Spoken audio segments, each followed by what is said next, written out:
Hi guys, hope you are all good. So let's review this paper and see what is contained in it.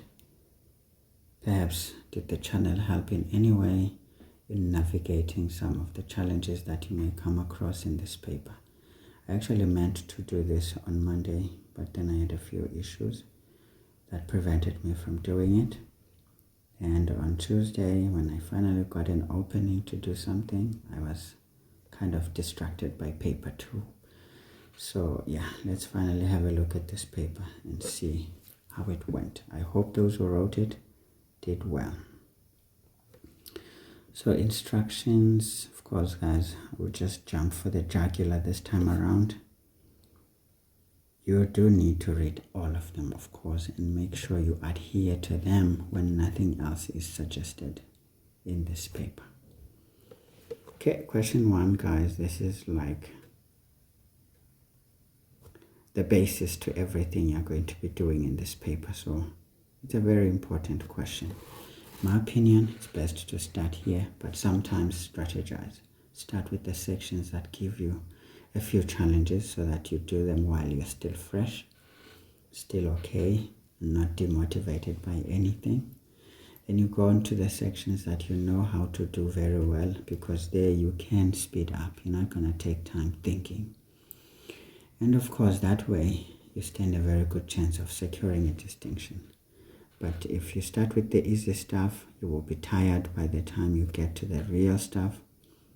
And the real stuff will always toy with you. So strategize. So we're solving for x. Remember quadratics, guys, we've been working with them since lately. It's even as far back as grade 9. We only started working with quadratics in grade 10. You guys are starting even at grade 8. I see quadratics there. Anyway, to solve here, guys, it's something you need to know, and to know very well. Okay, I don't need to say what needs to happen here, but be sure that when a question is like this, it may be that it fits into this category. So just check the discriminant before you proceed. But just for the sake of time, we just move. Let's put this back. This is going to give us a 4. That's a plus 6. That's a 10. 10 minus 10 is 0. So 0 is equal to 0. Good. 5, we get 25. And 15, 25 minus 15, that's 10. Minus 10 is 0. 0 is equal to 0. So that works. Please, guys, check these answers. Don't just move. A simple mistake can cost you a mark here. 1.1.2, we have 3x squared plus 6x plus 1 equal to 0. This implies, of course, with that, we already know that a quadratic formula is our best shot here. So b squared minus 4ac divided by 2a. Alright, so we need to show the formula before substitutions. So this is minus into 6 plus or minus the square root of 6 squared minus 4 into 3 into 1, all divided by 2 into 3. Therefore x, some people prefer to simplify here. I find it unnecessary because there's no marks for it, so I don't see it as an important step. But again, follow what your teacher teaches you. Mine here is just to highlight a few issues your teachers are not ready to confront, and at times to challenge even what they say. But don't go back and challenge your teachers using my rants here. You will be in trouble. Remember, they mark your scripts, they give you marks, they give you lessons, they will provide opportunities for you. So at times you cannot be too smart. Okay, please stay humble and be very strategic in how you deal with people. Otherwise, if you become careless and you think everyone is just going to be applauding you because you have this newly found analysis of things and perhaps you feel like you understand better, you will shame yourself. So this is a mark, this is a mark, this is a mark. But remember, substitutions must be correct according to the written formula and the given equation. If anything is not right, you lose marks there. Now let's check these solutions. Again, guys, making it a habit to check solutions is something golden. But many of you overlook this step because you think, nah, I've got it. Well, many thought they've got it until they realized when it was too late.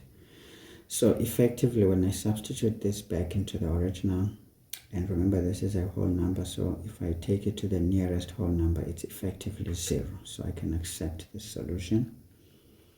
So let's put in the next one, minus 1, 82. So it doesn't take a long time to do this, guys. It's in fact a few seconds. So please don't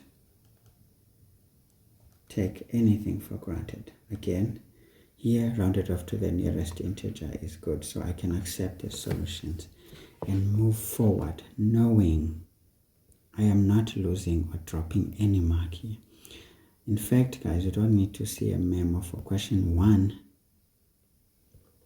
to be sure that you did something well. You don't need a memo here. So this is 2 to the exponent x plus 4 plus 2 to the exponent x equals 8704. Alright, we follow our laws, 3-step approach. This is 2 to the x times 2 to the 4 plus 2 to the x equals 8704. Factorize, taking out the highest common factor. Get 2 to the 4 plus 1 is equal to 8704. This implies that 2 to the x is going to be, we divide by that. So 8704 divided by 2 to the exponent 4, which is 16. In fact, let's just say divided by 17 already. But make sure you know what to do here. This is 512. Great. So can we express this as the base of 2?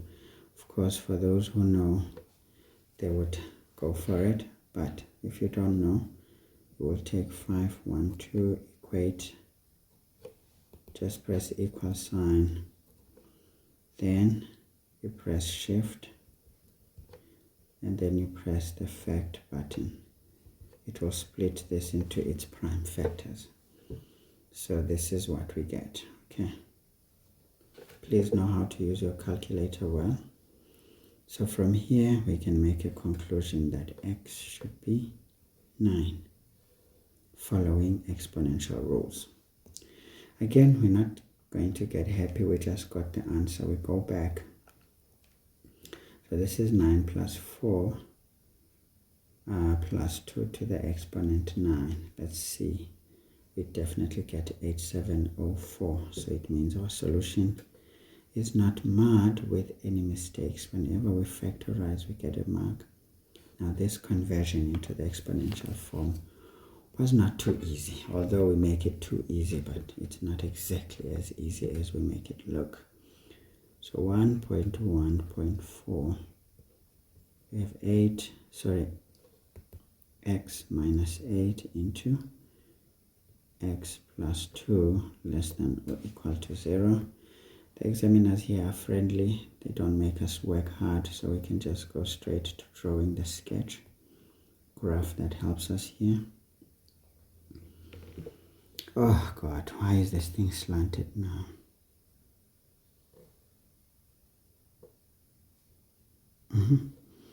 Yeah, I don't know what's happening to me. Am I that hungry? Am I that hungry? Okay, so we know that the solution here is going to be 8 and 2. So We know that our parabola is like this. Right.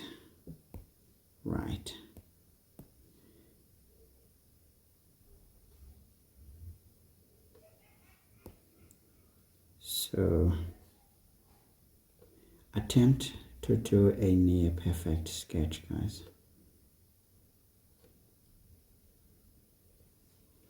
Of course, I know that my parabola is like this because when we multiply those out, we get a positive x squared. So it's a smiling parabola. 2, our x-intercept is going to be -2 and 8. Okay. 3, the y-intercept is going to be the product of the constants, which is 16. I look at my axis of symmetry is halfway between these two, so it's going to be 8 minus -2, that's 10, divided by 2, that's 5. So my axis of symmetry is to the right of the y-axis. This needs to be as perfect as I am showing you guys, because after this all becomes easy, because the graph is at 0 there and there, but now these are included. And when is it negative? In between. So we then write our solutions that x is less than or equal to 8, greater than or equal to -2, but we need to specify that x is an element of real numbers, because inequalities, when they are like that, they don't really specify. Okay, but if you use the interval notation, you're already implying that the domain is the real numbers. Okay, be very careful of what you do. Usually this notation is 2 marks, maybe for the domain or the method, depends on how the examiners felt about it. So we go to 1.1.5. So we've got x plus 3 root x plus 2 is equal to 2. So first thing is to isolate the radical. Its coefficient is not an issue. So the next thing we just want to do, it helps sometimes to be systematic, guys. The gymnastic we must do on a separate step. Remember, this was just a way of structuring. Then the next thing we want to square. Try to avoid to square in the same setup. Although it's not really a big deal, but try to avoid it so that when there's a mistake in your approach, you can see it. There's nothing better than to always know when there's something wrong, what happened. So this becomes 4 minus 4x plus x squared. So this becomes 9x plus 18 equals x squared minus 4x plus 4. Alright, so we can rearrange everything. So this is x squared minus 4x minus 9 is going to be minus 13x. 4 minus 18 is going to be minus 14. Equal to 0. Most likely factorizations will win, but if you're not sure, check the discriminant. If it is a perfect square, then it means the roots are rational and we can factorize. So this is minus 14 plus 1. Therefore x is either minus 1 or x is 14. Now if you religiously check, you should not have a problem checking here. Minus 1 plus 2, that's 1. Square root of 1 is 1. Times 3, that's 3. Minus 1, that's 2. 2 is equal to 2. So that's good. 14 gives us 16. Square root of 16 is 4 times 3, that's 12. Plus 14, that's like 27. So 27 is not equal to 2. So this solution needs to be rejected. and we get a mark for that rejection. And of course we get a mark for the gymnastic and for factorizations. So that's essentially how we score those marks. All right. 1.2. Now we're told a rectangle having sides of this situation, and that situation has a perimeter of 24 meters and an area of 32 square meters. We need to find x and y. This is just another smart way of showing simultaneous equations. Remember, it's a standard. However it is brought, it is a standard. So be very careful. It can be brought up the way you know it. It can be brought up the way you did not expect it. But this is still the same topic. Just be aware. All right. So what I'd like to do is to show a rectangle. Okay. I would perhaps say the horizontal should be my length. The vertical should be my breadth. It doesn't matter really. Now, we know that the perimeter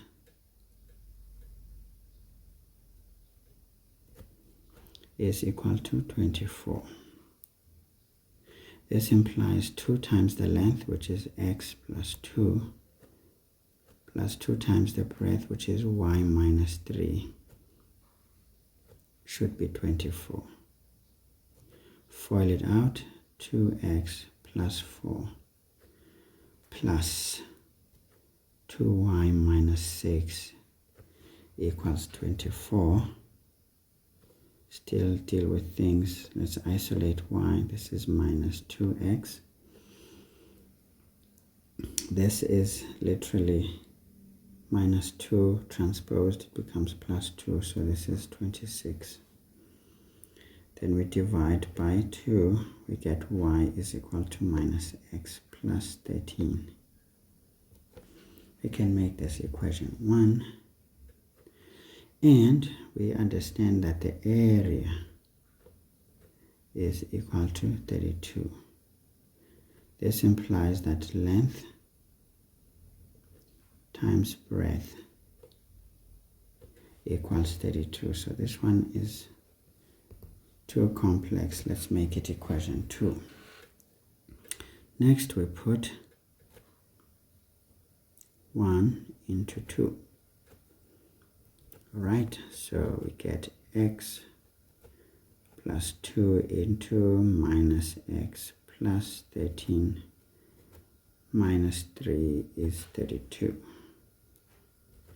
This implies that we've got x plus 2 into minus x plus 10 equals 32. So we FOIL out first. So this is minus x squared. Then this is going to be 10x minus 2x is going to be plus 8x. And then plus 20 minus 32 equal to 0.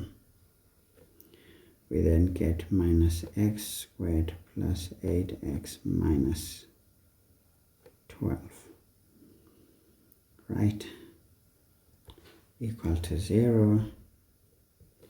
We can factorize here. Of course, many of you are told to get rid of the negative. It doesn't really matter if you know what you're doing, but you can go about it, it's fine. So factors of 12 that can give me 8 is 6 and 2. Now we need to play with the signs. If this is to be positive right here, this must be negative, because a negative times a negative is a positive, and this one must be positive, so it works out. Therefore, x is going to be equal to 2, or x is 6. Therefore, y is going to be minus into 2 plus 13, or y is minus into 6 plus 13. Now, minus 2 plus 13, that's 11. This one is going to be 7. Now, what is important is to check this pair into any of the originals. Please use the originals, not the manipulated expressions, because those ones are going to be misleading. They will prove right when they're actually wrong. So you either do it here or there. Right? So we check that pair. Let's choose equation 2. So we've got 2 plus 2 into 11 minus 3. It gives us 32. So it checks out. And then let's check the next one. So we have 6 plus 2 into 7 minus 3. That's again 32. So these ones check out. So this means we are doing well. Okay, it's very important to ensure that we are doing well, guys. So the bulk of the marks is actually the solutions here. And of course, we can decide now. To derive this equation was a bit of work. This one was pretty much given. But what we would give a mark for is perhaps the substitution. So simultaneous equations, guys, are part of question 1. No matter how they are brought up, be in a position to answer that. So let's see 1.3. Okay. Just a moment.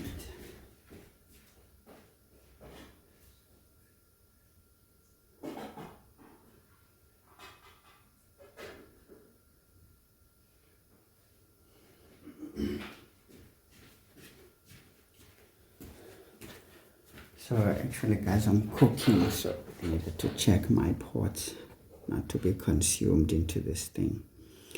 Anyway, we are given this expression here. We need to show that this whole expression is divisible by 2. So what does this mean? This means it must be a multiple of 2. For it to be divisible by 2, it must be a multiple of 2, which means it's an even number. So we need to be able to show that. So, very nice question. So let's have a look at it. So this is 1 plus x to the exponent m plus x to the exponent minus n all squared minus 1 minus x to the exponent m minus x to the exponent minus n all squared. We notice that this is a difference of 2 squares. So this is 1 plus x to the exponent m plus x to the exponent minus n.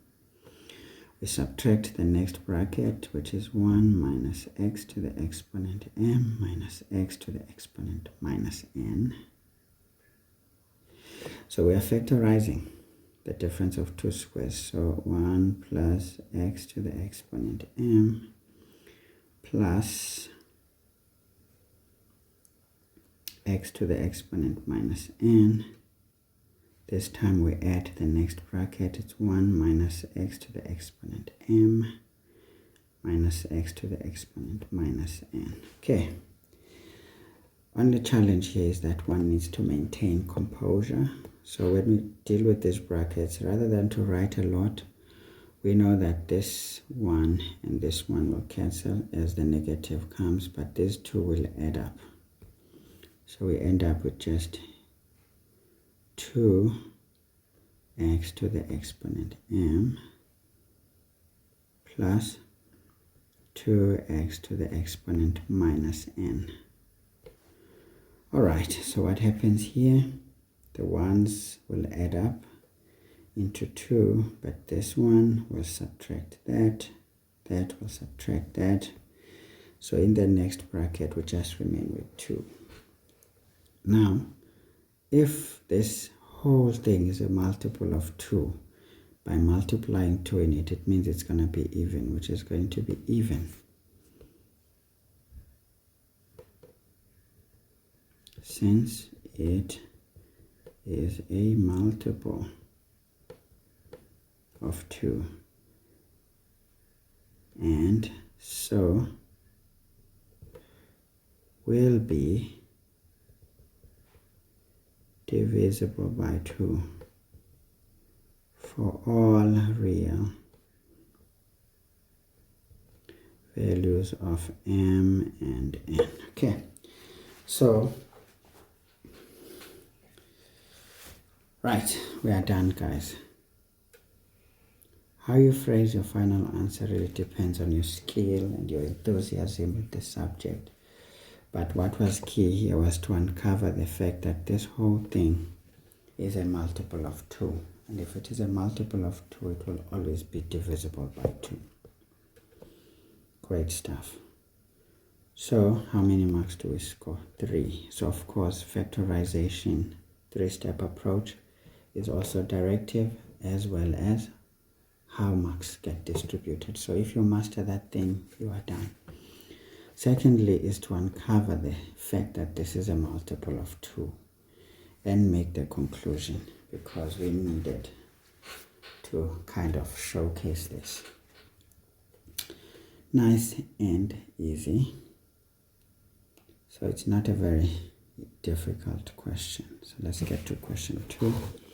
So try, guys, by all means to finish issues of question, of course, question 1,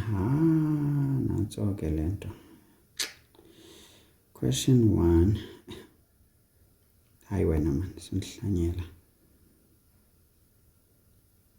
has ended. And we are taking some easy 21 marks, right? Was it 25? Goodness, that's a lot. And these are marks you really scoop easily. Let me just slot question 2 here. There's a lot of space. Don't want to waste it. Now we have 2.1. We are given an arithmetic series. So the good thing is that this is mentioned what it is. So if it is arithmetic, we look for the common difference. And it's a 2. Done. So it says we need to determine the general term, Tn, okay, in the standard linear format. Okay, we need to write it like that.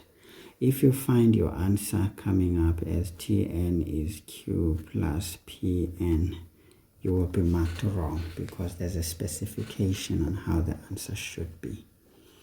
So do not mess with the examiners. The markers are not going to be pleased with you because they will have to follow instruction on how to mark. First and foremost, we know that Tn is equal to A plus n minus 1 times D. Tn is A, which is 5, plus n minus 1D is 2. Simplify systematically so that you can reorganize the answer as required. So this is 5 plus 2n minus 2. Therefore, Tn is, we put in 2n in front, 5 minus 2, that's a 3. That's how it is required. If you write it that this is going to be 3 plus 2n, that's not how it was asked, you're going to lose the final mark. So do not dare. Most important, substitutions. And of the substitutions, the main one is the common difference, actually, and the answer in the required format. First, check if this answer is representative. Mistakes could have occurred. 2, let's say term 1, put 1 in there, that's a 5, we're getting it. Let's put term 3, this is 6 plus 3, that's 9, so it's good. So whenever there's an opportunity to check the answer, check it so that you move on with the knowledge that you got it right. Now it says the given series represents the number of kilometers that an athlete ran each week in preparation for an ultra marathon. The athlete ran 93 kilometers in the last week. Of course, this is the last term right here of the training program. How long in weeks was the training program? Okay, now this is just to find n in there. So we just look for Tn. We say Tn is 93, which implies that 2n plus 3 is equal to 93. This implies that 2n is 90. Therefore, n is 45. Therefore, we can say the training program, I got an palagag because the training program took 45 weeks. Nice. We need to answer the question. So first, substitutions, solving that, provided we have a conclusion in the required manner. It could be marked there, it could be marked where n is. It's not a big deal. All right, let me just take care of my pots quickly. All right, let's move on. 2.1.3, let's slot it here. Now 2.1.3 says the athlete used this opportunity to raise funds for her high school. The community sponsored her 10 rands for each kilometer run during the training program. Calculate the total amount that the athlete raised for her school. Now this is easy, guys, because we know that each kilometer 10 rands, so that means 50 rands there, 70 rands, 90 rands, 930 rands at the end. So let's see, how do we calculate this? For me, it depends on how one sees this. I could say the series of funds is going to be 5 times 10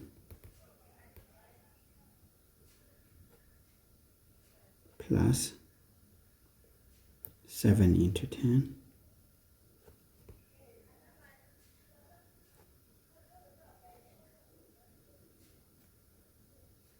9 into 10 plus, this is going to be 93 into 10.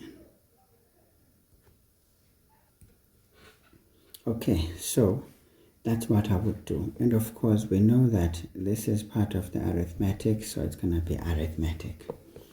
So we can just say Sn is going to be n over 2 into a plus l. All right. So this means S, remember these are 45, is going to be 45 over 2 into A, we can say 5 into 10 plus 930. Why am I writing 930? 93 into 10, as we have written it. So I'm just going to write it here, guys.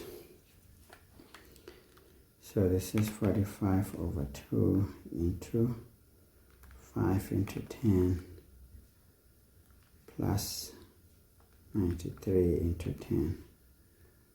Just to showcase everything. So this becomes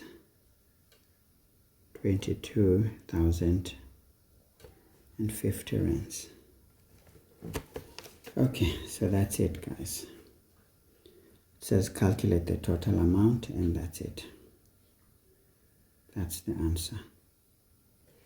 Okay, so it's as simple as that. But of course, guys, how do you score marks here?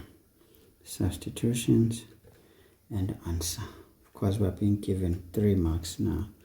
I suppose more of the general substitutions, if you will, to suggest that everything all together and those calculations inside, perhaps. Or one could consider trying to showcase the series of the funds. It's okay. Another student could just easily take the sum of the terms, and then once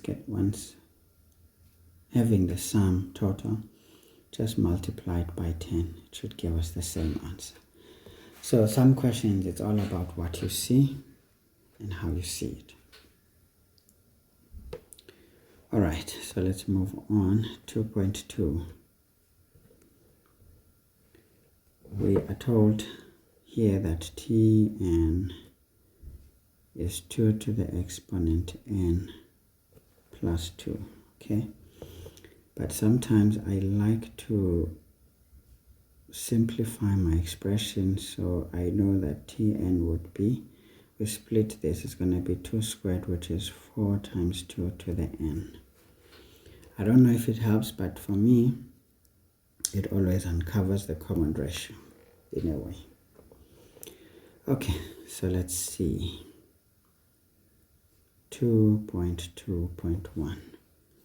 We've got A.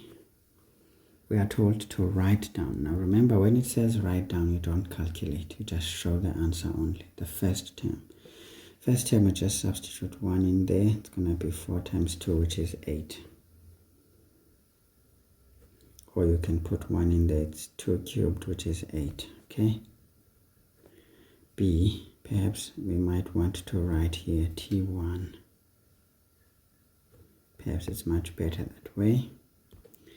And we're supposed to find the common ratio, so we can say R is 2. Again, an easy mark, so this is uncovered by that. But if you're not convinced, you can check. T1 is going to be 8, T2 is going to be 2 plus 2, that's 4, 2 to the 4 is 16, so 16 divided by 8 is 2, so that's very easy marks there. 2.2.2.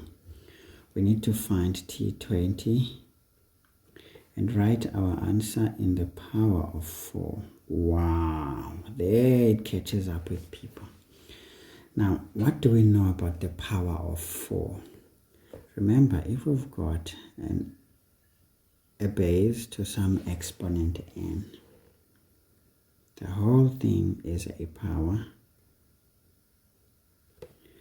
And in fact, one could easily say it's a power of a, the base, because a is the signature.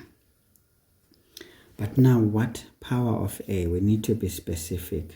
We then include the exponent and say this is the nth power of a, to suggest that this is the nth degree power of base a. But the base is the signature. So when you say power of, we literally are referring to the base. What follows next is the base. Okay, so learn how to read mathematical expressions for what they mean or imply. Know how to write them.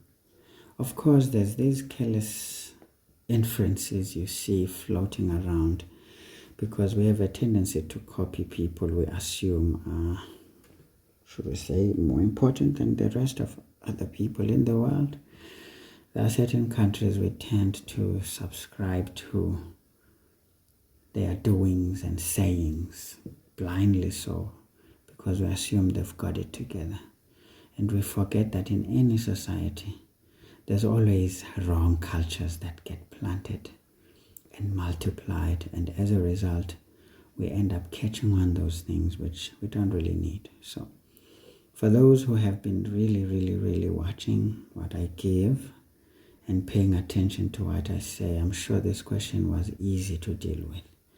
But for those who didn't know, they probably didn't get these 2 marks. And mind you guys, these kinds of questions are just milder forms of higher grade questions.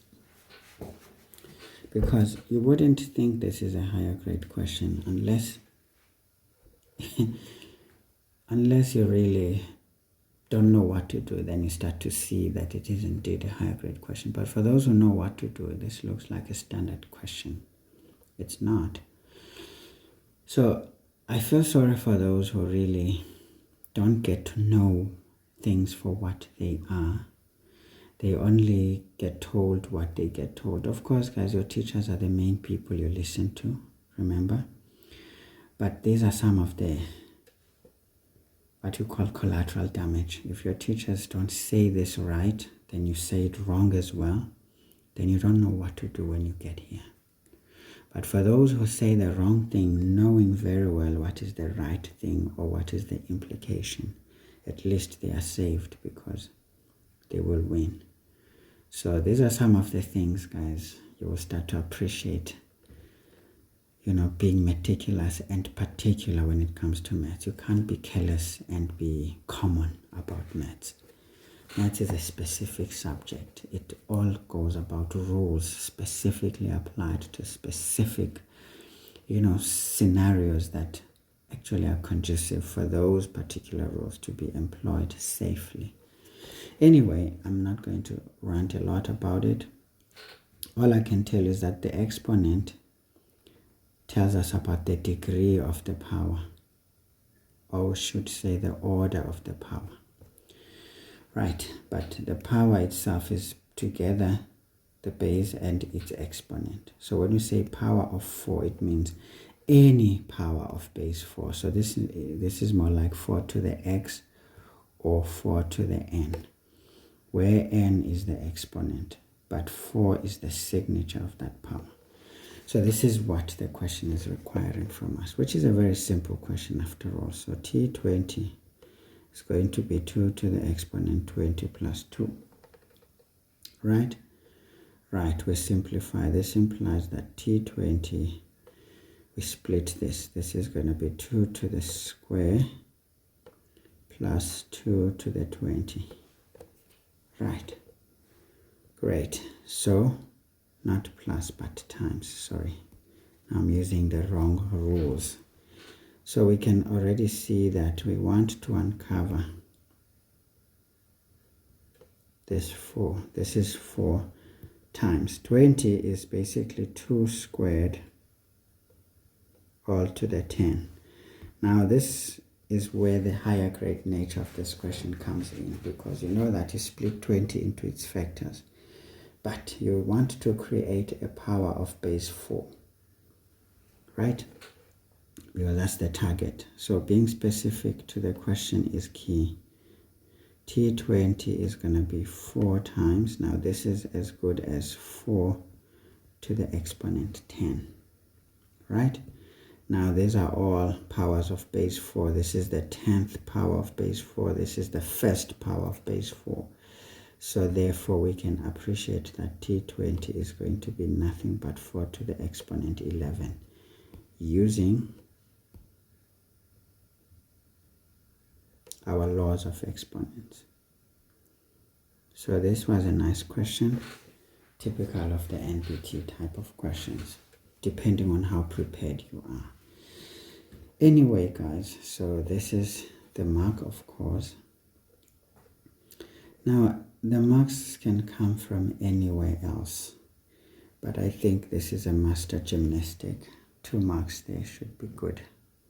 How many marks, by the way, for this question? 2, yeah. So I think that was the master stroke. The substitutions are not good enough. Anyway, if you know, you know. If you don't, you don't. Unfortunately, sometimes I don't blame you, because your teachers can be a blessing and a curse at the same time, in that when they are careless with mathematical expressions, remember there's 2 marks. If you lose them, let's say you got a 58, you could have gotten a 60. And what if you need a 60 to get to a particular curriculum? That is perhaps your dream. Now you get cursed. And what if this was your last gasp and you lose it because you were taught things the wrong way? Unfortunately, you didn't ask for that, but your teachers were not careful enough to make sure that what they teach you, they know is correct, and in its true sense of being correct, not just a misnomer or some colloquial way of saying things, but not necessarily meaning anything mathematically. Of course, I am also wrong sometimes. Don't think I'm right. As I often say, whatever I say, guys, make sure as you present it to your teachers, be mindful of the offense it can cause to them when you suggest that you know and they don't. Even don't quote me, I beg, Do not quote me to your teachers that you saw this person. No, don't say it. They will get angry. That you believe a stranger over them who are actually shaping you for your future. But don't shy away from presenting what you have found. The manner in which you do it, you pretend as if you're just thinking wrongly, but you want them to confirm your thinking, and yet you're going to impart the right thinking sometimes. That's how you win. Anyway, guys, not a big deal. Many of you probably didn't get it right because you didn't know what a power of 4 is, because how it is said is wrong. Anyway, wrong or right, it's your own future that is cursed or blessed. You decide. Now, we are supposed to calculate the sum to infinity of what we have here. So, okay. And starting at 1 over Tn, but now, what is Tn? Remember the umbrella question is 2.2, so this is 2 to the exponent 2 plus, n plus 2. But I would rather you write it that way because it's much nicer that way, but it doesn't matter. Now, folks, with sum to infinity, all we need is just the rate. R and A. Okay? R and A. So we know that this thing is as good as, when we put 1 in here, we get 1 over 8. Plus, we're going to still get 1 over 16. Plus, we need 3 times 1 over 32.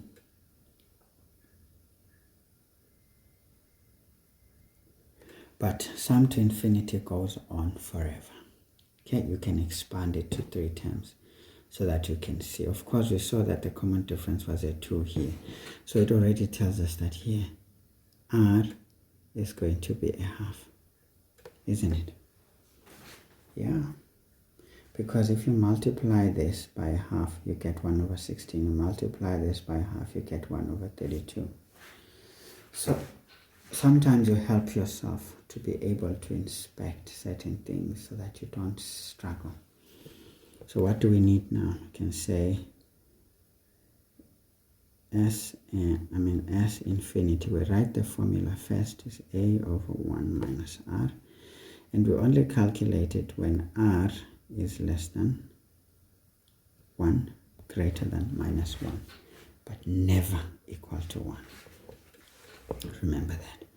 So this means that our sum to infinity is going to be 1/8 divided by 1 minus a half. Okay. Therefore, our sum to infinity is, here we can just do it as we see it. So this is 1/8 on the numerator divided by 1 minus a half.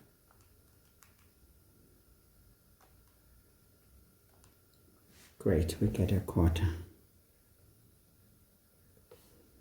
Nice and easy. So there will always be a question on sum to infinity, so be ready for it. Sometimes it can come on the difficult format. Sometimes it comes in the standard format, like this one right here. So what do we get here? Basically substitutions, answer. How many marks? 3. Uncovering that. The first term, or should we say the common ratio, so it depends on the two, but I think the most technical one is the common ratio, so we can give you the third mark. Technically, essentially. So let's see. Now this one is another situation. Again, this is typical of the higher grade.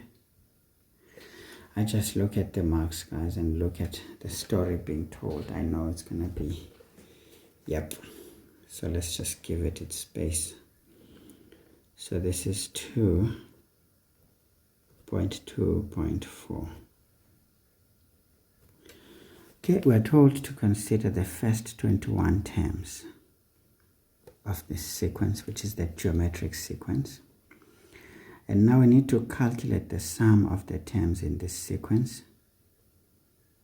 that are not powers of 4. Wow. Okay. So we want, hey, goodness, this question. We want to calculate the sum of these terms. Now there are 21 in total. And these ones must not be powers of base 4.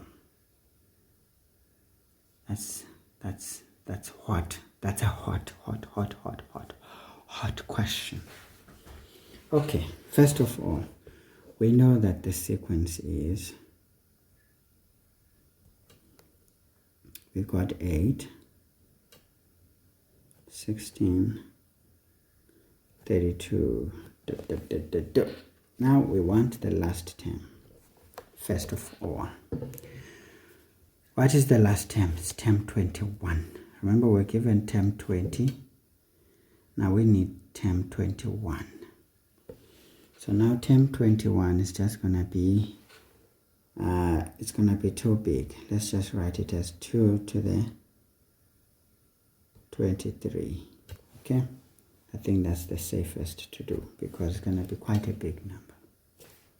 It's going to be 2 to the 23. Right? Right. Now, what we want, remember when we say powers of base 4, there mustn't be multiples of powers of base 4. Meaning we cannot accept a 2 times 4 to the exponent 2, for example. There mustn't be coefficients. We want a pure, I think sometimes they should have included the word pure power of base 4. Because to just say power of base 4, we could accept a 2 times 4 squared, for example. We could. But when we want a pure power of base 4, we want something that is on its own and no multiples of it. Anyway, so there is the sequence. We have it. But now if we break this sequence up, 8 is 2 times 4. Can you see this is not a pure power of base 4? Right.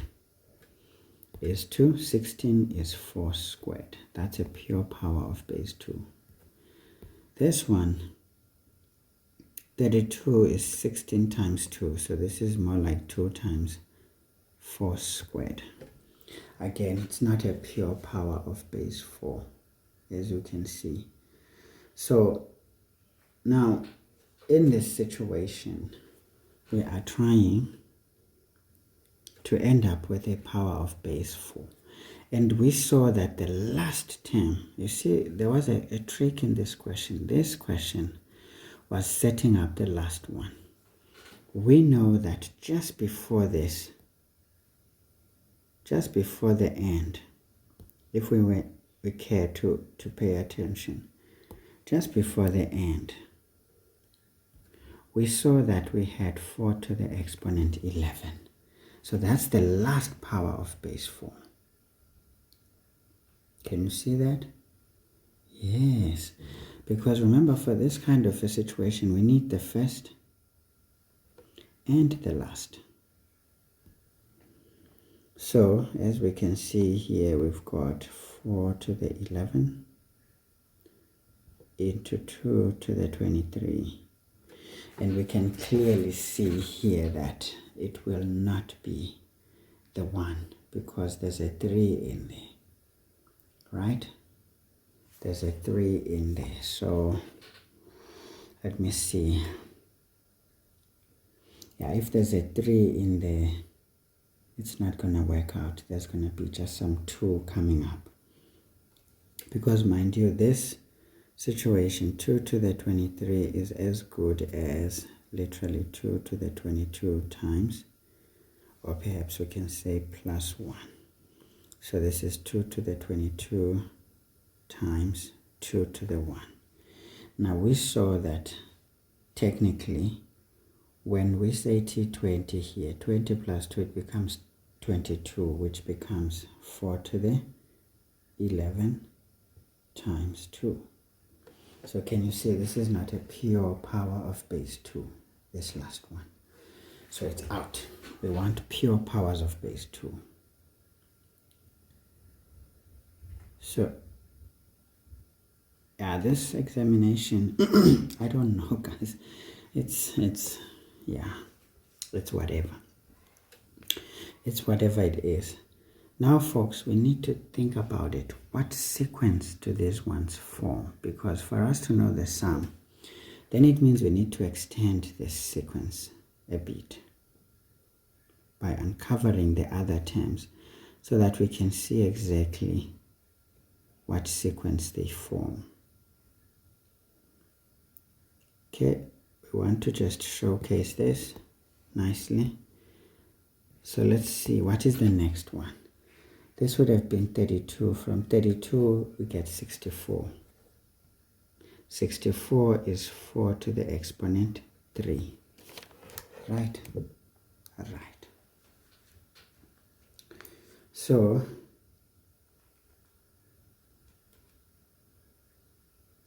did I say 3? Oh, yeah. 4 cubed is 64. Great. So we're interested in this. Now remember, we need 3 terms. Right? We need 3 terms here. So this one goes on to be something else. Now I'm trying to think. We need just 3 terms. So we only have 1, 2. What would be the next one? Say 64 by 2. 64 times 2, that's 128. Shift fact that.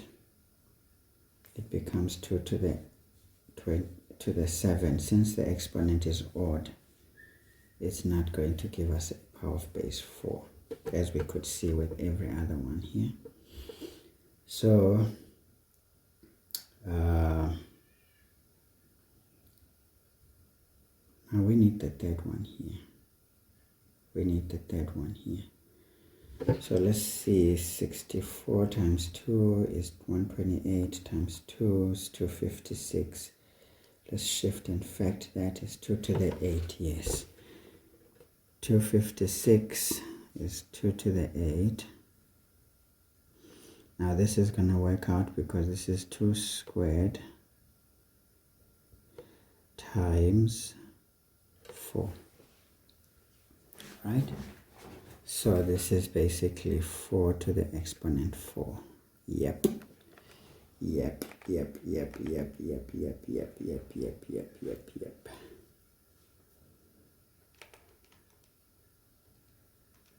Yep, this is good. So what we're going to get here, the next term, we need to showcase it. So it's going to be 64 by 2. Which is 128. We shift and fact that thing is 2 to the 7. So 2 to the 7 is basically 2 to the 6 plus 1. Now, this is the same as 2 to the 6 times 2.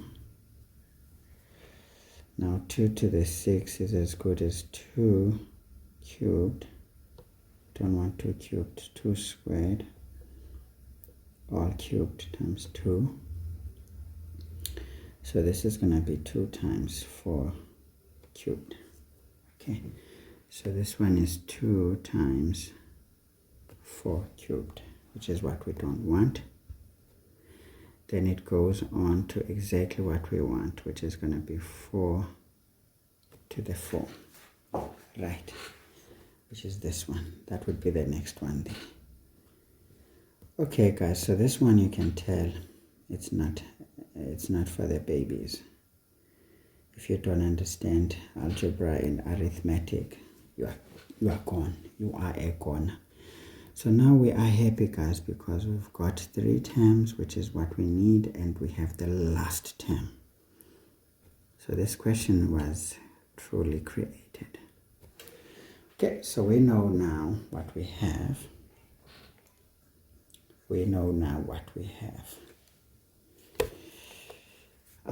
So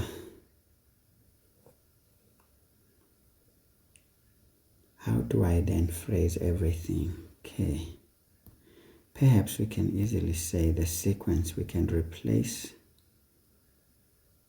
all of these now safely with all of them at the bottom. So we can say this implies that our sequence, we can say the sequence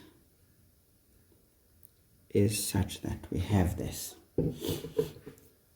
This is the original sequence, the 21 terms. Now we want the sequence of the powers of 4. So this implies that the sequence of powers of 4 is as follows. It's going to be 4 squared is 2, 4 cubed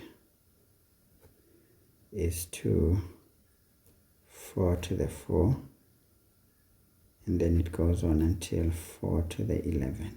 It stops there. So now we need to find out what sequence is this. Is it geometric? Of course, it's most likely going to be geometric. So let's see. 4 cubed divided by 4 squared. We know that this will take 3 and leave us 1. So the answer is 4. Then 4 to the 4 divided by 4 cubed. This one leaves us 1, which is 4. So the common ratio here is 4. So it's a geometric.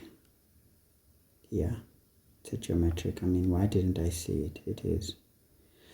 So we know that the common ratio here is 4. So we can say, therefore, A, or maybe we can say this implies that this is a geometric series or sequence. This is a geometric progression with A is 4 squared and R as 4. Set it up nicely, guys, so that before you calculate, you showcase that you know. So we know now that Sn, okay, basically we need the number of terms first. Number of terms here, we know that, well, Tn is Arn minus 1, isn't it? Yeah, is that 1? So 4 to the 11 is equal to A, which is 4 squared into 4 to the n minus 1. Now, obviously, we divide by 4, so 2 takes 2 there, 11 minus 2 will remain with 9. Right, so we get 4 to the 9 is equal to 4 to the n minus 1. So this means 9 is equal to n minus 1. Therefore, n is 8. So there's going to be 8 of this, sorry, 10, goodness. So there's going to be 10 of these terms. Very important. Okay, so we make an argument. Now this is more like writing some kind of a proof, isn't it? So we can say, but we know we needed the number of terms. We can say then Sn in a geometric, when r is greater than 1 is what? Is A into r to the n minus 1 all divided by r minus 1. This implies that S10 is going to be 4 to the 2 into 4 to the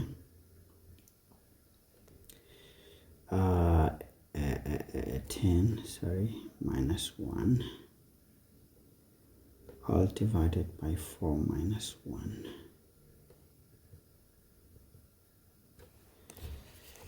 Okay, wait a minute. The question says that are not powers of base 2. Ish, guys. Yeah. Yeah, this question is taxing, man. For just 4 marks, I mean, guys. Okay, let's say also, this question, guys, this question is so bad. It's truly bad. So we're going to have 4 squared into 4 to the 10 minus 1 divided by 4 minus 1. Please make sure all the substitutions are proper, guys. So this gives us a very nice number. It's 5,592,400. Okay. This is not it, guys. Can you see all of this hard work is not taking us anywhere? We need to answer the question. Then, what are we going to say? Remember, the sum of these other terms is all the other things that we don't know here. It's all these other things that we don't know. Now, my question is,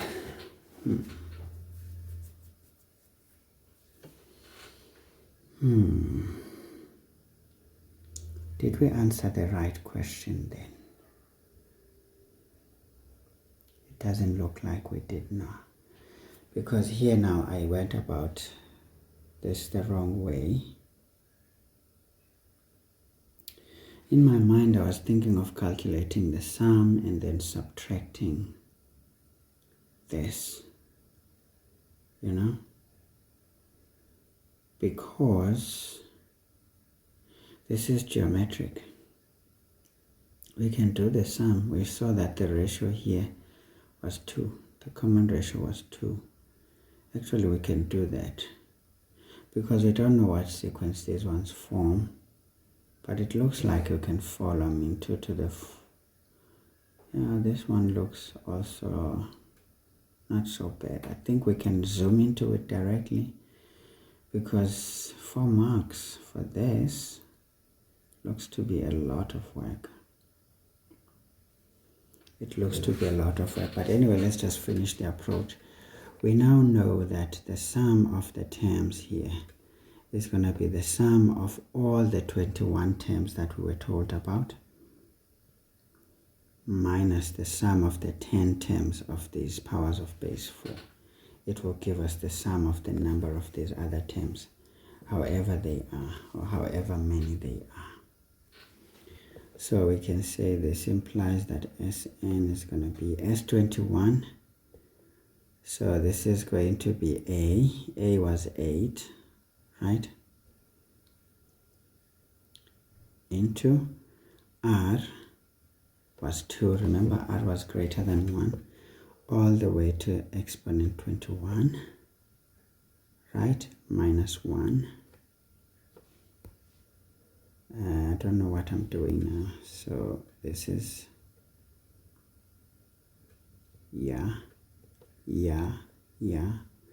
divided by 2 minus 1. Then we're going to subtract this 5,592,400. But I feel like I did too much. But let's see. This is 8 into 2 to the 21 minus 1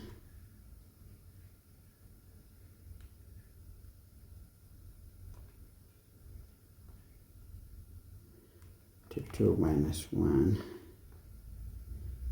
minus, if it takes this nicely, then we are good. 5,592. Yeah, it did take it nicely. So this is now 1,1,8,4,8,08. Can you read that number? Can you read? I don't know if you can, but you should. Tell the number yabankulu kodwa ngoku is so much big. That means ibincinci kwale. It means ibincinci kwale. This is too small compared to this. Yo. Because ngoku says we billions, isn't it? Yes, could be billions. So we double digits the millions, isn't it? This is 11,184,808. So yeah, it's quite big. I think this is good. I am wondering though if we kind of skipped these ones, forgot about them, but then it would have caused us problems anyway. But I still feel this was a necessary calculation because we need to get out these terms that they are 10 maybe, so that we can know that if these are to be 21, then these ones are 11. Maybe it helps us to know that those are 11. Yeah, I do believe this part was probably unnecessary, but then I had this approach that I ended up with in mind. Let's see if this is indeed useful. So we could easily take these terms. As we can see here, the common difference here is again just, the common ratio here is just 4, even for these ones that are not. Because if we take 2 times 4 squared divided by 2 times 4 to the 1, this takes the square, so it's a 4. So we still have a 4. Let me just see if it works, because yeah, I feel like this calculation was not a necessity. So we could say S11, because now we know if we take 10 of this out, we remain with 11. It's going to be A is 2 to the 2 times 4 into R is 4 to the 11 minus 1, all divided by 4 minus 1. Let's see, do we get it? So we've got 2 times 4, which is 8, honestly, into 4 to the exponent 11 minus 1 divided by 3. Yep, it still gives us the same answer. So I feel like, okay, that was a bit too much on my part, because I thought of this formula at the end, which is nothing wrong really. It's a matter of approach, but I think what was needed was to know how many terms these are, eliminate them to uncover that there's 11 terms of those that are not,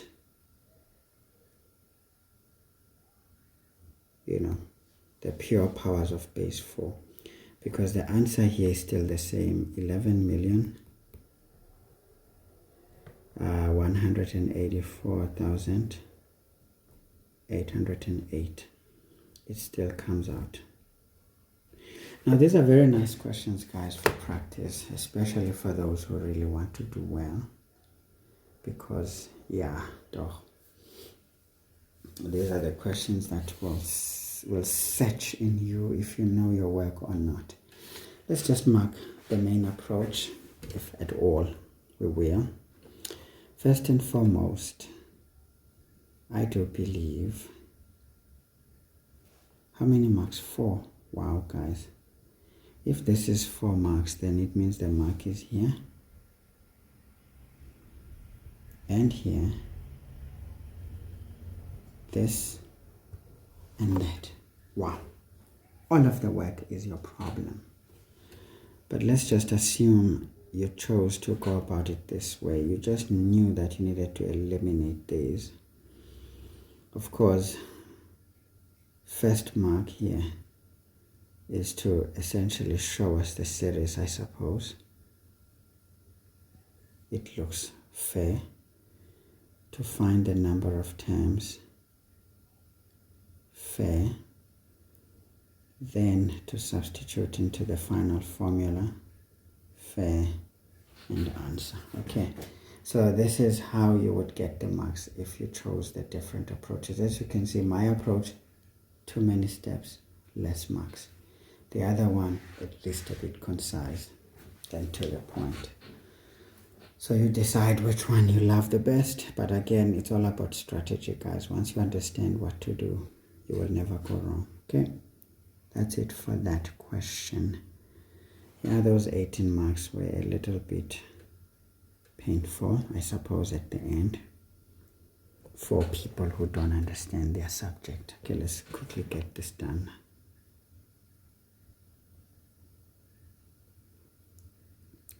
Question 3, quadratic. So the quadratic sequence here is 14, 9, 6, 5. Can you see?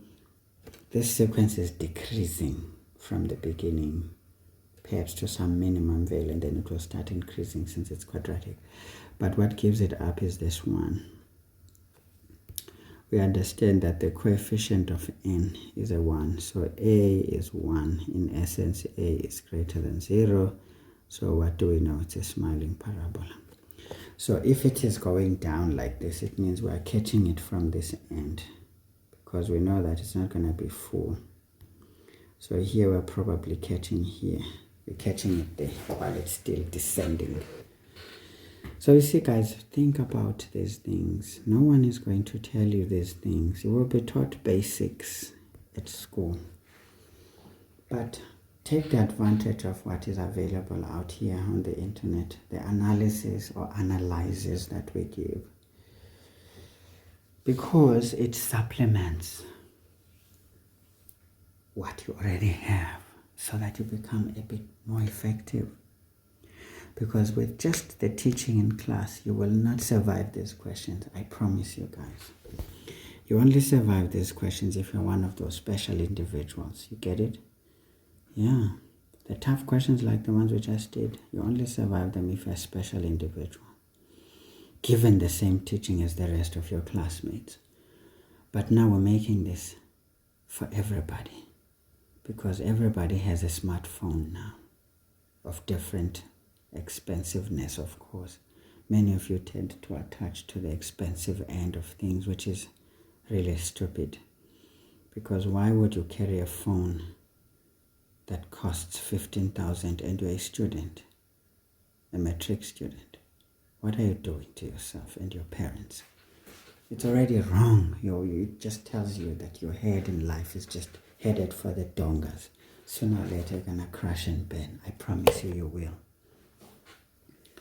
Even parents who spoil kids and buy them phones that are that expensive is crazy, because, guys, people who work every day don't even have a 2.5 cell phone in their hands because of the economic situation.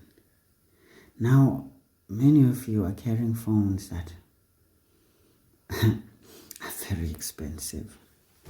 And so you have no excuse to not understand things deeper than just what is taught in class. Because you've got channels like mine that are going to take you to the limits.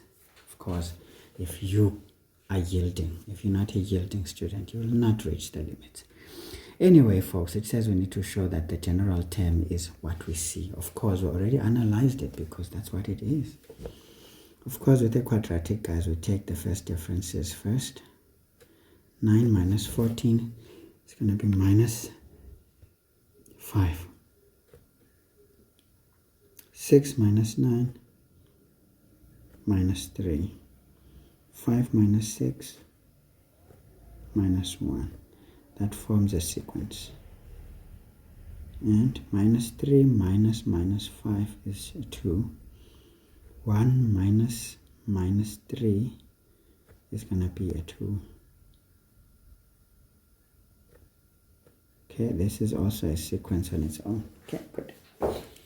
Now we know from our shortcuts that this is 2a. This is 3a plus b.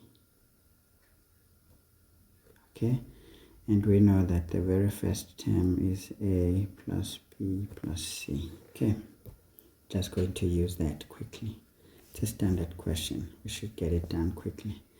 So we know that essentially to answer 3.1, 2a is 2. Therefore, a is 1. Can you see? We saw that a was 1.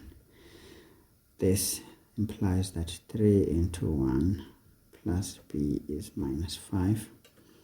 Therefore, b is minus 8 there, which also implies that now 1 minus 8 plus c is 14. Therefore, c is, let's see, 14. This is now minus 7. When you add it, it's going to be 21. Nice and easy. Therefore, Tn is n squared minus 8n plus 21. Of course, we could have been asked to find out, but now the examiner is being friendly here because they cast us a lot above. They're trying to say, oh, shame, poor souls. Let's show you where you're going so that when you get it wrong, at least you get yourself in the right. What matters here, guys, is to uncover this, because this was already given, so you're not going to get an extra mark. Okay, nice and easy. 3.2 says the two consecutive terms of the quadratic. Now, what is important is that these are consecutive terms of the quadratic sequence have a difference of 33. Now we need to calculate the value of the larger term. Okay. Now the question is, the larger term is which one? Because we saw that this thing is decreasing. Could it be that this larger term is going to be perhaps a smaller one? Because now it depends on where this is. Are we talking about this portion perhaps?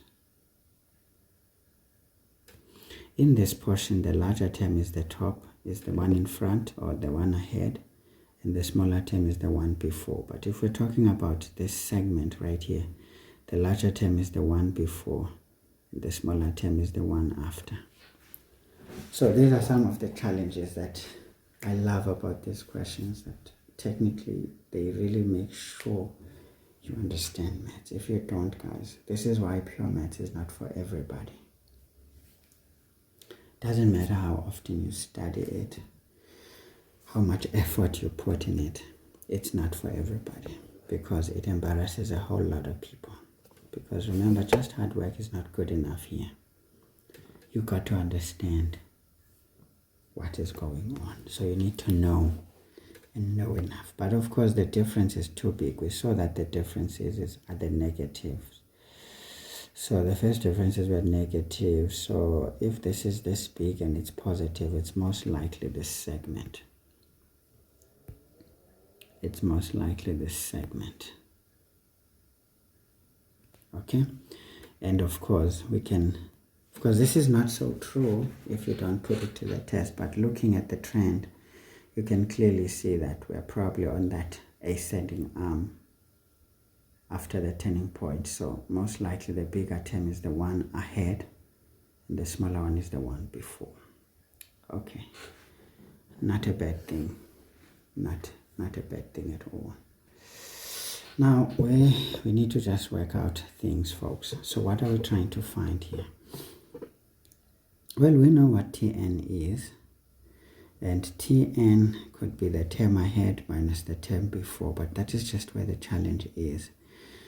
But now what we need to do for just 3 marks,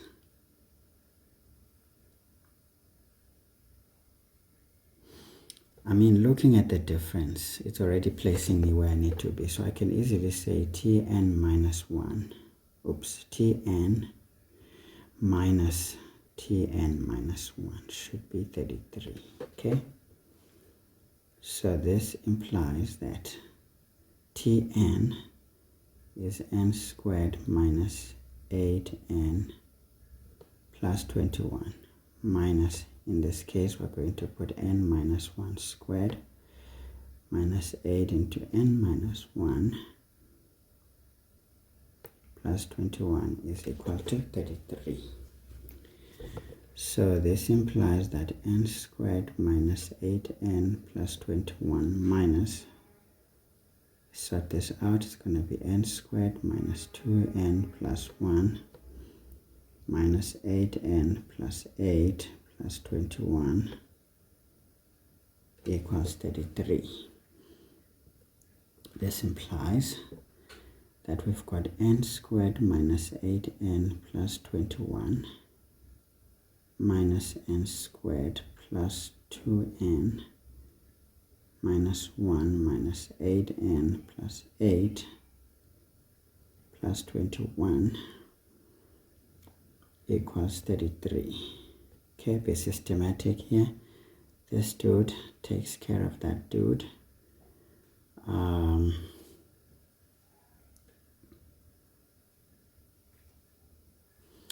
Alright, so now we need to be careful. So minus 8n plus 2n, that's 6n. 6n minus 8n, it's minus 2n. So we end up with minus 2n here. And let's deal with these constants. So we've got 21 plus 21 minus 1 plus 8. Okay, this is 49 equals 33. So this implies that minus 2n is equal to, so we've got 33 minus 49, it's minus 16. So when it's gelling nicely like this, I know it's going to be good. So let's look at this one. So this is going to be minus 16 divided by minus 2, that's 8. Okay, so it tells us that we're going to have this as n being term 8. So this means this is term number 8 minus term number 7. So term number 8 is the bigger term. So what was the question? Calculate the value of the larger term. So we can say, therefore, we can say then, we know that T8 is equal to, 8 squared minus 8 into 8 plus 21, which is equal to, so we've got 8 squared minus 8 into 8, that's actually 0. Wow, it gives us 21, my lord. How did I not see this? Okay, folks, this is suggesting that the bigger term here is going to be term 8. Let's see, this was term 1, 2, 3, 4. All right, okay, all right. Now let's just check something, just to make sure we are not answering gibberish here. So we just want to check the turning point. Where is it? So we know that the turning point here, we know that n is equal to minus b over 2a, which is going to be minus into minus 8 divided by 2 into 1. So this is 8 divided by 2, it's 4. So this is term 4. Term 4 is the turning point. Okay, so definitely we are correct that the term ahead here is going to be technically taking out the term before, and the larger term is going to be term 8. Of course, we can go back into the original and check here. Term 8 is 21. Let's look at term 7. 7 squared minus 8 into 7 plus 21 is 14. So we've got 21 and 14. Cosium, this is not right, because the difference is not 33 now.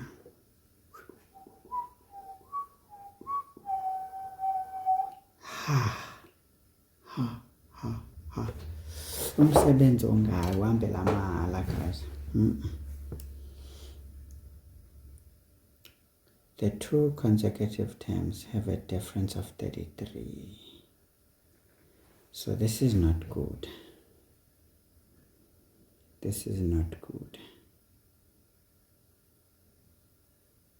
Because now this is suggesting this is the difference between term 8 and term 7. So it's not nice. It's not nice. It's not nice. Because we cannot have 21 minus 14. 21 minus 14 is 7. Oh my God. The technique fails. Alright, let's redeem ourselves. It looks like the technique didn't work so well, but I'm suspecting there must be a mistake in our doings. Yeah. You know, problems here, guys, is the substitutions. I know this technique should work, and I will show you where the problem is. So you see, checking answers, guys, because sometimes you're confident in what you're doing, but the execution is wrong. Remember, this part must be under a big bracket as a whole. The negative affects everything. See, this is where the execution went awry. Okay, let's get it done again. N squared minus 8n minus. Now we sort this out. It's going to be n squared minus 2n plus 1 minus 8n plus 8 plus 21 equals 33. This implies that n squared minus 8n plus 21. We can break this up. It's going to be minus n squared. This is minus 10n, so it's going to be plus 10n, and then 1 plus 20, sorry, this is 9. So 9 plus 21 is basically 30. So this becomes minus 30. Okay. Great. We can even bring in this 1.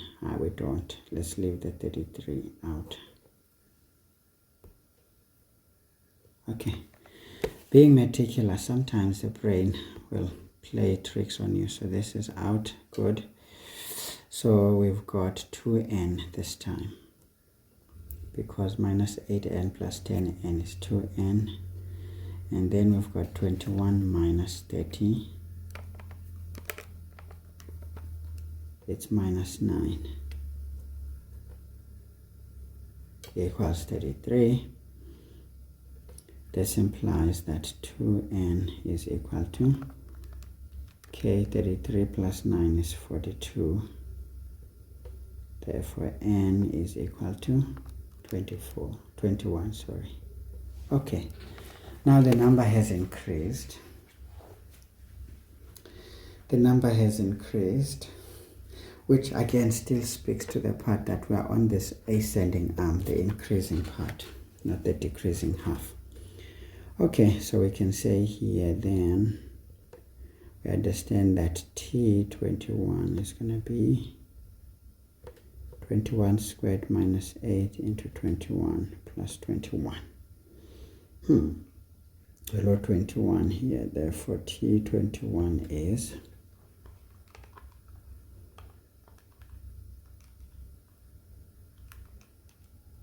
it's 294. So let's just see T20. What would be T20? Seeing that it's going to be T21 minus T20. It's 261. 294. Let's check. This is 3. This is 3. Indeed, it's 33. Okay. So this is now making sense. Okay. Can you see? Everything must make sense. We should be able to check that the difference is 33. Nice and easy. Again, I guess it's one of those higher grade questions that you wouldn't see coming. But again, you can find ways of answering this. Because I'm worried time is moving faster than I want. So first and foremost, folks, I would appreciate this step, substitutions here. look alright. Finding n looks alright. The actual value, it's alright. Of course, there's other ways of looking at this. One can just look at term number 33 in the sequence of the first differences. But then that's going to cause you to want to find the general formula first, or the number, the position, and then that number will correspond with the term before, since we know we are on the ascending arm. So it's going to correspond with the term before. Then you can see that the term after is going to be just that number plus 1. So it would mean we would get 20, right? Then we just add 1, and then we substitute into the function, and then we get it right. So there are many ways of killing a cat, although it's not a very easy animal to kill. So now it says if m is added to each term. Again, these people were on fire. These are both higher grade questions, guys. Wait, oh, I knew it. Alright, I knew that once I flirt with the edges, it becomes a disaster. So I need to be careful. So these are both higher grade questions, in that they are indirect. Now, do you see where you think of these things as functions? M is added to each term of the quadratic sequence. Determine the values of m. Now I'm thinking values of value. It just says values. It means there's more than one. For which only the terms between, can you see? Only the terms between t1 and t7 of the quadratic sequence will have negative values. So it goes back to saying, let's draw a near perfect sketch. Remember that I always tell you about a near perfect sketch. Yes. If you don't think about it that way, you will not get it right. Now let's look at this. Axis of symmetry, it's going to be minus, minus. It's going to be positive.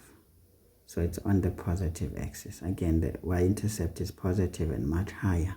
So it means both our x-intercepts are also going to be positive. So the graph is like that. And we can see that, of course, the bulk of the graph does not exist except for t1.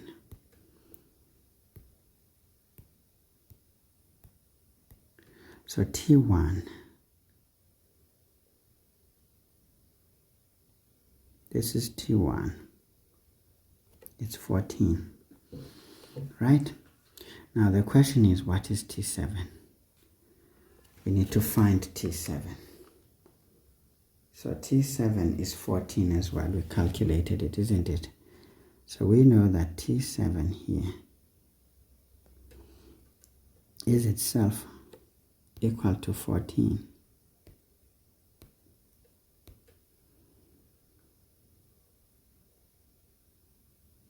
So this is t7 is itself 14. Of course, we can calculate it. Now, if we are going to add m so that the terms between these ones are all negative, right? Because we know that t15 from the sequence, not t15, but we know that t2 is positive, t3 is positive, but to make them all positive, it means we need to do a vertical shift down. By how much? 14 units. Because if we take this graph down to the x-axis,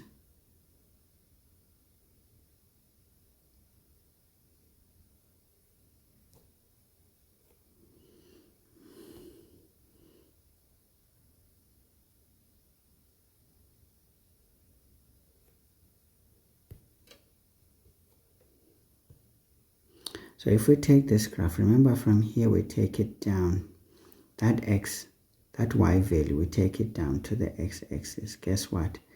Every other term, when now t1 is exactly 0 and t7 is exactly 0, all these other terms are negative.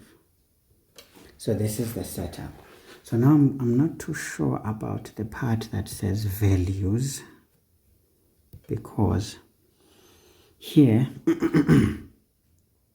m is a vertical shift. If we add to each term, it means it's going to be Tn plus m, which is going to be n squared minus 8n plus 21 plus m. Can you see? M must be a vertical shift. So I don't know if it is going to be values or the value. Okay? So that's just the thing. But again, you see there's 3 marks here. So it means we know T1. Question was, what is T7? So this is 1, 2, 3, 4. So we need to find T7. By knowing what the value of T7 is and knowing the shape, which we're going to have to show graphically, then we can make the conclusion. But my question is, what? Yeah, I think it's a specific value rather than values, because it doesn't make sense that it could be anything else. But let's think, if we move this 14, that's maximum, isn't it? But if we move it 9 units down, it's going to be 0 at 9 units. But by more than 9 units down, then every term becomes negative. But we don't necessarily need this to hit 0. 0 is like the limit. So 14 is like the upper limit. So what is the lower limit? Then it explains the values part. Okay, let's just work through it nicely. Because this is, again, one of those questions that if you don't have comfortability with the subject, you will not answer. Trust me.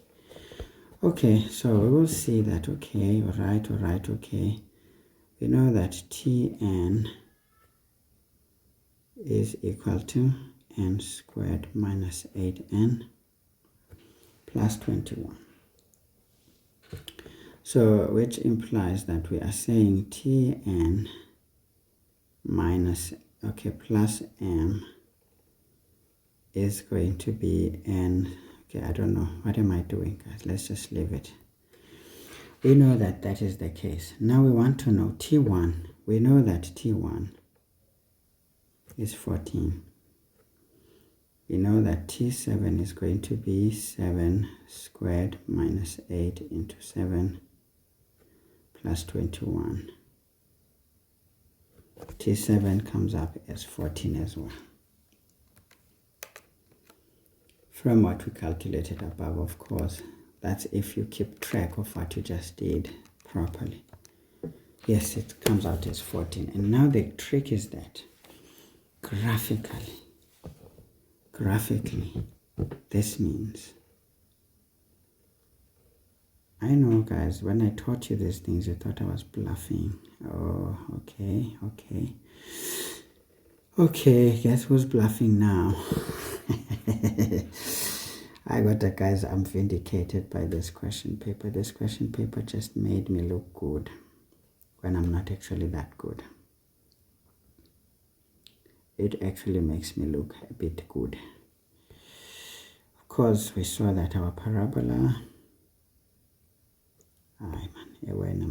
yenze izinto zenzeke man. Yo, ikiniphaphele ke lento xa ithanda. Ayithanda ikindenzele nje inhloko ebuhlungu. Okay, so this is perhaps the state of our parabola, but I want it a bit better than that. Okay, better. Now we understand that from term 1, if we can assume this is term 1, but this is where the graph starts. And we know the rest of this graph does not exist, but it's part and parcel of our job. So this is Tn, this is n, that's the origin. Now folks, we want to know T7. Of course, we know that this is 14. So guys, showcase these things. And we saw that T7 also comes up as 14 as well. So it came out as 14.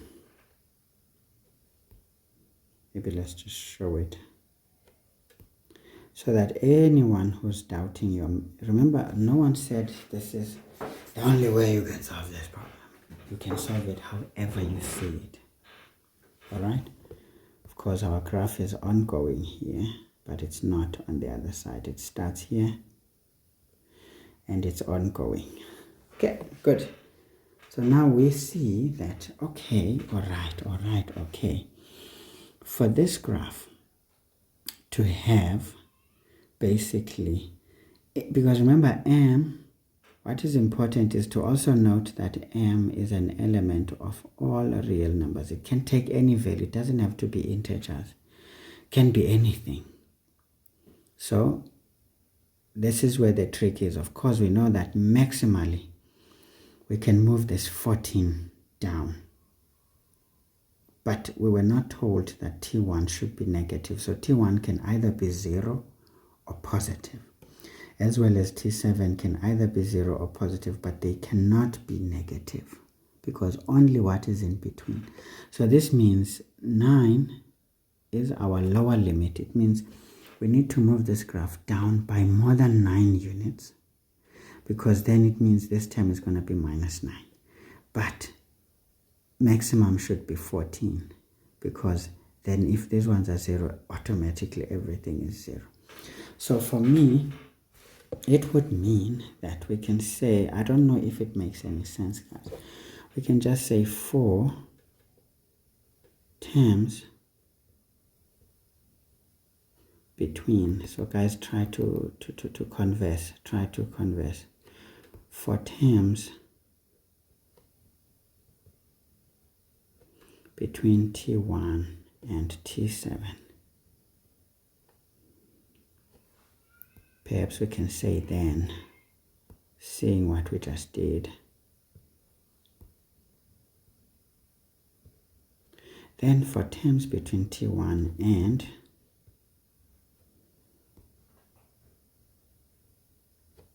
T7 to be negative or negative.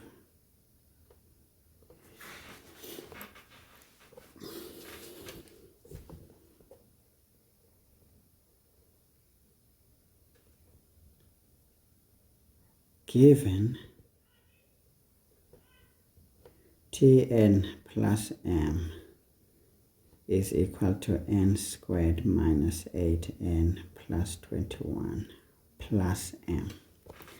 I don't know, given that the function, okay, how am I going to phrase this? Sometimes I get caught up in my own doings. For terms between T1 and T7 to be negative, it implies, let me not go about it the other way around.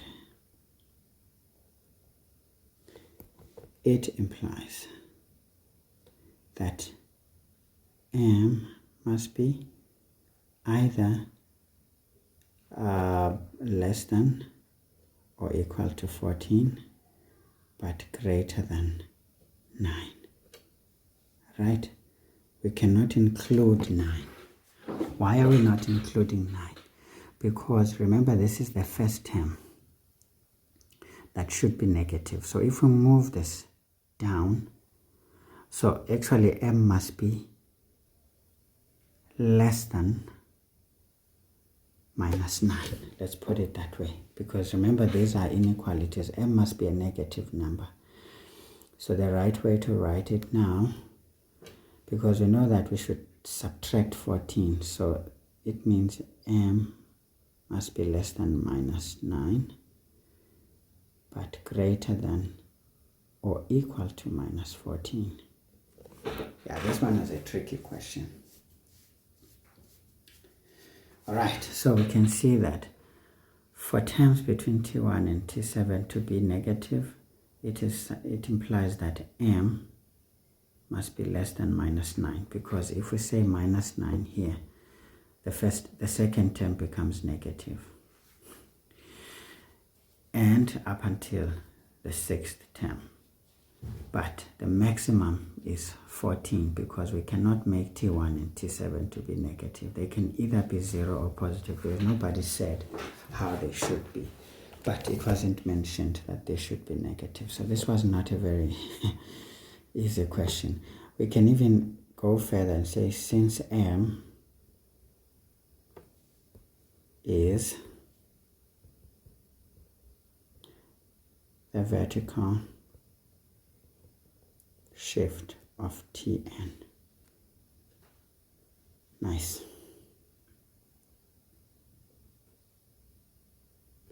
I think that's how good I can. But of course, I'm using my graph as an aid to understand what I'm supposed to do. So how do we score the 3 marks here? Obvious. This one is definitely 2 marks. Solving T7 is 2 marks. I mean, it's a mark. The sketch is an aid to prove our point so that we ourselves can see. It could be marked, it could be ignored. I would give 4 marks for this because even the sketch is important. And mind you, the solid part is what exists, the dashed part is what does not exist. I hope we are clear. So yeah, this one was, ooh. Okay, so this is 3 marks.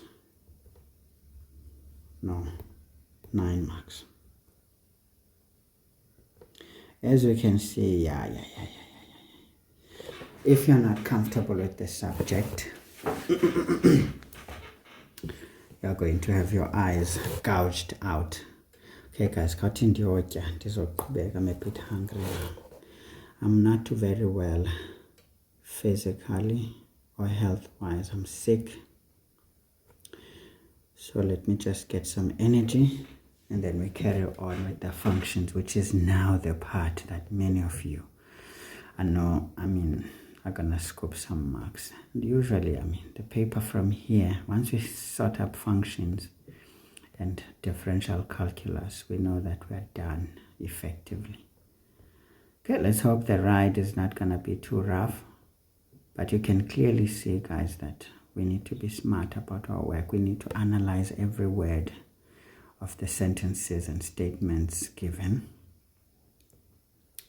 before we can safely say we are answering the questions. Okay, so let's try to answer this as fast as possible. As you can see, this one is going to be more than 3 hours, perhaps more than 4 hours as well, because I need to take you through each and every question such that you understand. Because you will probably not ever hear this dude talk to you this much. So you might as well have this as part of the archives in the channel.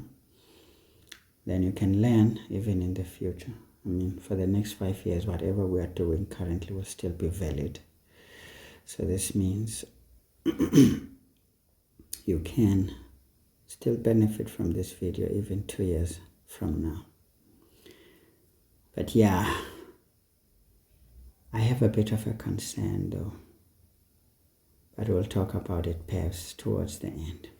Let me just go eat and then we'll be back to continue. Okay guys, actually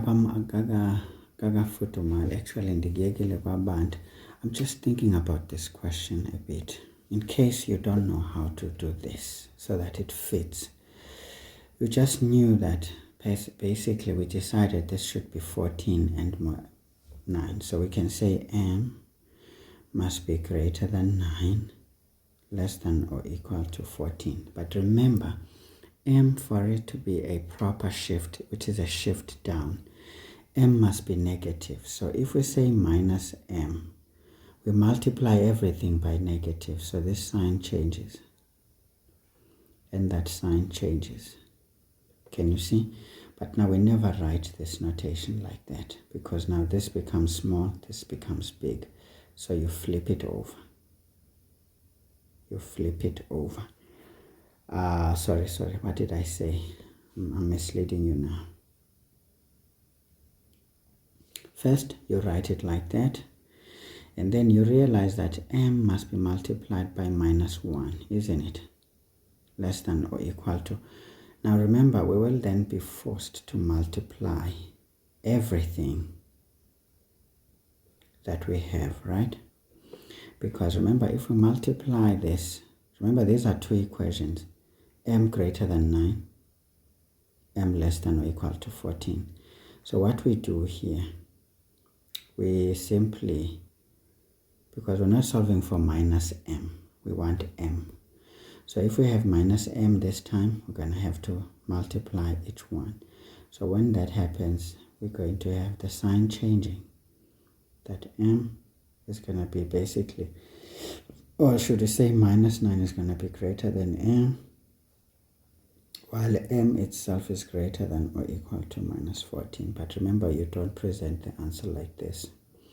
You have to flip it around so that we showcase this in ascending order. Okay? So this one is less than m, while m itself is less than minus 9. So this is just for those who don't know how to look at this and then decide how they're going to put the signs when there's negatives. Just write it as you see it, but then realizing m is supposed to be a negative number. You multiply that m by negative to convert it back to a positive, like here, it means you multiply it throughout. Then the inequality will undo itself for you to win. Okay? Just that part for now. Of course, ukutya kwam ndikuyeke kwabanda so bendisakufudumezile. Sisazawuqhubeka no question 4 after.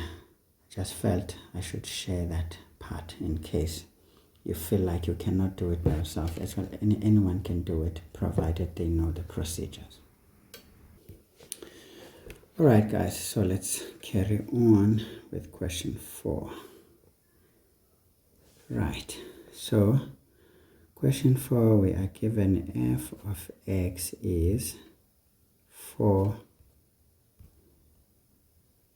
over x minus 3 plus 4. Okay, good. So we know that the value of a is greater than 0, so we know where our graph is supposed to be. First quadrant, third quadrant. But because of the shifts horizontally and vertically, this is what we see. And of course, this graph is representative. So this is drawn below. You can see it. M is the point where the asymptotes intersect. Okay. So what are the coordinates? We change the sign of the x there. If it is negative, it's going to be plus 3 is 2. We take the y1 as it is. It's basically the asymptotes, but the x1, we change the sign of the constant. Okay. We are being given m. What is m? M is the center of this graph.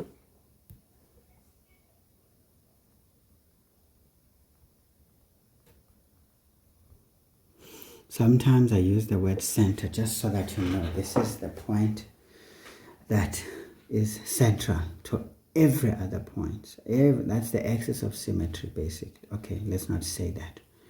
It's the center. Okay, you will understand why I keep saying this. You will understand later on. You may have seen in some of the videos where I did functions recently. What is the utility of this center?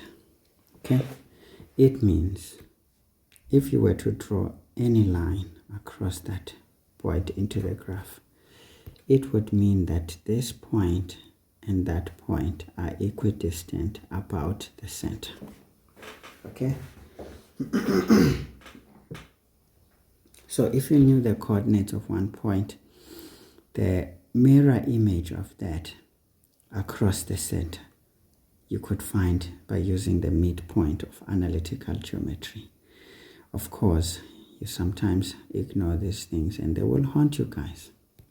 I keep saying this and I'm glad that you can see some of the things I say coming up to really showcase that you're not going to win if you take this for granted. Case C and D are the x and the y intercepts. Of course, at C, we expect some x value in 0. And at D, Same story, it's 0 and some y value, which we can work out. We've got a full equation. Respectively, okay, A is the point on F that is closest to M. Now, this is very important again, closest to M. What does that mean? Remember, all these other points are further from M. All of these ones. Now, if this is to be closest to M, what does this mean? It means this is the point that goes with the line of symmetry.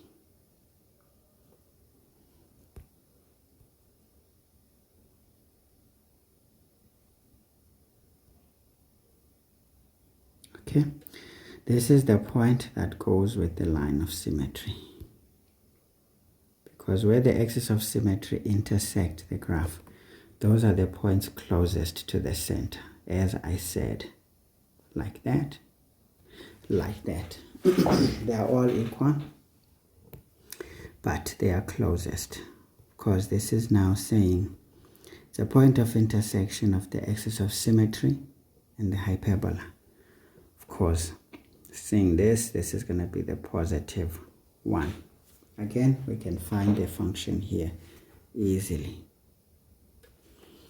All right, so what do we know about this point? We know that it's going to be the square root of A is to the square root of A. Did I say that? Ha! No, man. Is the square root of A plus something. The square root of A plus, is it square root of A plus the horizontal shift or the vertical shift? I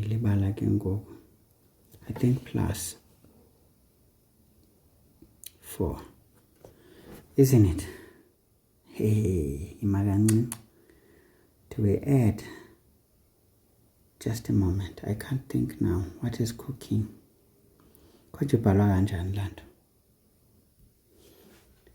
Hey guys, ingqondo ayisabuyi konje siyam-add uphika neno siyam-subtract namadoda. Yemani ithini kanti le nto?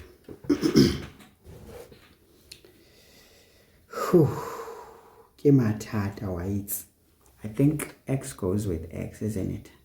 Please check this one on your textbooks though. I think x goes with x here. So it's gonna be 3, but now 3 is negative. And I suppose it should be minus 3. Nah. But wait a minute, this is 0. Square root of 4 is 2. Right? So we should be adding. And then P, the y value is going to be the square root of A as well, plus the P value, which is 4. Okay. So I think that's how it's done, but I'm not too sure. In any case, this is the shortcut, okay, or the shorthand technique of doing it. But at times, it can be the wrong thing to do, because sometimes you're not so sure if you're doing the right thing. So what matters here is to try and do this the right way. Just use points of intersection, and we win, okay? We just simply win. But I think you ignore the sign here. You add, because it wouldn't make sense to, yeah, I think when we do this, we ignore the sign, basically. We ignore the sign here. Although we don't ignore the sign for the y value, I suppose. But again, we will check it and be sure if it works out that way. Okay, let's start answering. So 4.1. We need to write down the coordinates of M. So writing down, we just do so. We get our 2 marks easily. Easy 2 marks. 4.2. We calculate the coordinates of D. That's the y-intercept. So we know that, well, D is such that f of 0 is 4 over 0 minus 3 plus 4, which is equal to, it's going to be minus 12 plus 4, which is minus 8 over 3. Okay. All right, okay. Actually, I'm doing this wrong. This is going to be minus 4 over 3 plus 4, and then we say this is 12 minus 4, this is 8 over 3. Right, because this is positive, so it should be 8 over 3, okay? Be very careful. Sometimes whatever answer you get, guys, remember the gymnastics are good, but sometimes you're doing a bad execution. Remember the question said coordinates, so we need to show the ordered pair here. So this is 0 and 8 over 3. Stop there. We stop there. Let me just check. Sometimes I don't trust my calculations, you see. Yeah. Okay, so that's easy. Again, 2 marks, guys. Substituting 0 here and getting this. But remember, we get this mark provided we showed the ordered pair, because that was the question.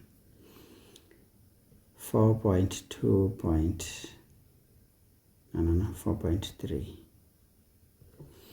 4.3 says, if y is equal to x plus t is the equation of the line of symmetry, calculate the value of t. Well, this is very easy, folks. Sometimes we know that this is this equation. It passes through point M. So the fact that it is given, remember sometimes this is already dictating how you're going to answer. So don't find yourself saying y is equal to x minus p plus q and then you work it out. You will be dead. It's already indicated how it is. So take what is given. So we know that y is equal to x plus t through point M, which is 3 and 4. 4 is equal to 3 plus t. Therefore, t is 1. Does it make sense? Yes, it looks like it. It cuts at 1 there. Proportionately.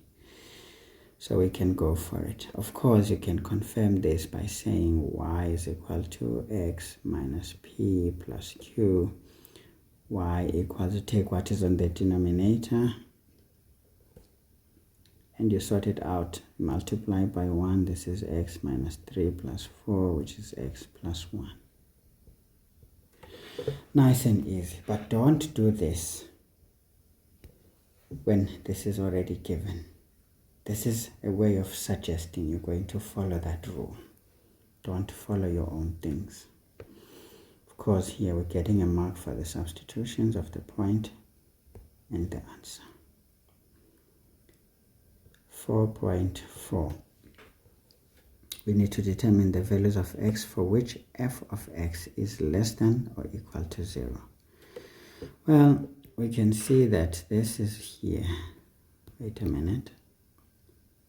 F is 0 and less than 0 in this segment.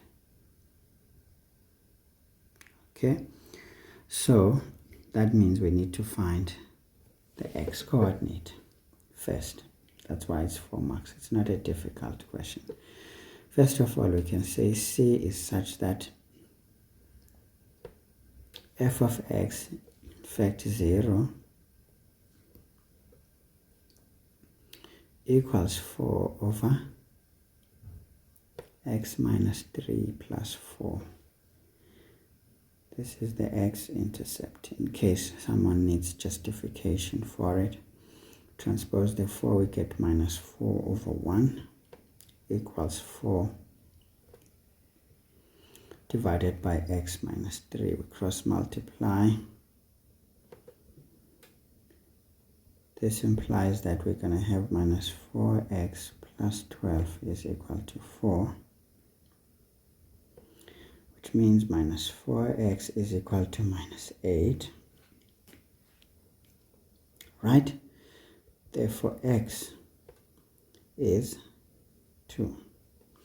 Proportionately, if this is 3, it's okay to say 2 there, so I can accept that. So we can first say, therefore, C. In fact, here, no one asked the coordinates per se. Here we can just say x at C to avoid unnecessary point writing. So we can then make a conclusion on the final answer. Now we can say, therefore, x must be greater than, remember this is less than and including, so greater than or equal to 2. So this is good, because all we needed was the x at C, which came out as 2. And we can accept the 2 proportionately, not exactly. Anyway, we're going for 4 marks here. So substituting 0 for y, working out that x coordinate, and perhaps 2 marks for the answer, I suppose. Right. And in fact, the answer is incomplete. How can I be so careless, guys? Remember, it can't be just any value. There's a skip here. It's an asymptote, right? So this is the interval. And the asymptote cannot be included. And in fact, beyond the asymptote, the graph is positive. So we need to write x must be less than 3, greater than and equal to 2.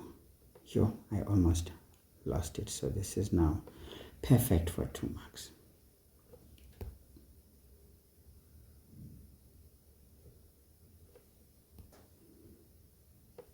Okay, good. So I almost fed you poison there.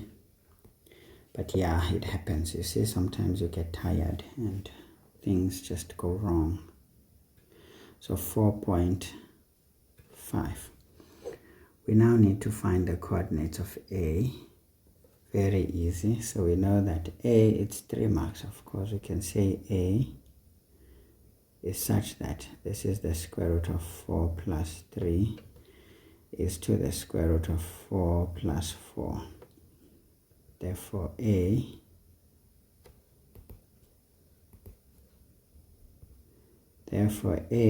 is, this is 2 plus 3, it's going to be 5, is 2, this is 6. Okay, does it make sense? Since this is collinear to this line, let's see when we substitute this point if it will fit. So we know that this is 5 plus 1, which is 6, and then 6 is equal to 6. It definitely does fit. So it means the rule works.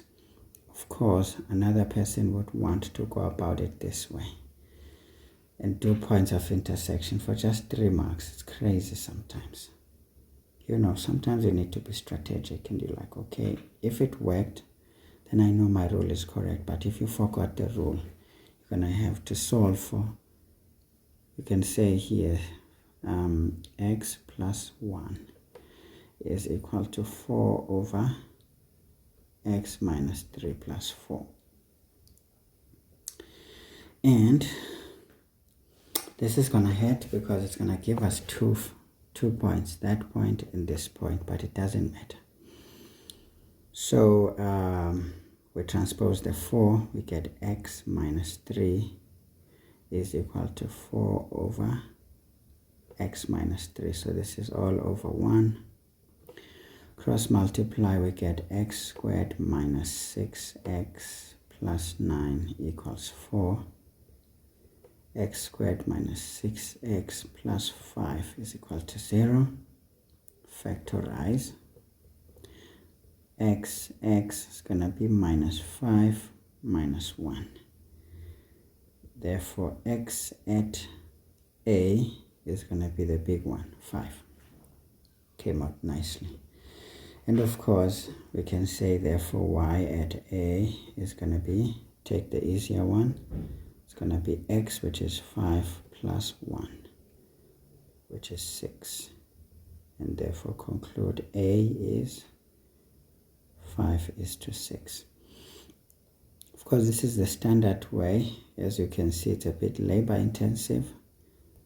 But if you don't know it, you don't know it. Because here you get a mark for this and those two coordinates.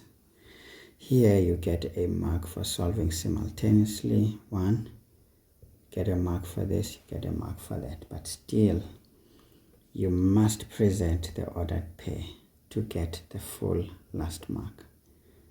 If the ordered pair is not given, you lose your last mark. Alright, not a problem. So let's do 4.6. Now 4.6 says a single transformation is applied to f to obtain a new graph as indicated. So what do we notice? We will see that this is negative while this has now become positive. Okay, now it says A is the image of A under this transformation. Question says calculate the length of A. Of course, this becomes a higher grade question. There's always one such a question. Okay, so we need to first establish what happened here. We can say the y value is not affected. So this must be some horizontal transformation because the transformation happening here is that on x. Let's just imagine what happened together. So we know that for us to end up like that, we must have multiplied the x value by a negative, right? That was the denominator. And then we have a 4, so that was f. So when we make a transformation, remember when we multiply only the x values with a negative, that's a horizontal transformation, or sorry, horizontal reflection. Remember, this is a reflection, as opposed to a vertical reflection where we multiply the entire function by negative. Great. Now, what do we get here? Then we get 4 divided by minus x minus 3 plus 4. If we factorize there, we get 4 divided by, we take out the negative, we get x plus 3 plus 4. We can move this to the top as well, so it becomes minus 4 over x plus 3 plus 4. So literally, this uncovers the fact that this is a horizontal reflection. So we can state here unequivocal. Is it unequivocal? I don't know what that means.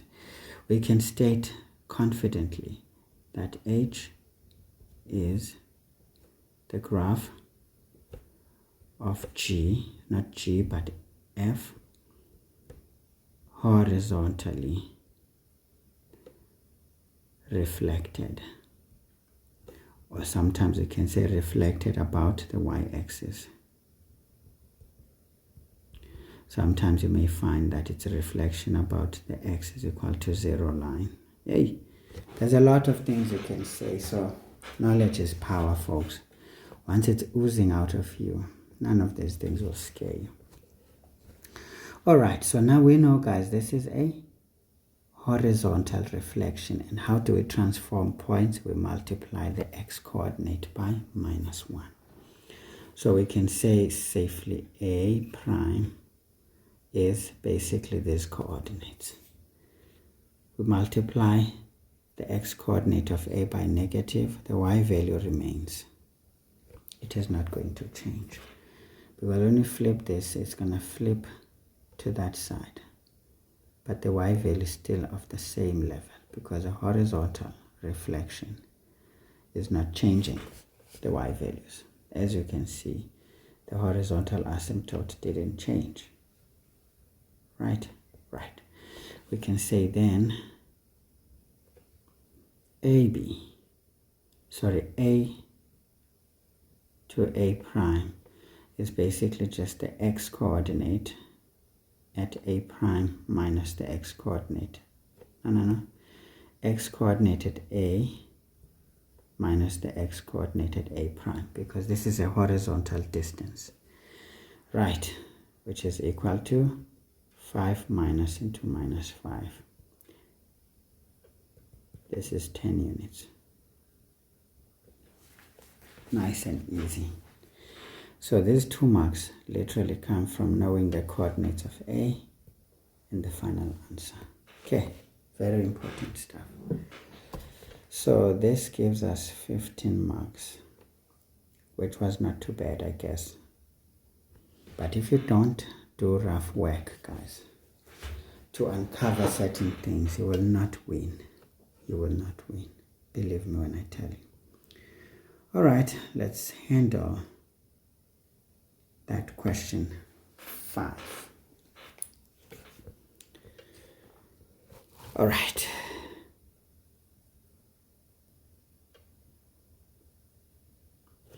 Question 5, we're given the graph of f is a into x plus p all squared plus q. This is the standard turning point format. We are told is drawn below. Of course, we can see it's a graph biface parabolic, means a is negative. So this is what we expect, a negative value for a. C is the turning point. Can you see? Given to us that this is the TP. So this is already giving us the values of P and Q. And P is a point on F, any point on F. Okay, good. Then we're supposed to show that f of x in the standard format is like this. Okay, easy stuff. 5.1, we know that f of x is going to be a into x minus is going to be plus 1 all squared plus q. We write it as it is. Then we substitute a point b to solve for a.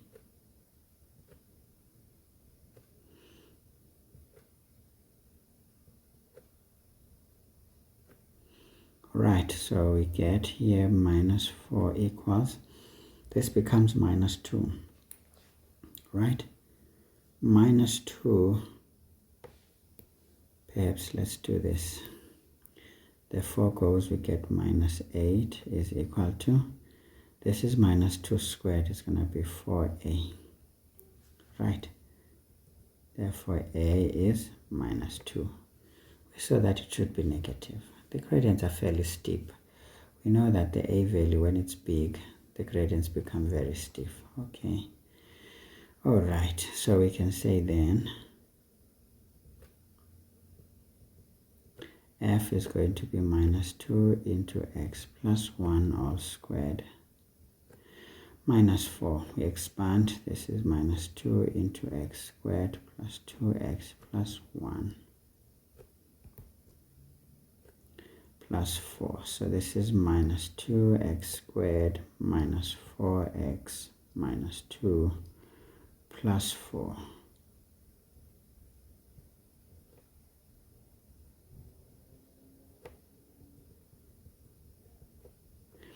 Now this is going to be minus 2x squared minus 4x plus 2. As it is given. Okay, good. So what matters here is to write this the way we wrote it, the substitutions. In fact, the value of a is what matters here. And we can, I don't know, guys, but sometimes I don't understand. Perhaps the expansion, because the answer was already given, maybe here. I guess, I don't know. 3 marks is too difficult to allocate, so depends on the examiner.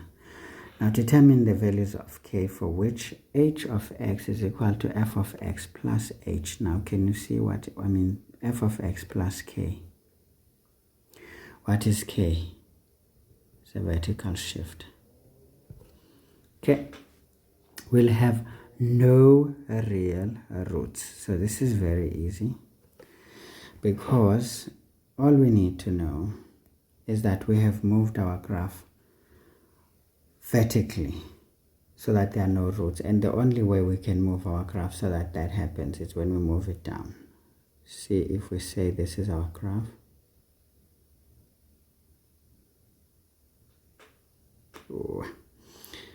if that is our graph, if we move it up, we will always have roots, but if we move it down, we have one root, further down, no root. Okay, so the limit is basically the y value there. So what do we say? We can say k, remember this thing said values of k. So k should be,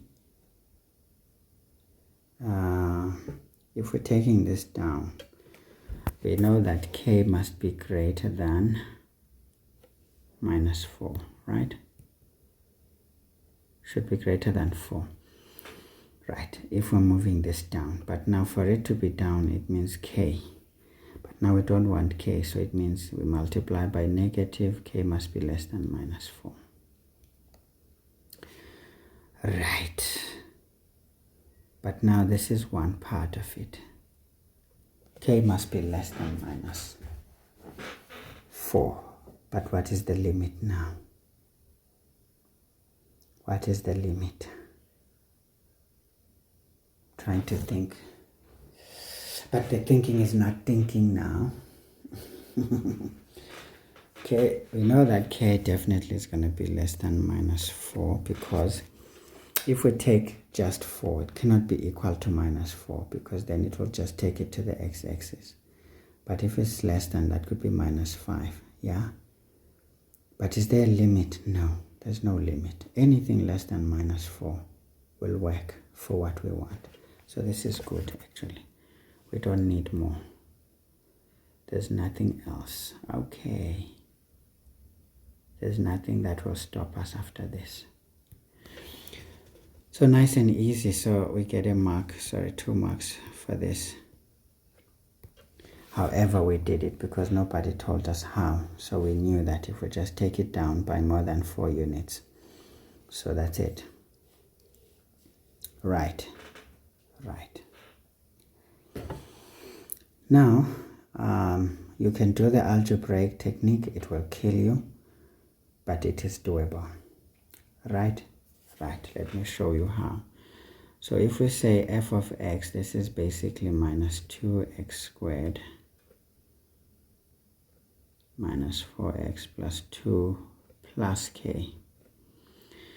Right, so this is h of x now. Is it? Yes. So now when we say no real roots, we know that for no real roots, it means the discriminant must be less than 0. This implies that b squared minus 4ac must be less than 0, which implies that b is minus 4 squared minus 4 into minus 2 into 2 plus k less than 0. This is 16. This is going to be 8. Right, 8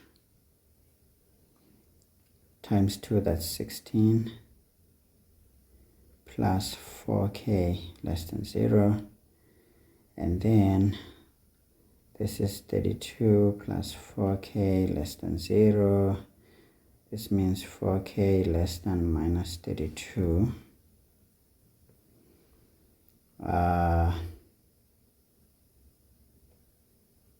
Therefore k must be less than minus 8.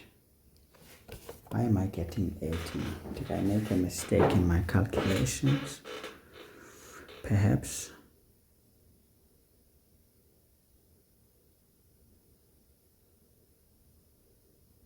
What did I do wrong? Oh yeah, my a is minus 2. Okay, yeah, that is that. I can go masingaqhelwa kabi. Why 8 ungenapho 8? Fanele kuphume u-4 nje. This thing is supposed to give me 4. Yeah, man. Yes, this is 8, not 4k. Sorry, guys. Okay. Always check. Always check. So this is basically 8 times k, which is 8k. Now it makes sense. So this is going to be 8k, 8k, 32 divided by that is 4k. Okay, it's not too bad after all. If you only know that technique, go for it. But it's just 2 marks. It's just 2 marks. So perhaps here you would be given a mark for substitutions and for the answer, just to grace your thought process, I suppose. As you can see, this is a lot more work than just looking at that turning point. When everything is related to the turning point, it's much easier to navigate. Anyway, let's move on to 5.3. So 5.3 says the graph of y is equal to g prime x. Okay. Now, where g prime is the derivative of g. Okay. Y. Okay. Now, is obtained when f is reflected over the line. Y is equal to 4. Yeah, this is one of those questions. Okay, a very long story here. Okay, y is basically equal to g prime x. Okay, where g prime is the derivative of g, right, is obtained when f is reflected over the line y equals 4. So this is a horizontal reflection, but not about the x-axis, but about this line. Y is, sorry, if we reflect it about the y, a horizontal line, it means it's a vertical reflection. Okay, and that line of reflection is right on the axis of symmetry. Okay, should we say the maximum value? So we are reflecting this graph about this point. Okay, and this is, wait a minute, I want to first establish what is going on. The graph of y equals to g prime of x, where g prime is the derivative of g, okay, is obtained where g hey, is the derivative of g, okay. This graph of y is obtained when f is reflected over this line, okay. We need to draw the sketch graph of g if g of 0 is less than 0. Clearly indicate any stationary points on your graph, okay? All right, so this is an interesting question. Okay, fine, we know that this whole business here, y is equal to g prime, but g prime is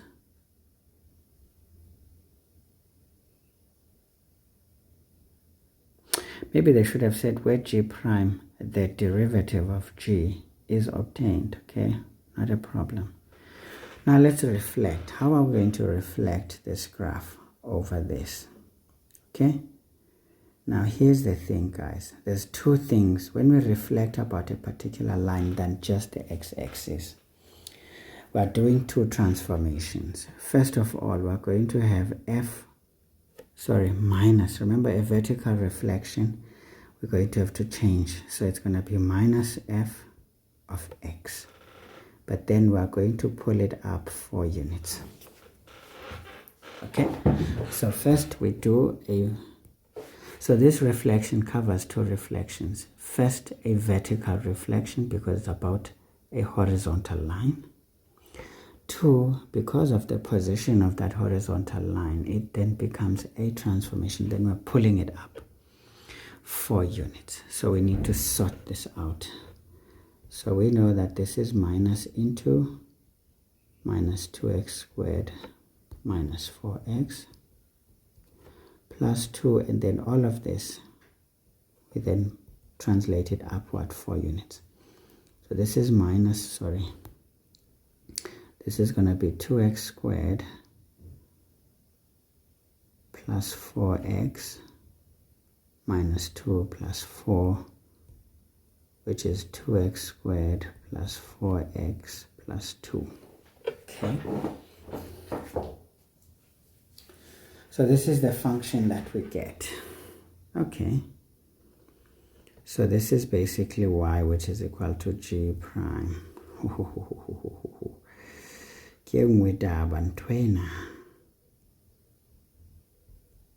Okay. So always break down.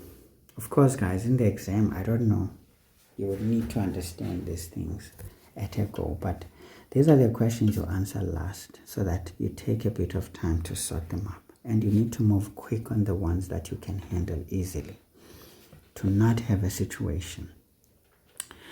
Of course, this is exactly what we have first. And on top of that, this is what it translates to. This is the equation of g prime. Okay.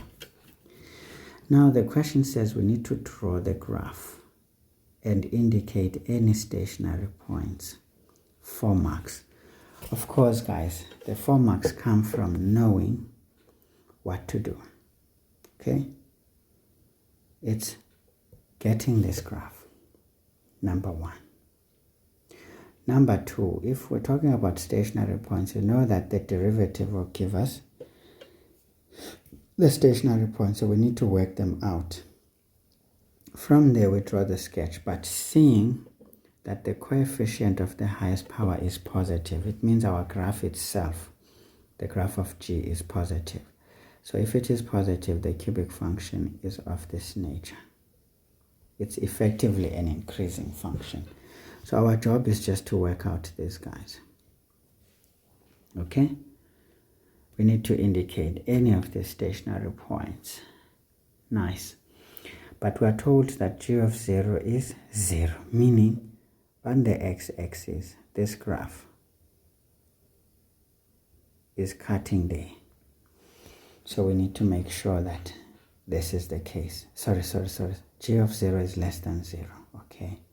So it means the graph is a bit further down, like this. Okay, this is just the idea. It's just telling us the y-intercept is negative. Because remember, this doesn't tell us anything about the y-intercept. Remember, this is plus d, which is not there. So this is giving us the y-intercept, which is the missing constant when we differentiate. So it just makes us to know where that graph is. Okay, let's attack this question nicely.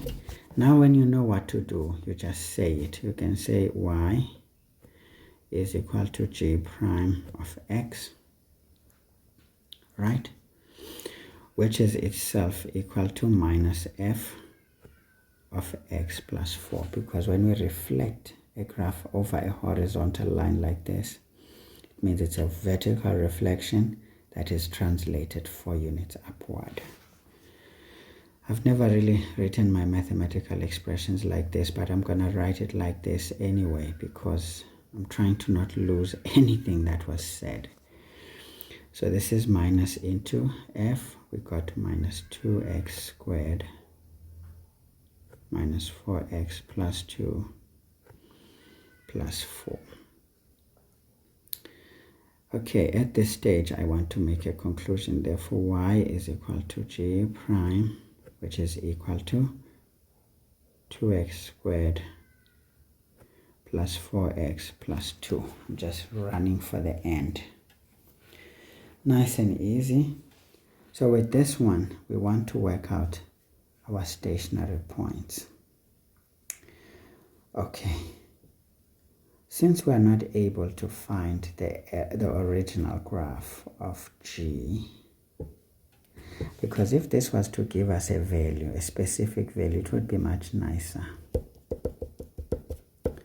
But it's not a big deal. Okay, we can then work out that, okay, but we can say stationary points. We can say g of x is such that the turning points are themselves a situation when 2x squared plus 4x plus 2 is equal to 0. Right. Which would imply that x squared plus 2x plus 1 is 0, which, when we factorize, we get x plus 1, x plus 1. So we can see there that technically this graph itself,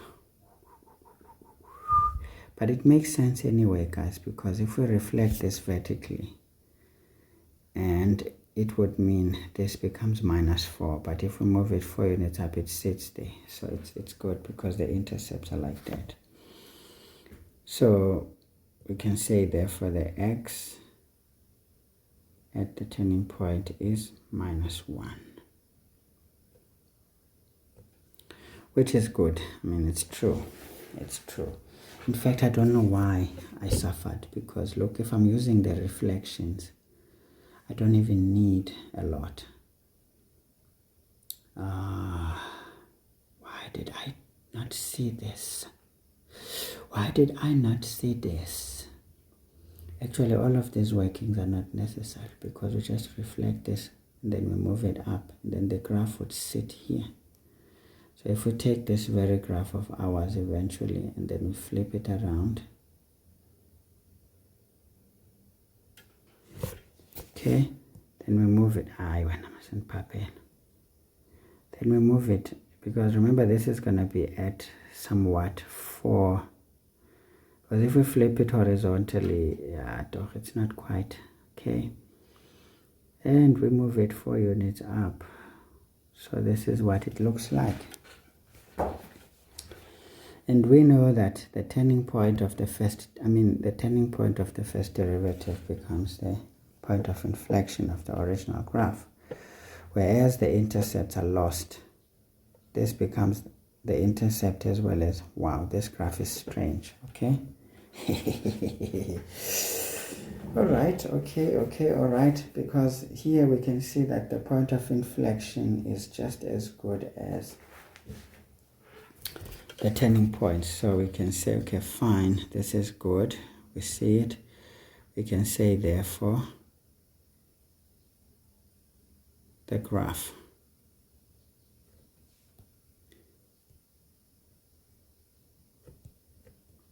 of G is as follows. Yeah, this question is crazy too. It's not a nice question. Now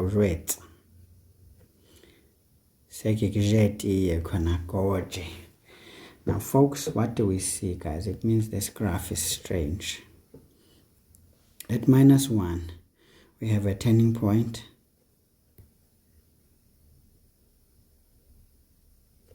Okay, maybe I should not show it, but this graph is like this. It's like the mother function. Wait a minute. It's like the mother function. It's like this.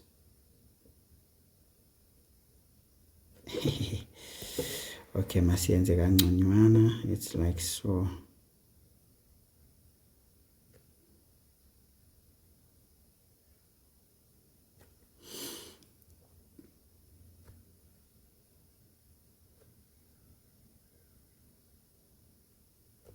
Okay. And of course, we know that this happens at -1. Maybe let's just show it nicely.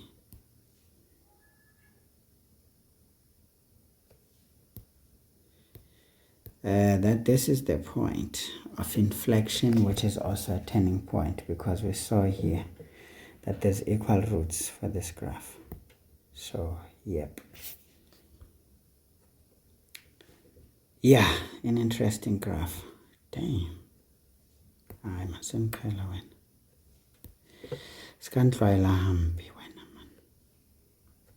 So this is the graph of G.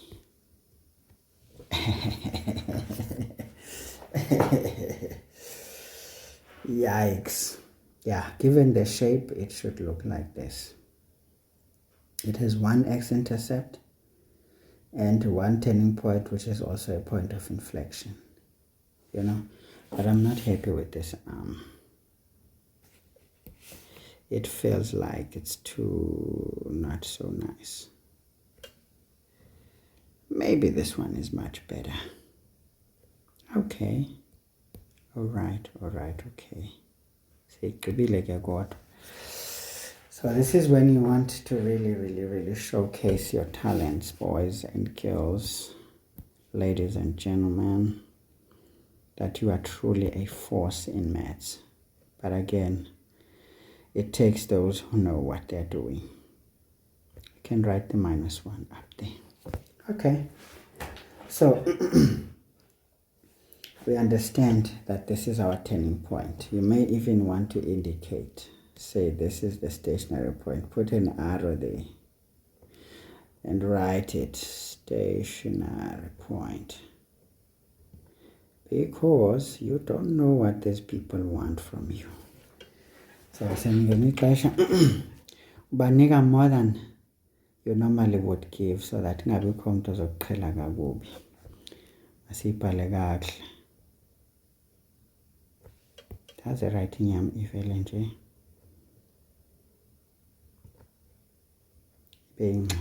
Okay. So of course, guys, the algebraic work as well does help, because nobody said how we should do it. We just need to do this thing.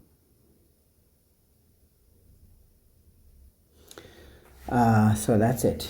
So we only have one stationary point. Sorry guys, so yep, an interesting thing. Okay, how do we score these 4 marks? I would suppose, for me, guys, writing the rule, it makes it clear that you understand your work, right? I would perhaps say the product also shows that you understand your work.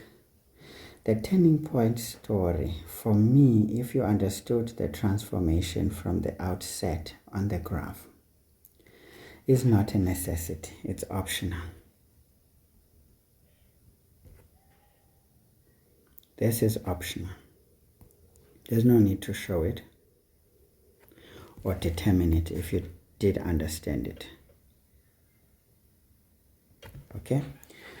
Hayi vele nibhale kakubi nje waya kanimeni guys. Kanti ntoni ngo? Optional.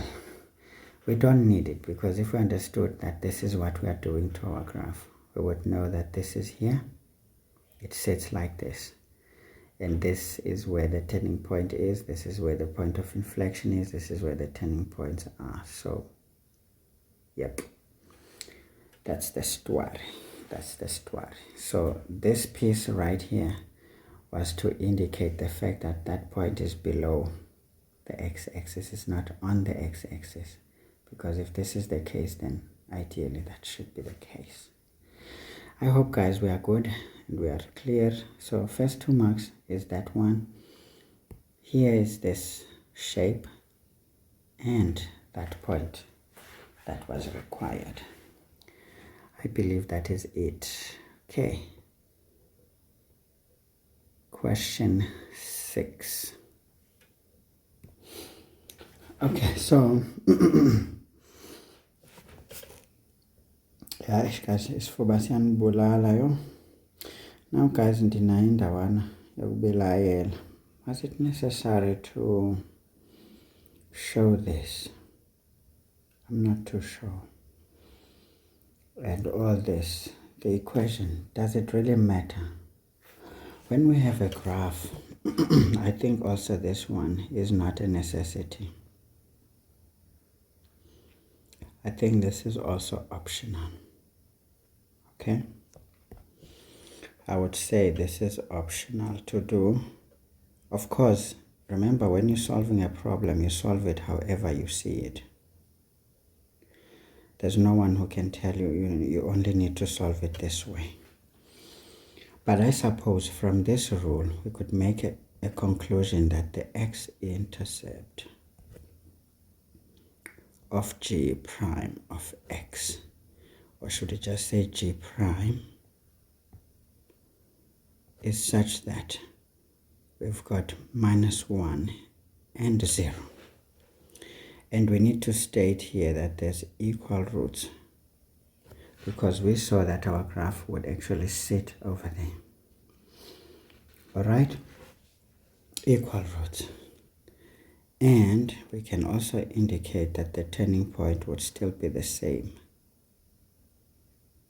-1 and 0. Of course, this is when we are using the graph rather than the algebraic technique, but I think the rule is more important. And then we can say for stating the x-intercept as well as the turning point, because even just the statement alone, equal roots, already indicates the fact that that is also the turning point. I think that is how those 4 marks come about. Of course, these are other ways in which you can think of it and solve it. Okay, just trying to make sure we don't leave any stone unturned. So this was a perhaps not so nice question for students who don't enjoy the subject, of course, but for those who love the subject, they would know this is a good challenge to test your level of understanding of the subject. Anyway, we've got f of x equals p to the exponent x plus q. And we've got g of x is equal to mx plus c. Okay, I drawn below, and we can see nice and easy there's a point of intersection here where these two are equal, so not a big deal. And we're told A is the point of intersection of f and g. B is 0 and -3, and we can see it's the y-intercept of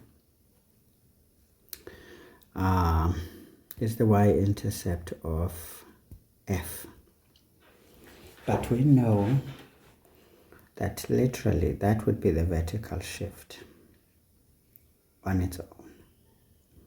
But an exponential function unshifted cuts at 1 normally.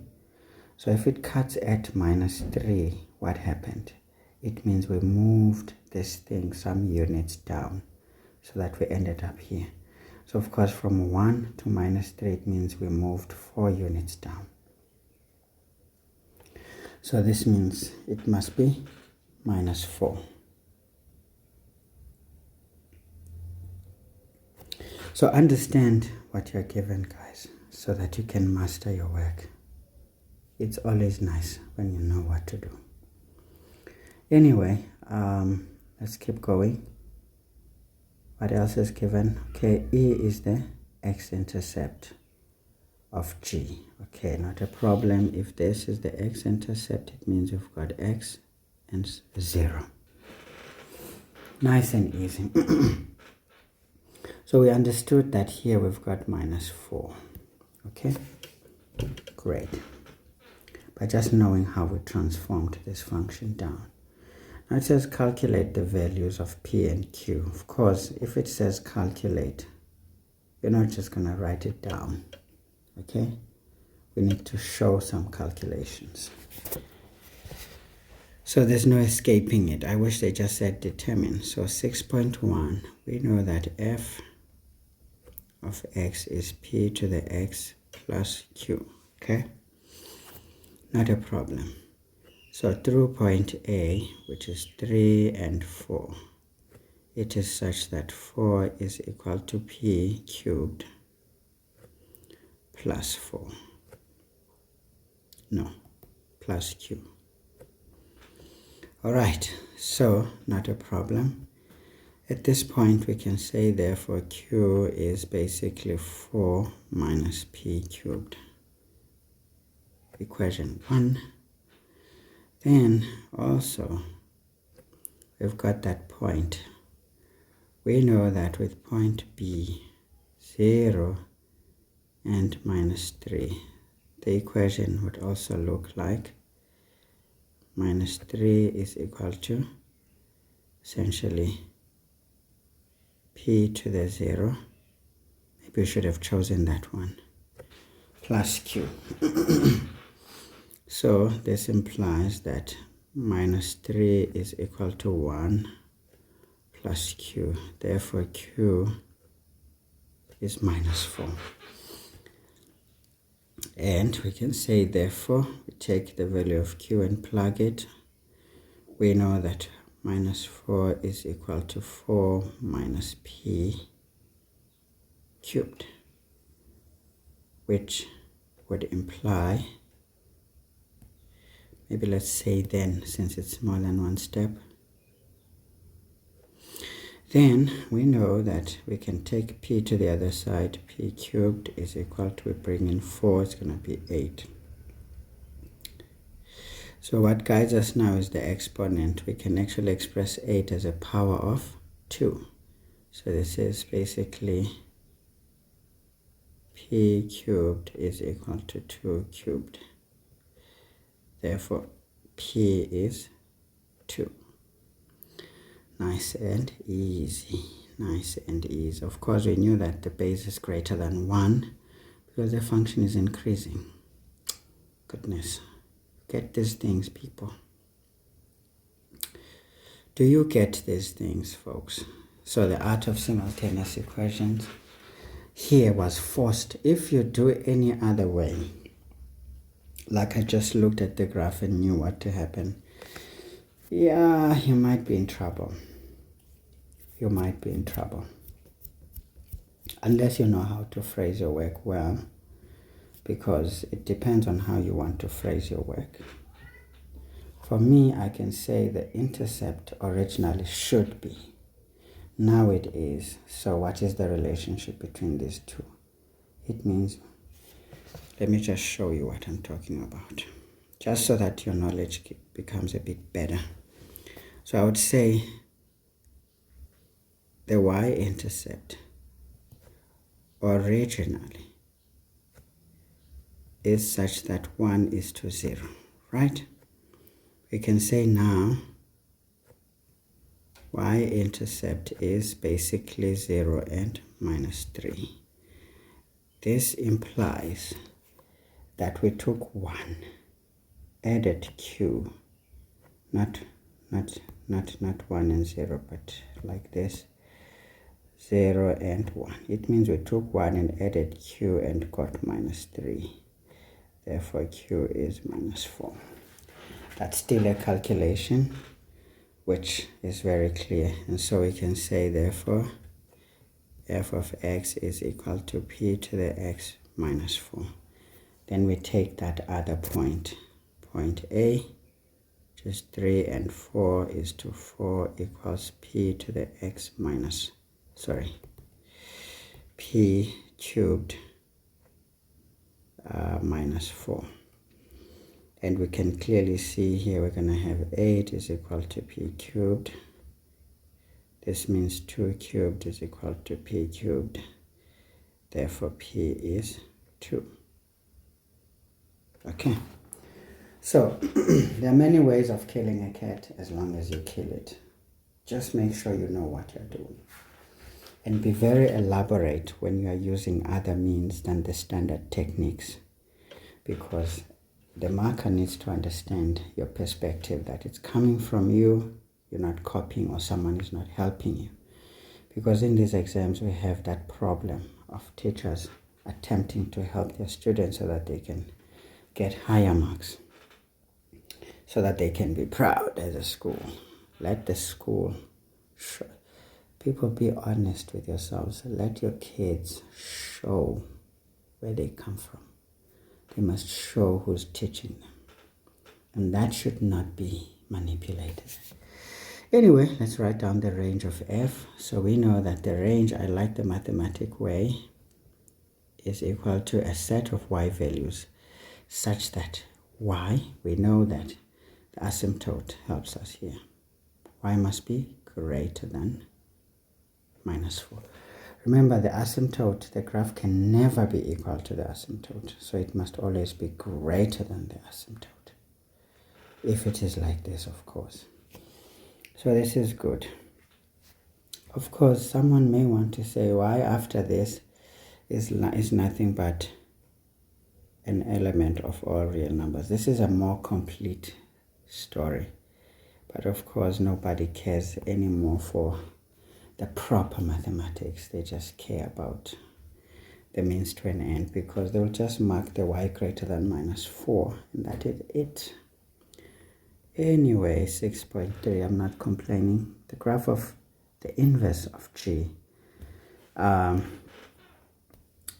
also passes through point B. Determine the equation of the inverse. Okay. I'm trying to figure out now. G is the straight line equation. I'm just looking at the marks and I'm wondering what's happening. So this is clear. We need to first find the coordinates. The equation of G. Because we cannot find the inverse. But we are told it passes through B. So what do we know about the inverse? Well, we know that if this is an increasing function, the inverse is also an increasing function. But usually the gradients of an inverse tend to be much more gentler than the original. But it depends on what was the original. All right, okay, all right.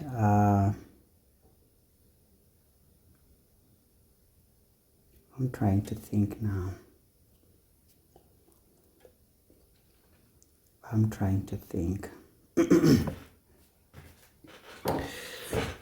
We have a bit of a problem in that in the inverse, in the inverse we need to know something, that this point is our key. We need to find the mirror image of A in the inverse. So we can say A prime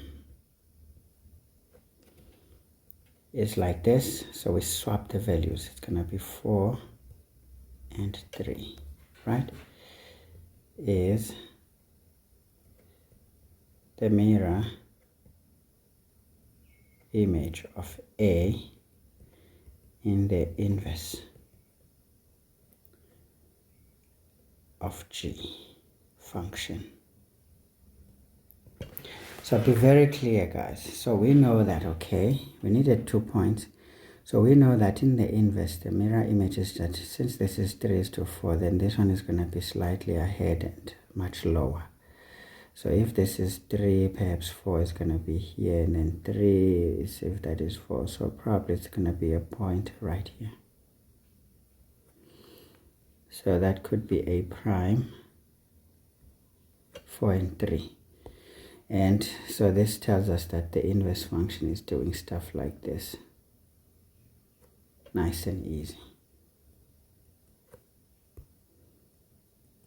Okay. So guys, apha bebelwile nani ne? Bendisengxakini bantwana besikolo andindisoli. Nikhala ngesizathu. Hey, bekuliwa mos apha. Bekuliwa nyani. So we can say, well, we understand that basically the gradient is going to be equal to, this was meant to be A. So this is meant to be y at A prime minus y at B divided by x at A prime minus x at B. This is 3 minus 3 is going to be plus 3 divided by 4 minus 0, which is just 4. So this is 6 over 4, which is 3 over 2. Okay, ndicela ukuqhubeka apha bafowethu. So when you draw a vertical line, you are suggesting that you are continuing.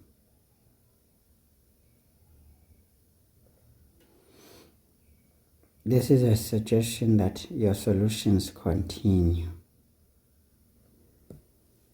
on the other side, rather than this is dropping from the top. So we know that then, we know that G inverse of x is going to be equal to 3 over 2 x plus c. We can pick any one of the points. Let's choose the one that's already there. We don't need this. It's minus 3. That's the y-intercept. We can even make a conclusion down there. I don't need this. Once we have the gradient, we already have the y-intercept. You can say therefore G inverse of x is 3 over 2x minus 3. It's done. Yeah, guys, the examiners looked like they were on fire in this question. Sometimes I think the people who examine are overzealous. They defeat the purpose of what we teach as teachers, if I was to call myself a teacher. I mean, why would you punish students like this, man? Yeah, but at the same time, you don't want people to claim they know maths when they don't, actually. This is not for everybody, unfortunately, guys. So what is important is this point. Calculating the gradient, writing the equation, and we can entertain perhaps the substitution into the formula. I didn't complete my job here. Alright, so that's it, guys. 4 marks in the bag. Oh, by the way, we were told to do this as y is, so we can say therefore y, but I would like to specify what I'm dealing with, so maybe let's just write it better. I like to write things in a sensible way. We can say G inverse of x is such that y is 3 over 2x minus 3. Okay, now that's better. But again, nobody cares that much. Alright, so 6.4. We need to write down the equation. Aibo. Aibo, guys. And men. What? Oh, shit. Oh, shit. Shit. I answered wrongly. Here we want the equation of G. My goodness. Yes. Okay. Yeah. Ne? It's not a problem. We're going to change this one to B prime. Right? But now we need to change the coordinates here. Because if this is on the inverse, then the opposite is going to happen for the y. So this one is going to be basically, remember this was 0 and minus 3. So the other one is going to be 0 and, wait a minute.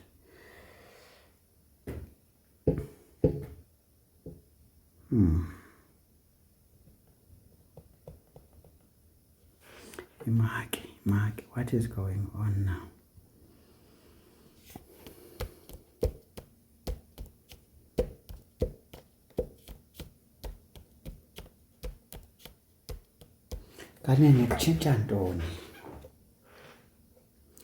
Between the inverse, we swap the values, right? So what is this now?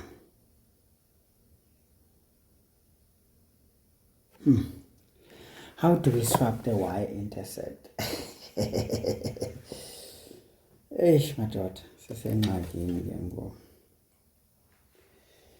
What do we do? But I think the y-intercept coincides with the x-intercept, isn't it? But now they exaggerated it here so that you don't see it. So basically, it means E is the mirror image of this y-intercept. Lord, have mercy on us. So that becomes -3. Wow. They just exaggerated it so that you don't see it. Because look at me, I'm wondering what I'm going to do. Okay, so we can say E is the mirror image of B. So this means we need to state that these are the coordinates of E. Now we're going to say -3 and 0 because we swapped. This was 0 and -3. When we swap it, it becomes an x-intercept. Okay, is the mirror image of B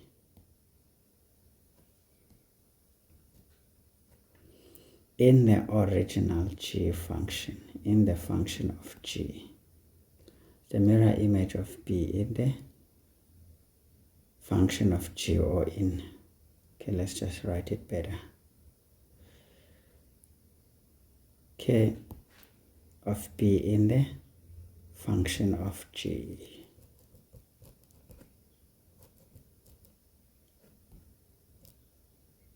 Okay. I answered the wrong question, but same technique otherwise. Okay, it's not too bad. Let's see, guys. The examiners were doing things here. They were doing things. Guys, they had fought with you. Maybe they saw that you take algebra lightly. So we can say y at A minus y at E, x at A minus x at E. Sibona umhlola. Yeah, guys, it's shaking me now as well. This thing is shaking me now.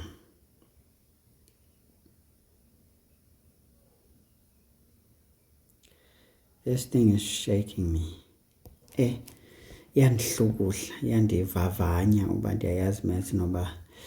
Okay, so y at A is 4 minus 0 divided by x at A is going to be 3 minus 3, which is like this.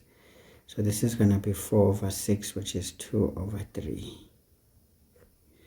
Right, therefore G of x is such that y is equal to 2 over 3. But this one, we don't have the y-intercept automatical. Okay, now I'm losing focus. Guys. So on this one, I don't have a choice but to bring in my vertical line. So this implies, we can say then, G of x is such that y is equal to 2 over 3 x plus c. Now we can choose the point that was given through point A. Yeah, guys, I am feeling the heat now. I'm tired even. You know, flu is such an annoying disease. It just makes you so tired. But you're not working at all. It means the body is busy fighting. So this is 2. Okay. Therefore, y is 2 over 3 x plus 2. Okay. Sometimes you answer the wrong question confidently. Wow. Anyway, so coordinates of E, very important. Substitutions here, perhaps not necessarily substitutions, but the gradient, substituting a point, and then writing the equation. Okay, yeah, you can see some questions are just demanding. Write down the equation of the inverse. Okay, now we know that G inverse is going to be, of course, the question said write down. We don't want to see what you did. By the way, we got it. The gradient is going to reverse, isn't it? It's going to be y is equal to 3 over 2. So they are reciprocals of each other. Minus 3. Because the y-intercept is already given to us. So we just switch that thing. Nice and easy. Is that sure? Let's see. I don't trust what I just did. So this is x equals 2 over 3. Y plus 2. Then we multiply by 3. This is 3x equals to 2y plus 4. And then we take y to this side. 2y is going to be equal to 2y is going to be equal to 3x minus 4. And y is going to be 3 over 2x minus 2. Hi. Now we have a nightmare. Why ngaphumi? Because when we manipulate this, we don't get this. So what happened? My mistakes again. Goodness. Now it's my mistakes. Okay, 3 by 2, that's 6. Okay. Now I'm happy. Okay, so this is good. Sometimes don't be lying, guys. Check it. These are not marks to throw away. Okay, good. Now that was 11 marks. As you can see, I'm losing my focus as well. I'm sure you guys are also trying to lose yours over there. All right, that is it for the functions. Of course, this is the topic, guys, to answer as early as possible. Because if you don't, it's going to work on your nerves, okay? That's just the topic that works on your nerves. I'm trying to think, should I skip and start on a new page? Maybe. So, question 7. All right. So,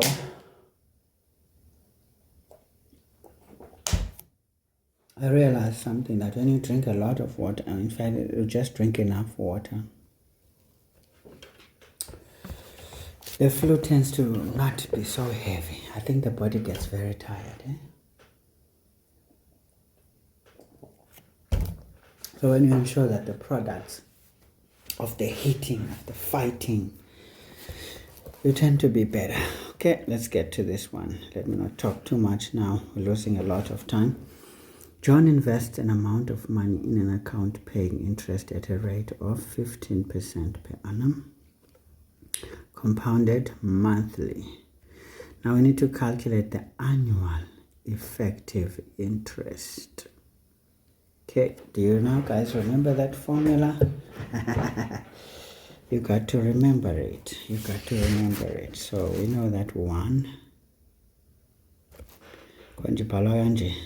Yeah.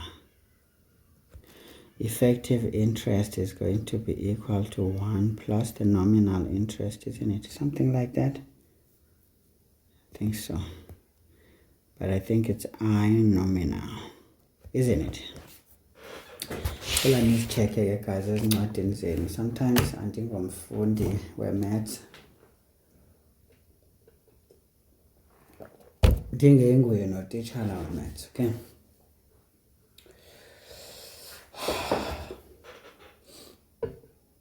So andikho sure uba into endinibonisa yona inje na. But maske sithi 1 plus effective interest is going to be 1 plus nominal interest is going to be that 15% divided by 100. So say 15 divided by 100 is going to be 0.15. Then monthly we say divided by this. That's what we do, right? Right. And of course we want to find the effective interest. So we can say therefore the effective interest is going to be this one minus 1. And of course, once we get this, we multiply this by 100, isn't it? Yeah, I think so. So must you see board 1 plus 0.15 over 100, so over 12. Okay, minus 1. Then we times this by 100. Hi man, hey. 10 go. Mark 1 plus 0.15 over 12. Here when minus 1. It is what it is. Then we multiply this by 100. Hi man guys, kwenzakalani? Antoli lento endiyifunayo njena. This can't be right. There's no way. Remember, the effective interest is not that different from this thing. Did I make a mistake somewhere? Oh yeah, the exponent. Remember, yearly. There's 12 months in a year. My lord, okay. Eh? You see? I'm telling you these things. You don't just do things. So, senilibele izinto ezibalulekile. Okay, masiqalise ke ngoku. Sithi ke ngoku 1 plus 0.15 divided by 12 times 12. Okay, so to the exponent 12 minus 1. Yes, man. You see? Times 100. Now I'm getting something sensible. So this is 16, now we will stick to 2 decimal places, 0.8%, because nobody does more than 2 decimals here. Alright, so I'm feeling a bit better because I know the effective interest is usually slightly bigger than the nominal. But they're not too different, 15, 16. But please confirm if this is correct because I'm not too sure if I'm doing it right. So this is it, folks. Let's see, 7.2 says, Tino invests 500,000 rands in an account earning interest rate at 6% per annum, compounded quarterly. Giddy God. Okay, Tino decides to withdraw 11,250 rands at the end of every 3 months, meaning quarterly. Tino will continue making these regular withdrawals until there is no money in the account. Okay, how many withdrawals of 11 scored or 35, 32 and $50 will Tino be able to make?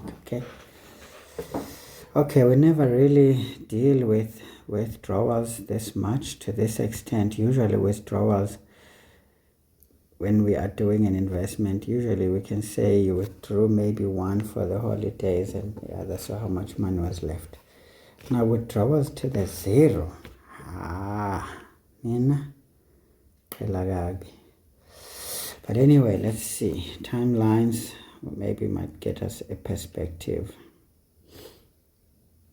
So sometimes I rely on some tools that assist me. So T0, this is when we are putting in the not Drati, but the 500 scored.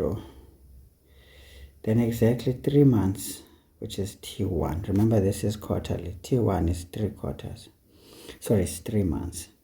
So we're taking 11,250, and we continue to do so until there's nothing. Perhaps this would be the last, I don't know.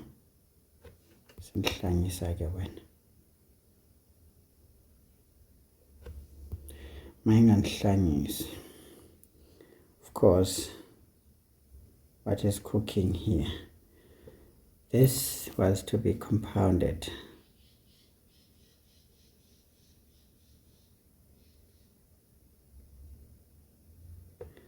At 6% per annum quarterly. Okay, of course guys, the timeline is not really a big deal. You just go about it. Of course here, my n here is the quarters, okay? It's not the years. Be very careful of what this n represents and T1 represents. Now folks, if we're taking the money like nobody's business, remember at this point when we take, it would have accumulated interest, right? Of course, they're not telling us if he's taking this before the interest is added, you know? Sometimes I don't like the line of questioning that is not clear, because what about he takes this money before interest is added?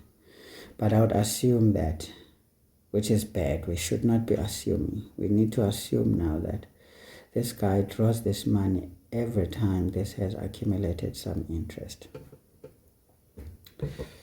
Yo. Yeah, guys, this is crazy now. This is crazy.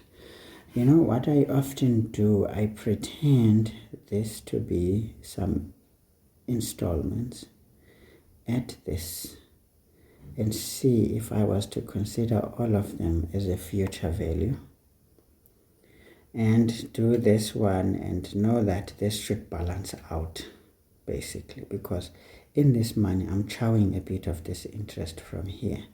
So one can think of it in two ways, as a future value kind of a calculation, or I think the present value, because if we can pretend this is a loan, which is normally more like a loan. So let's see. So yeah, for me, for us to get the period, we could think of it as, you know,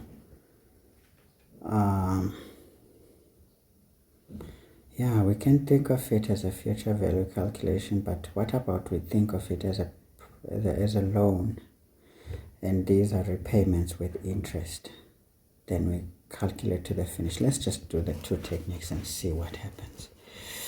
Of course, guys, we know and understand that here it simply tells us that A into, well, this now becomes our principal, into 1 plus I to the n must be equal to, if we consider these as installments, it's going to be x into 1 plus I to the n minus 1 over I. Perhaps, I think this is where the examiners are creative in a way, because technically when we take this and subtract this, we should get 0. That's the intention. Okay, so one can think of it that way. Let's just go ahead and see what we get, and then we'll think of it in two ways, using this as a present value or this as some whatever. So let's go. This is 500 squared into 1 plus Now 6% is 0.06, ne? So this is 0.06 divided by 4. Remember, this is quarterly. Now n is the number of quarters, so we're not going to think of it as years. How many withdrawals? It tells us the number of withdrawals, so that's it. It's going to be equal to 11,250 into 1 plus 0.06 divided by 4 to the n minus 1 divided by 0.06 over 4. Okay. So now the gymnastics kick in. Okay. Now let's have a look. This implies, okay, what we're going to do, we will take this and multiply it there. Remember, we just cross multiply here.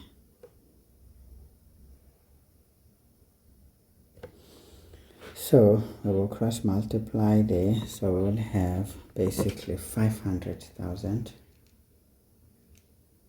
times 0.06 over 4. This simplifies to 7,500 into 1 plus 0.06 over 4 to the n equals 11,250 into this situation over here. In fact, let's just break this bracket all together. So we distribute this, it's going to go with this one. Why do I want to do this, man? Why don't I divide by 11,000? Yeah, but this is too small. This is too small, but again, it's not a big deal, is it? Because the one thing I don't want is to end up with a big expression, okay? Alright, okay. Let's just say systematically over 4 to the n minus 1, okay? Then we divide by this. Do we need to? I don't think so. So what we need to do, okay. You know, part of me is feeling like I'm going to commit suicide. I think let's just distribute this. This is why here I just wanted to already do it. It looks like I need to.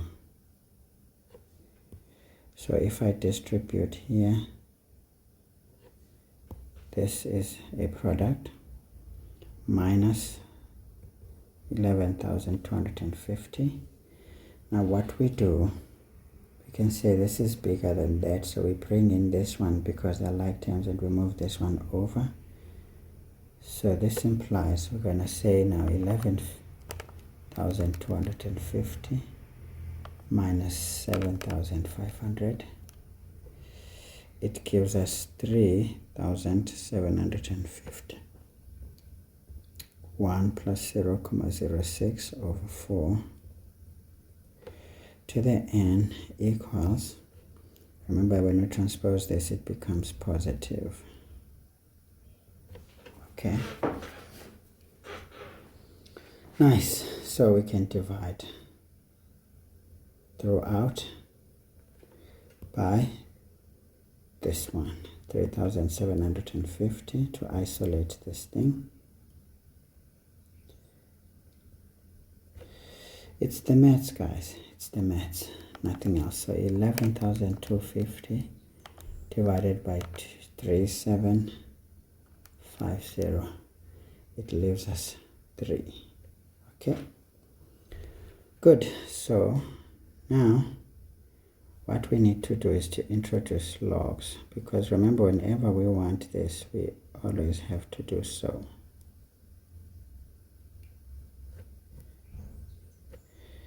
going to be log of 3.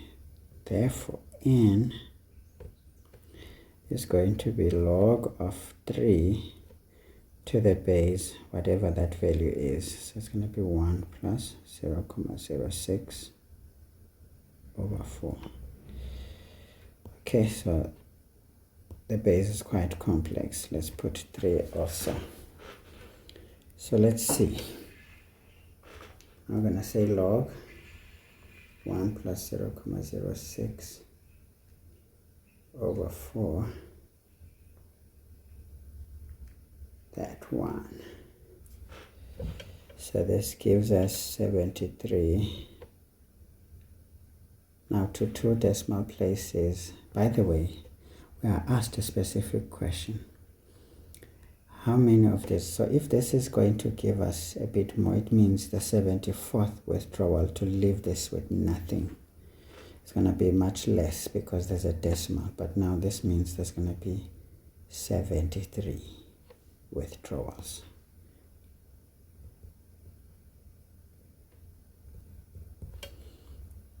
Of 11,000, 250,000, because we were specific here. How many of these? Okay. How many of these would be the case? Okay. Nice and easy. Nice and easy. So that should be it. Okay. So the way I think about it is that, look, I pretend that, look, this is, okay, let's just say, the best way to figure this out is to say, if I am to have some money with interest, I would consider this as the investment. Because if I didn't take this money, mind you, this is money which is part of this and the interest that I would have earned. So if I didn't take it, it would perhaps be this money with interest. Hence, I'm doing what I'm doing here. But let's see if we use the present value calculation just to see if it works out nicely. Present value, we know that 500,000, we pretend this is a loan, it's going to be x, which means x is going to be this amount of money. Now this one is 1 minus 1 plus 0.06 over 4, all to the exponent minus n, divided by 0.06 over 4. Then of course, what do? We cross multiply and then divide to isolate this guy.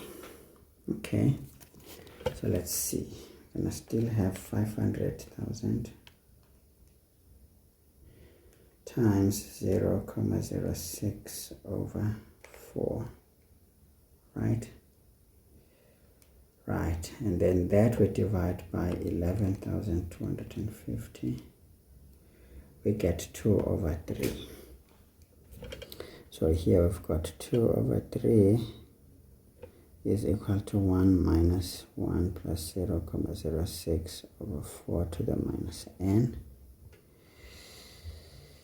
And then we take this over and this side, so we end up with 1 plus 0.06 over 4 to the minus n equals 1 minus 2 over 3. And then we know that therefore n is going to be minus the log, because it's going to be negative now, minus the log of, okay, the base is 1 plus 0.06 over 4 of 1 minus 2 over 3. Let's see, will we get the same answer? Log 1 plus 0.06 over 4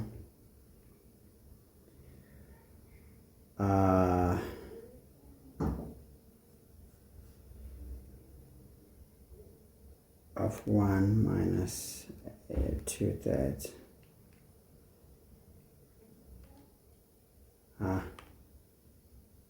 10 ngoyanhlanyisa. 1 plus 0.06 divided by 4 to 1 minus 2/3. Just want to see. Okay, I'm getting the same thing.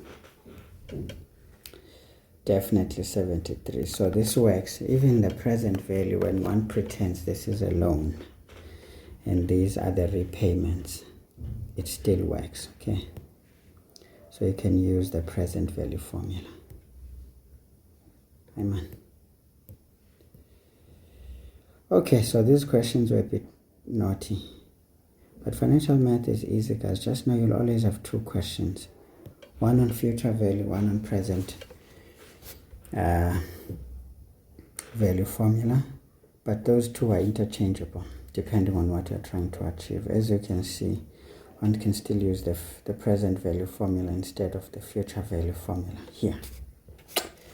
As you can see, both give us the same answer. They can't be wrong. Okay, they cannot be wrong. Let's mark it. How much do we get? This, mark,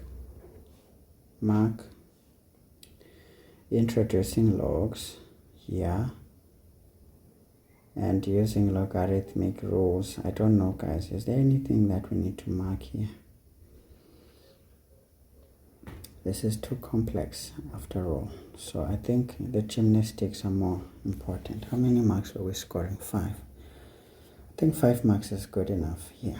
If one uses the present value formula, it might even be more concise, I guess. But again, the gymnastics are what matters. Anyway, so we move on. 7.3 says, on 1st of March, Abby made a once-off deposit of 12,000 rands into an account earning interest at a rate of 9.5% per annum compounded monthly. She deposited 500 rands into the same account on 1st of April 2023 and continues to make these monthly deposits on the first day of each month thereafter. Okay, it's a very naughty question, is it not? Also, it's one of those. But of course, seeing the first one used both, it means the last one perhaps one of the two. But if this is about investments, it's a future value, so this means the present value was probably indicated here, although you could do otherwise depending on your skill set and understanding of the question. Okay, let's see. First of all, we need a timeline, right? We need a timeline. So at T0,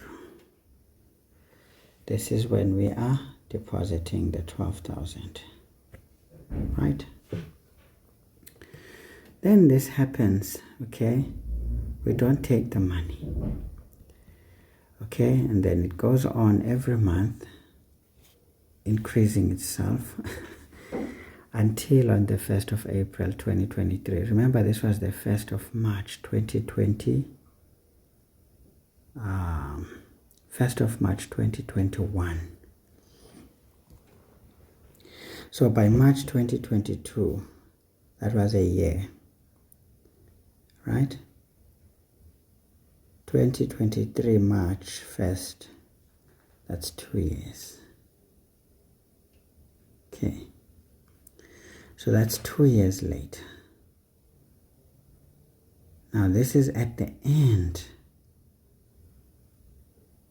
Wow, okay, this goes on for 2 years, so this means this one is T24. Okay, now at T25, at the beginning of T25, because remember, we put this money at the beginning of March, right? Then we went on until the end of March, or beginning of March, so to speak. That is 2 years. Then on the 1st of April, which is this T25, we then put 500 rands. And then we continue. Of course, this went on until there. And then this is still going to go on until whenever. So we are told here that this continues. So let's calculate how much money was in the account immediately after the deposit of 500 rands is made on the 1st of March 2025, exactly 4 full years after her initial deposit. Of course, if we made this on 23, so it's going to be 24, 25. Initial deposit of 12,000, okay. So this is 5 years later. But then we know that at the beginning of the 3rd year, this is when we put it. So this is going to go on 23, 24, then 25. So this is again another second beat. So this is going to be T48. Right? Right. Yay, this question.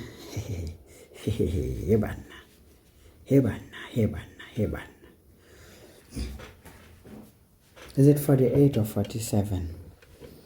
I'm not sure now.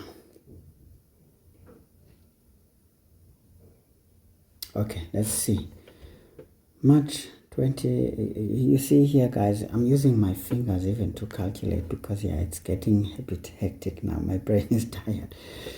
So 1st of March, by the 1st of March 2022, that's a year. 1st of March 2023, that's the 2nd year.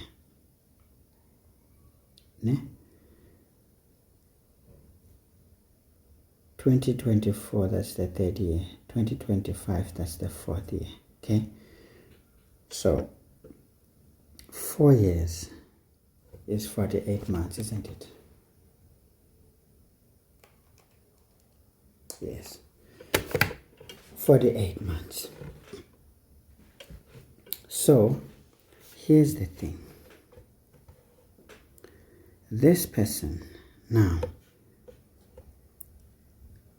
only put this at the 1st of April, right? So this means on term 25, because on term 24 they didn't put anything. That was the 1st of March again. Now 1st of April, that's 25, that is put. And then this goes on until the 1st of March. Okay, yeah, so there's a 500 rands put in here. All right. Yikes. Very interesting stuff. All right, so this is earning interest at what? 9,5. Compounded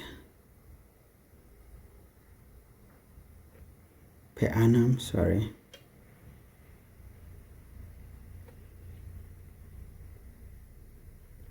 Compounded monthly. Okay, so the timeline, guys, before we can continue any calculations, has to be accurate before we do anything, because if we don't balance anything out, we're going into problems. We run into problems, serious problems. All right, okay, all right. Now let's see. What is the story? We now need to know how much money is going to be there. So first of all, we know that A here is going to be, first, it's going to be P, the first one, 1 plus I to the n, plus, now this is going to be some future value of some sort. So it means the present value formula here was applicable in the first question, maybe 7.2. But either way, we saw that it works out nicely. Okay, this is what we have. Great. But we need to be careful, because this 500 rands has not earned any interest. That's the thing about it. This one has not earned any interest. It's just an extra 500 bucks. Hey, this question, guys,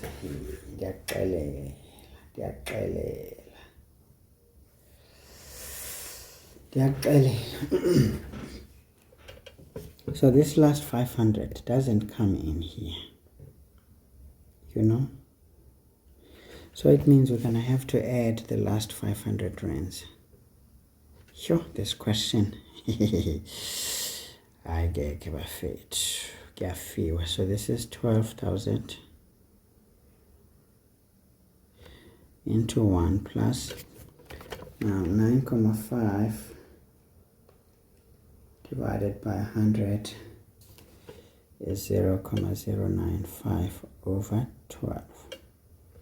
Okay, into, now is this gonna be 48 months?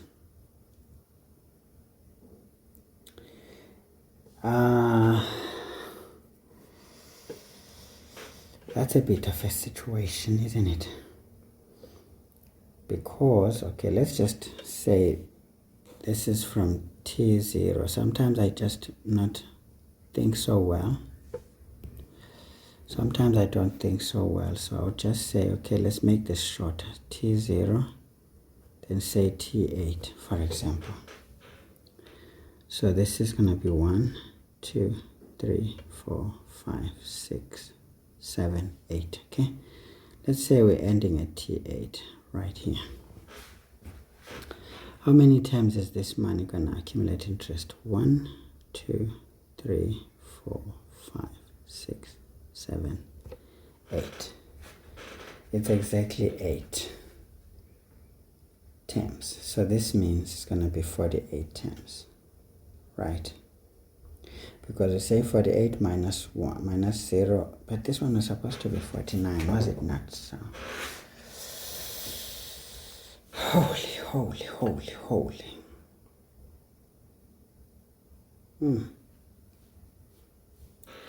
Yeah, this question is working on my nerves now, right? It is working on my nerves because it's saying from here to there, that's the first, second, third, fourth, fifth, sixth, seventh, eighth term. That means there's going to be 48 terms here. I mean, it's going to grow money for 48. What? Okay. Let's leave it at that, guys. Some questions are just crazy, okay? There's nothing you can do about them.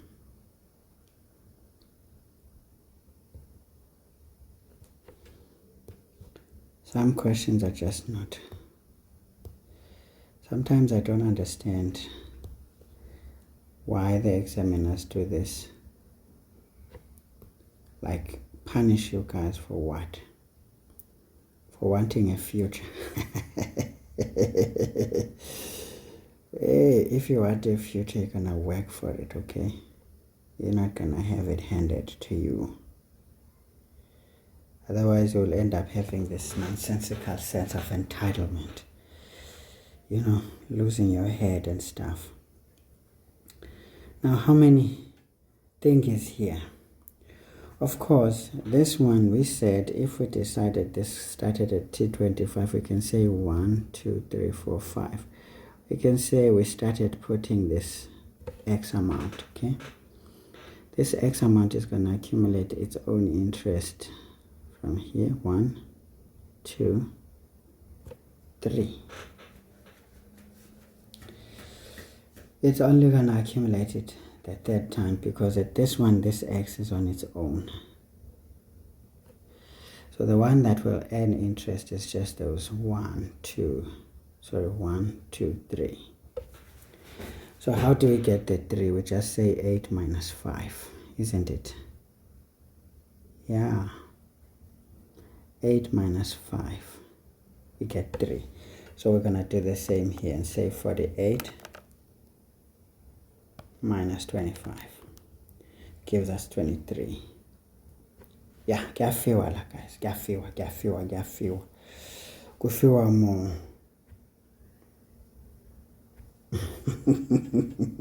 Because the last one doesn't have interest, isn't it? Yes. Therefore, A is whatever comes out now, guys. So we've got 12,000 into 1 plus 0.095 over 12 to the exponent 48. So this gives us 17,521 rands. So this is money, 2 decimal places, folks, 18 cents, okay? Plus, of course, here you could be forgiven because these are not final steps.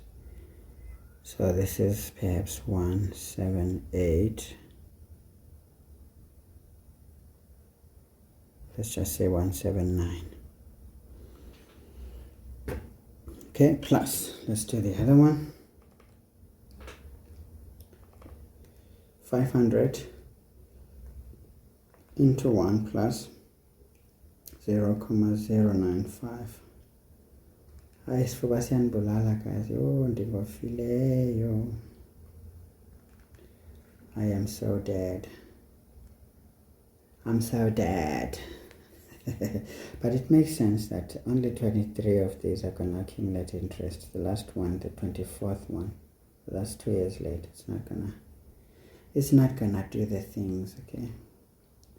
I think I'm convinced of what we are doing now. 0.009, 0.095. Again, guys, here what is important is correct substitutions and make sure your executions are good. This is 12,559 rands. 220 plus 500. Yo, hayi iyo le mali ninzi ne 17,521,179 plus 12,559 220 plus 500. So what is in here? It's 30,580 rands, 40 cents to 2 decimal places. Okay, that was a punishment and abuse of power. It is. So guys, mark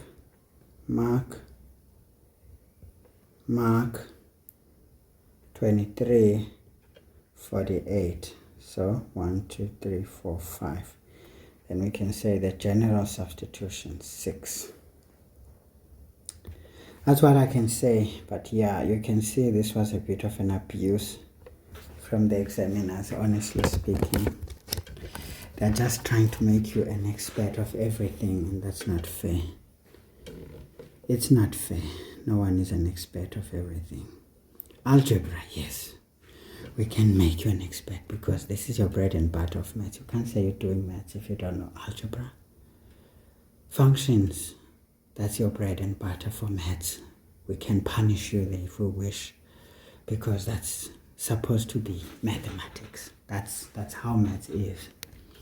When it comes to applications, guys, we can't behave like you are experts in these things. These kinds of questions, I feel like 7.2, 7.3 is totally unfair. Because, bafethu ngeke, ngingani. Animeni ngidlala ngabantwana. Ngidlala ngabantwana. Sandidlala ngabanye abantwana. Yo, but guys, ixesha elide kangaka. Can you believe it?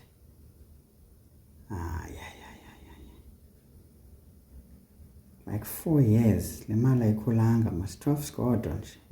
So le mali. But I guess ne-interest incinci nayo. Hayi, siyona ukukhalaza bafethu, sikhathele ukukhalaza. But inje ke vele into yebhenki ayikhuli imali laphana. Vele uyiyeke nje. Indaba yebhenki. I think mina ngizoyeka ukusave imali ebhenki ngoku ndidlala nje ngemali yami.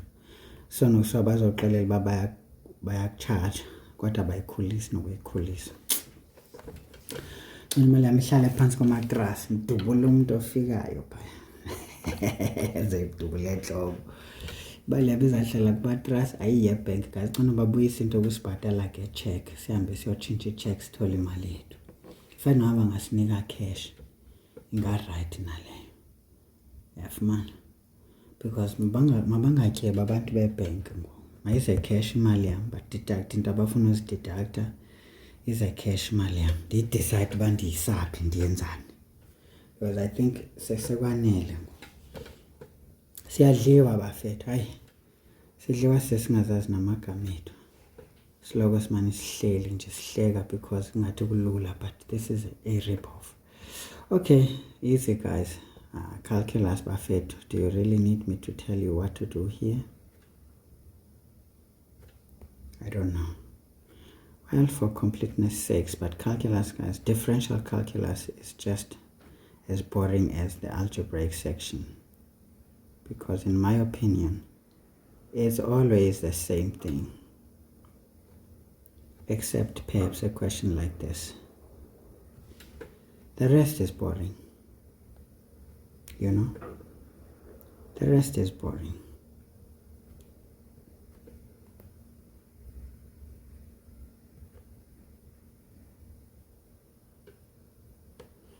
Okay, so let's go for it. So this is x plus h squared minus 2 minus into x squared minus 2 all over h. This implies that f prime of x is the limit as h tends to 0. Okay, this is x squared plus 2xh plus h squared minus 2 minus x squared plus 2. I guess it's too long.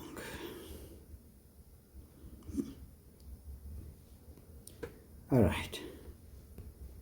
Of course, this business will always okay.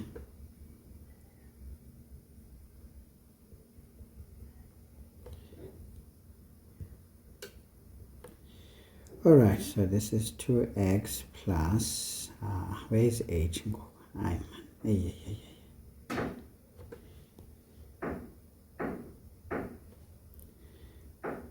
2xh plus h squared divided by h. Here we factorize strategically.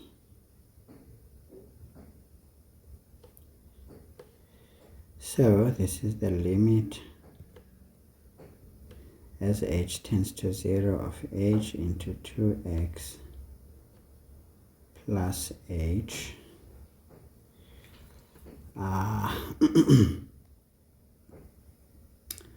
divided by h. And of course this happens. This implies that we've got f prime of x is equal to, we drop the limit, is 2x plus 0. Therefore h of x is, f of x is whatever, f prime x is 2x. Of course, using the power rule, you know that this is the only thing that works here. The constant falls off, so if you get here, you are good. First of all, substitutions into the formula, we must say it, by the way. If it's not there, we don't mark it.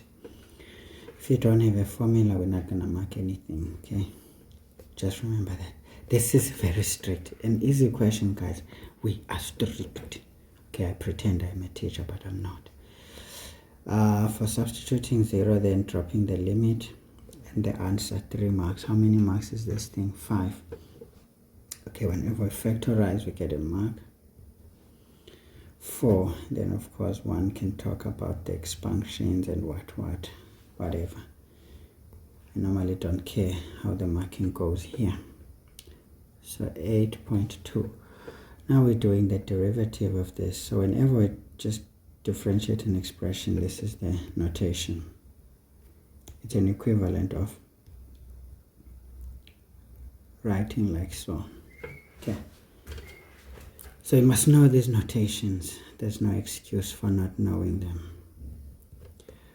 Alright, so we want d over dx of 3x squared minus 4x. This one is ready for differentiation. We just say equal to 6x minus 4.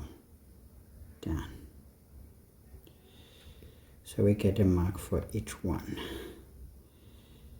Remember the rule I showed you when I gave you a bit of a revision. I hope you used it, because you will not win if you don't know. So this one is also typical. So we first need to sort up g of x minus 2 times the square root of x, which is itself multiplying 2x minus 1 all squared. Wow, what madness is that? What madness? G of x is minus 2 into x to the half into x squared minus 2x plus 1. Therefore, g of x is going to be equal to minus 2. X, we use the power, the rules of exponents here. A half plus 2 is going to be 3 over 2. Okay. Perhaps it's not so nice and clear. Maybe let's just find a space. Therefore, g of x is going to be minus 2. X, we add these. 4. It's actually 5 over 2. Wow. Okay. Plus 2 by 2, that's 4, times x to the 3 over 2. Yes. Okay. Minus 2x to the half. Okay. Now this is ready for differentiation. We can say therefore g prime of x, we do that. So 5 over 2 times minus 2. It gives us minus 5 x. So we're going to say now 5 over 2 minus 1. It's 3 over 2. Okay. Plus, again, this is going to be this 4 divided by 2 is 2. 2 times 3, that's going to be 6. Aibo, sekubhaleka kakubi futhi. 6x. This one, 3 halves we minus 1. Just remain with the half. Ne? And then minus, then this one is just going to be minus x to the minus a half. Yo. I big fewer guys. Sometimes bazenza's big ngabo. I'm sure I may have made a mistake along the way. It doesn't matter though. If you see one, good luck. 1, 2, 3, and of course we needed to make it ready for differentiation. So that's how we score the 4 marks there. Alright, so let's get to 8.3. One of my students wanted me to have a look at this. If that one is one of my students, I'm not sure.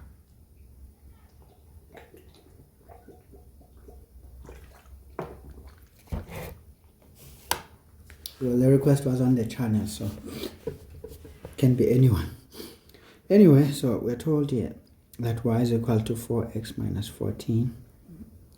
So this is a straight line. Is a common tangent to f of x given a full equation and g of x given a partial equation. And we need to find the values of a and b. Very easy question. Because if we've got two functions, of course we don't know what is the status of this one. But on a Cartesian plane, we know that a parabola like this sorry, is going to have unequal roots. Of course, are they both positive? No. Let's just factorize. So this is x squared minus 2x minus 3. So when you factorize this thing, it's going to be x plus 1 x minus 3. So it's going to be both negative and positive. Of course, the axis of symmetry is on the positive side. So it's a graph like this. Nice and easy. Always picture things, guys. It looks like it's too much work, but picture things in your head, of course. But now because I'm teaching you, so you might as well pay attention. So this tangent has a gradient of 4, so it's positive. So the tangent is probably on this side. Quite a steep one, though. So this tangent is doing stuff like that. So papela winner. So that's what the tangent is doing. Nice. Let's just pretend it's there. If this is a common tangent to this, how do you imagine this graph is supposed to be?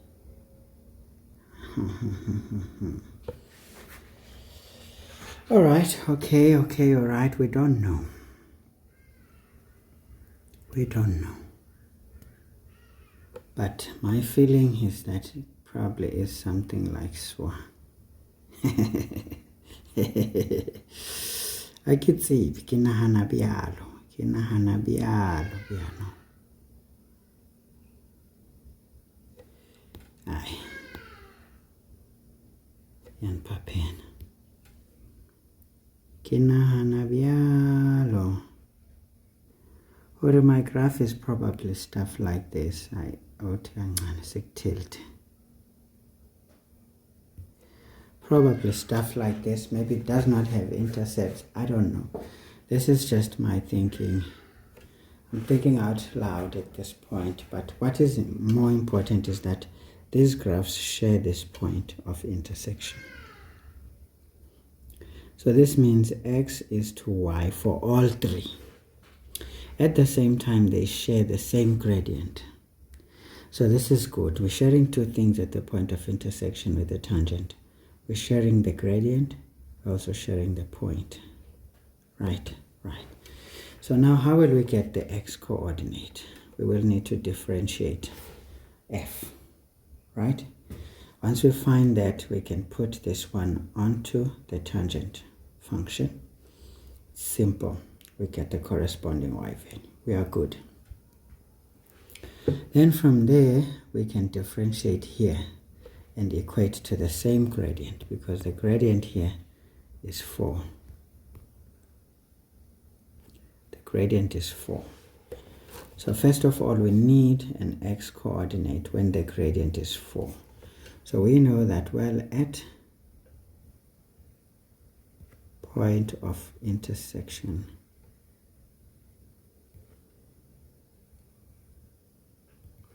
it is such that f prime of x is equal to 4, right? Because that's the gradient at that point. Which implies we differentiate here, we get 4x minus 4 is equal to 4. This implies that 4x is 8. Therefore, x is 2. Makes sense because it's on the positive thingies. So it makes sense for that to be 2. Now we can say, therefore, y in that same light is going to be, we take that equation now, it's going to be 4 into 2 minus 14, which is, this is 8 minus 14, which is 6 minus 6. And you can see the corresponding y value is negative. Makes sense? Yep. So now we have the two coordinates of the point of intersection. We've got 2 and minus 6. So we can say, therefore, perhaps we can even name it nicely so that we don't confuse people. We call it POI, the point of intersection. So we can say, therefore, the POI, not point of inflection this time, is 2 and minus 6. It was important to find this situation, okay? Because this is going to need us to derive simultaneous equations for this one to be able to work out this function, because it simply says find this equation. All right, so we can say also, we know that g prime of x being 2, g prime of 2 is also equal to 4, right? Because we said we are sharing this tangent. So it means also the first derivative of g when x is 2 must give us 4. Now let's differentiate. So we're going to say this is 2a x. So x is going to be 2 now, plus b, because the 18 will fall away, is equal to 4. So this means 4a plus b is equal to 4. We can say, therefore, b is 4 minus 4a. We can make that equation 1. Now what do we need to do? We substitute the point into the equation and solve. So we also know that likewise, okay, not likewise, should we say similarly? It's not the same, but it's similar. We can say similarly. It is such that basically we understand that g of 2 must give us minus 6, isn't it? That point is a common point to 3. So let's go on. So a x is 2, then we square, plus b into 2 minus 18 must be minus 6. So this is 4a plus 2b minus 18 is 6.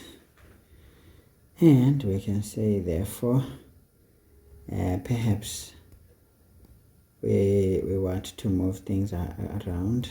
I don't know. Maybe not. What do we want to do? What do we want to do? Well, we want to do this. We want to do this.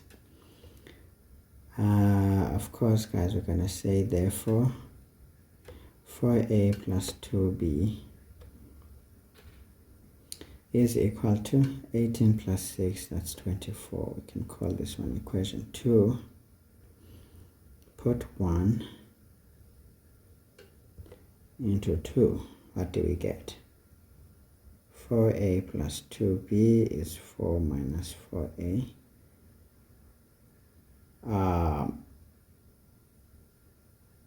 Equals to 24. So this is 4a plus 8 minus 8a is equal to 24. This implies that minus 4a is equal to 24 minus 8, that's 16. So therefore a is equal to minus 4. What did we see? It's a grumpy face, because a is less than 0 there for that function.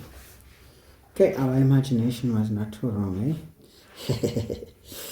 Anyway, could be a matter of numbers, guys. I don't feel so confident anymore. I'm feeling a bit dermakar, confused and all. You can say therefore B is going to be 4 minus 4 into 4, into minus 4, which means it's 16.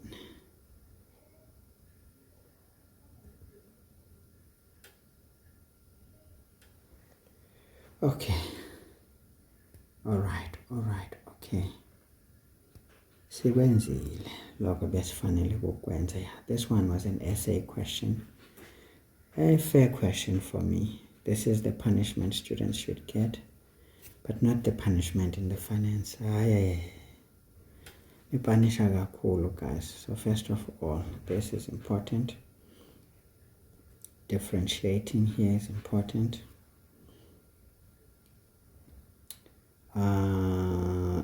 A and B, so 1, 2, 3, 4.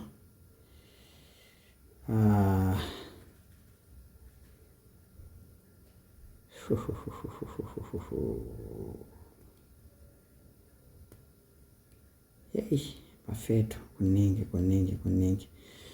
Ezezinye marks bafethu angazi nami zikuphi. Angazi phela. Maybe this is the constellation of the two equations, because without the two we would not get anywhere. Although there's a lot that we did in there. Alright guys, so that sums up the 17 marks. As you can see, differential calculus is sweet. You can come and relax on this question if you're feeling overwhelmed elsewhere. But hey, you've got to go through it. You've got to go through it. Question 9. Okay, that's up there.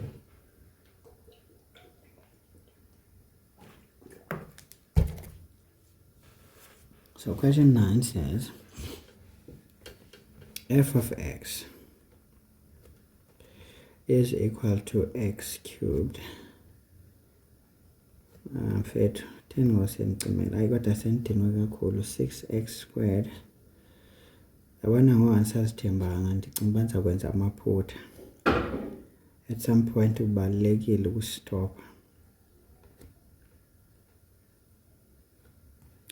It's very important to stop. But I don't want to do this again. Once and for all. Anyway, guys, so basically what they're trying to tell us is that our functions factorizes into this repeating factor.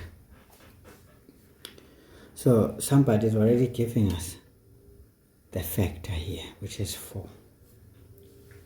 It's already giving us the factor. So synthetic divisions and what will help us here. Okay, because actually this thing we can factorize by inspection. We can say therefore f of x is going to be equal to x minus 4 into, sort it out. This is going to be x squared. The last one is going to be plus 1 because we already have minus 4. Now let's try to get the middle term. If I focus on this one for my middle term, I already know I'm going to have x here. Then this must multiply something so that I get 9. So it's already x. So this one to give me 9, this is minus 4. So this must be minus 2x. So that this is plus 8x plus 1. It gives me 9. Does it fit nicely for the square term? Yes, it's minus 4x squared. Good. Minus 2x squared gives me minus 6x squared. That and that gives me that. That and that, it gives me that. And we can clearly see here, this is a perfect square trinomial, isn't it? So this is going to be x minus 1 into x minus 1. Or we can easily just say x minus 1 all squared. And we can make a conclusion that k is indeed 1. Okay, alright, okay. So obviously, folks, what matters here is these 2 steps. The other ones don't matter. Nice, easy. See it, Kabin? Perhaps we can say this implies too many conclusions, which also implies. And yes. That was 9.1. 9.2. Calculate the coordinates of the turning points of f. Okay, easy. We know that the coordinates of the turning point of f is when we differentiate that expression. So we know that, well, TPs are such that f prime of x is equal to 0, which implies we differentiate that, it becomes 3x squared minus 12x plus 9 equal to 0, which implies that x squared minus 4x plus 3 is equal to 0, which also implies that we factorize. Okay, you can say therefore x is 1 or x is 3. Okay, so therefore y was a bang ban. But if we just talk about y, no one is going to understand. Let's say f of 1 is going to be, at this point, guys, I'm not interested in showing the substitutions. I'm just going to get a bit dark. Let me put on the lights.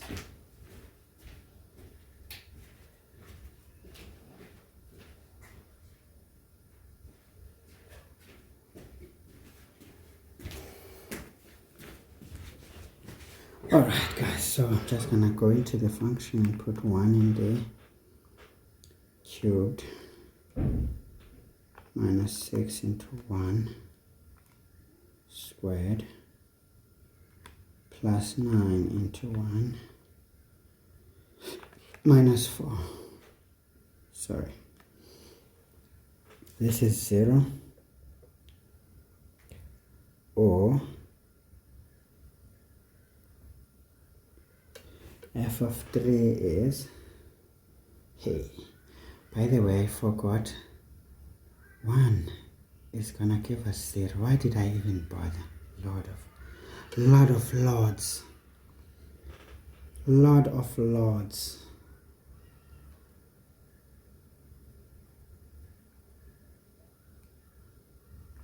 Yeah, I'm dear Makar now. This question paper was percussing, eh? It was percussing.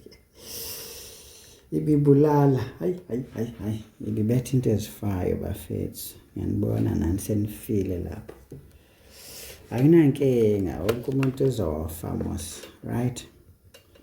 Therefore, TPs are 1 and 0, which we should know. And 3 is 2 minus 4. At this point, guys, I'm not so sure anymore. I'm not in the mood of checking anything. I'm feeling dizzy already now. Ingathi ngizovele ndiyiwesisiyears. 9.3. Describe the concavity of f at x equal to minus 3. Okay. We need to describe. It's just 2 marks. Well, is it concave up, concave down? Well, we need to think about it. Where is this point in relation to the point of inflection? Point of inflection is the average between these two. Right. So, essentially, 3 minus 1 is 2 units, right? We divide this by 2, which is 1. Now, seeing that the coefficient of x cubed is positive, We know that our a is greater than 0, suggesting our graph is of this nature. Right. Now the point of inflection we can see is the average of the two x-coordinates of the turning points, so which is at 1. So minus 3 is already to the left. So that's concave down. We can just say f is concave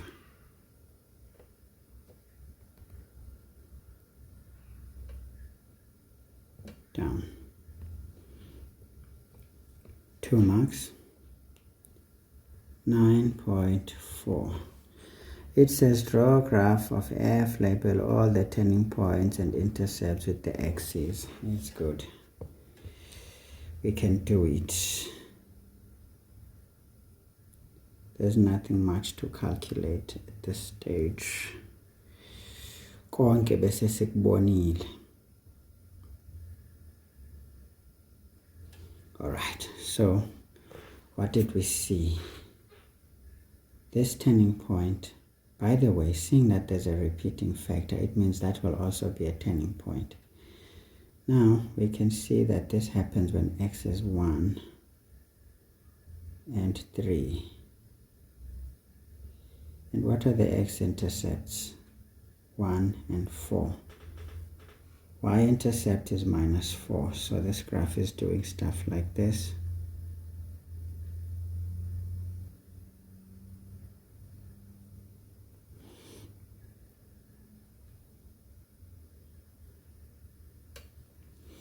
Okay.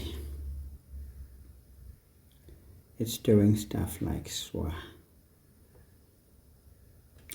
Isn't it similar to the graph we drew above? See, these examiners are very silly. I always told you though that whatever you get sometimes beforehand is going to be more like what you will get later. Of course, a variation of it, or a variety of it. See, it's happening again. So we know that, okay, this is the origin. I'm in the origin when I'm on. So this is going to be y. But I don't think it's allowed to allow the graph to surpass the y-axis, you know. I don't think so. I don't think it's allowed.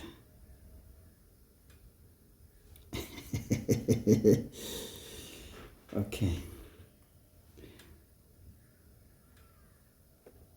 Right, so this is 1.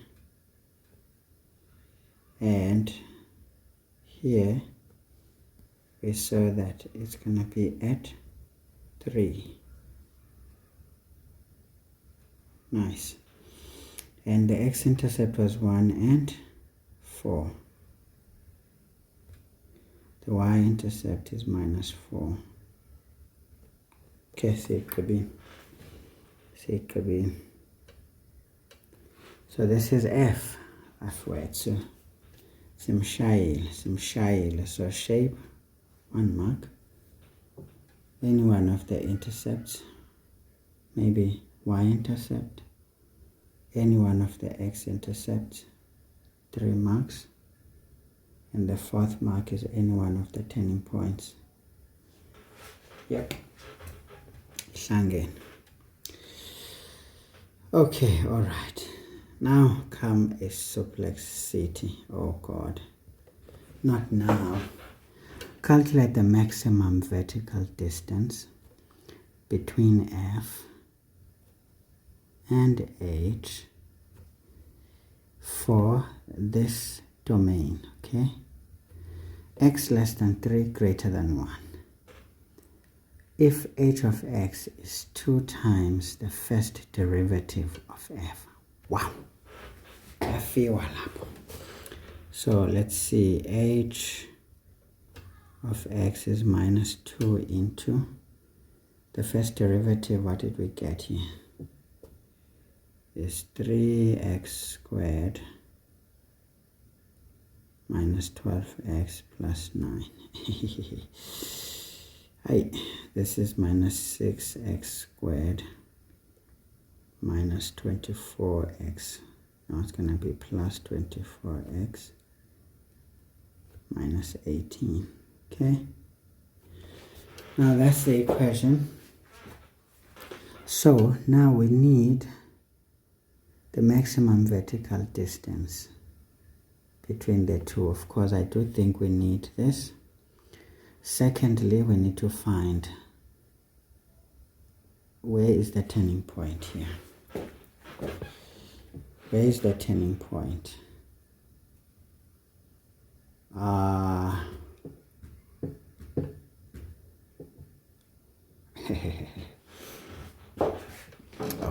Okay, all right, okay.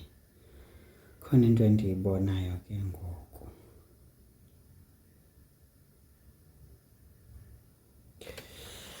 Goodness, guys, optimization is coming early. This was meant to be a single question. Of course, they bunched up everything. Okay, this is a question on optimization. I'm sure anyway, this is the question on optimization.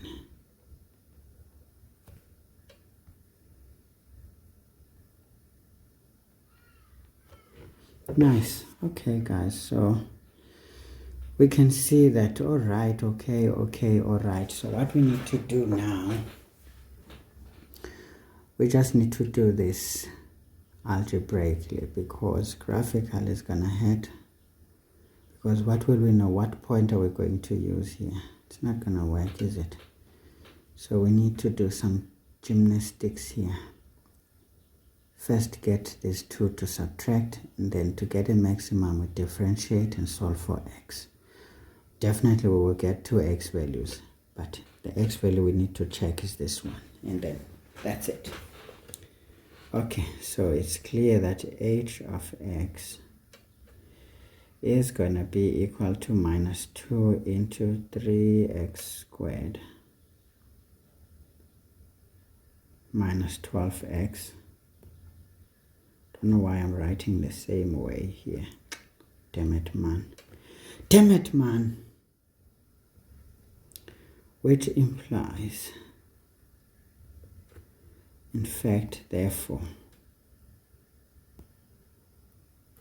h of x is minus 6x squared plus 24x minus 18.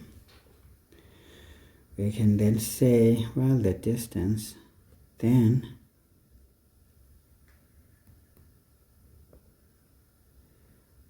we can say, okay, the distance d is going to be equal to,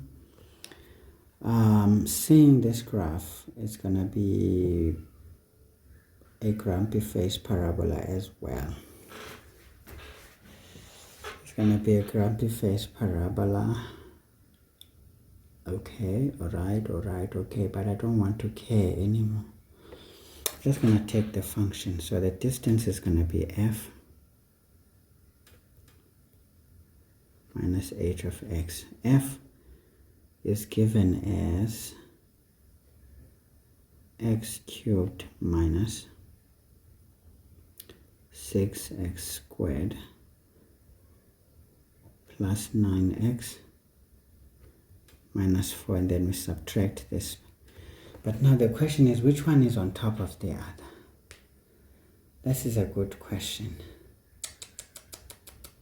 Because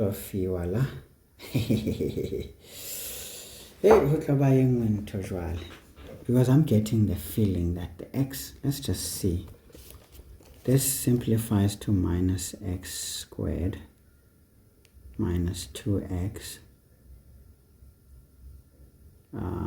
plus 3 equal to 0. This is what it simplifies to. So my x-intercept here is going to be minus x 3. For me to get a minus 2, this must be a plus 3 plus 1. It's going to be minus 3x plus x. It gives me that. So it means my x here is going to be 1, or x is going to be minus 3. All right, so this means this graph, if we can just superimpose it here, it's doing stuff like so, because this one is going to have, but this is strange. This is strange. Anyway, it's a very steep graph, by the way. It's a very steep graph. So I get it. So if we can just draw it. Now remember, this is not part of this answer. So this is a graph like this. It's a very steep thingies.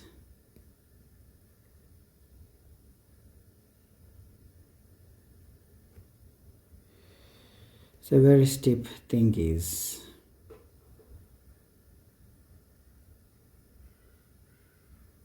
Okay.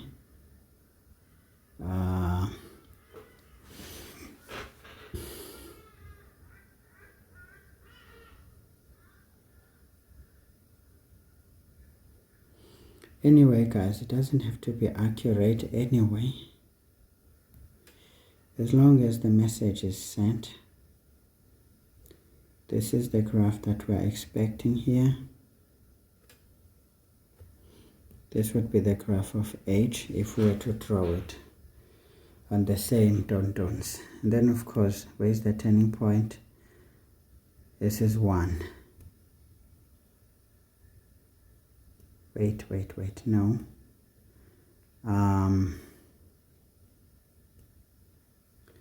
Yeah, my graph didn't come out all right, eh? Yeah, that's more like it.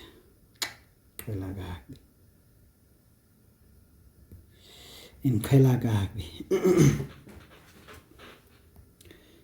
So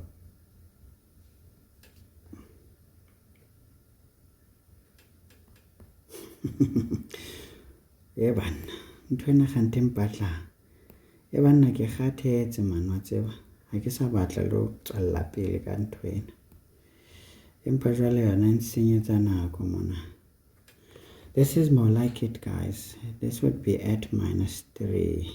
Nice and dandy.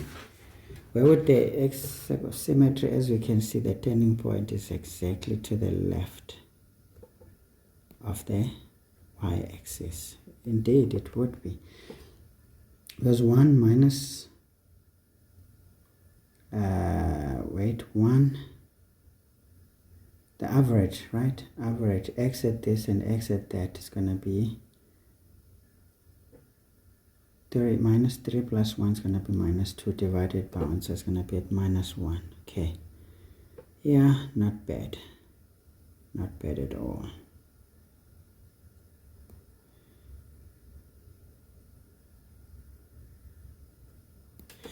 So this is what it would look like. Now, we want the maximum vertical distance between the two. So now, in my opinion, in this given domain, indeed, alright guys, if you look at this domain, definitely the graph of f is bigger than the graph of h for the same x value. So this is good. So always picture what is cooking. Of course, you don't have a right to do this on the answer sheet because this graph must be alone. Draw a sketch of this graph and picture what is going on. Yeah, these guys were fighting with you, hey? I'm giving it to them. So this is -6x squared plus 24x minus 18.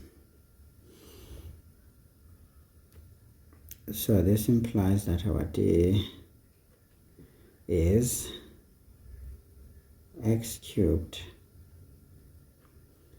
Okay, this one becomes positive, so they die. They kill each other up. Thank you very much, comrade. 9 minus 24. It's -15. X plus 18. This one is going to be plus 14. Okay, yeah, that's good. Now folks, what do we know? We can say for maximum distance,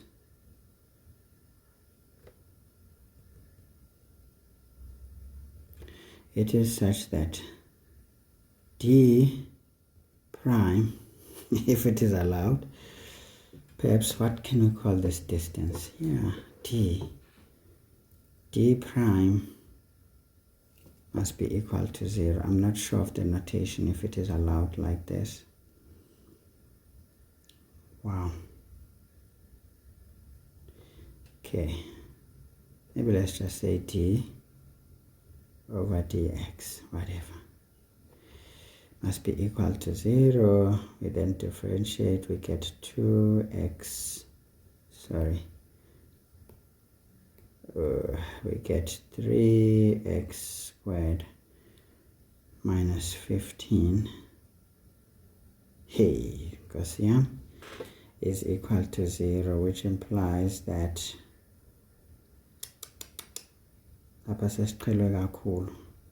x squared is equal to 5.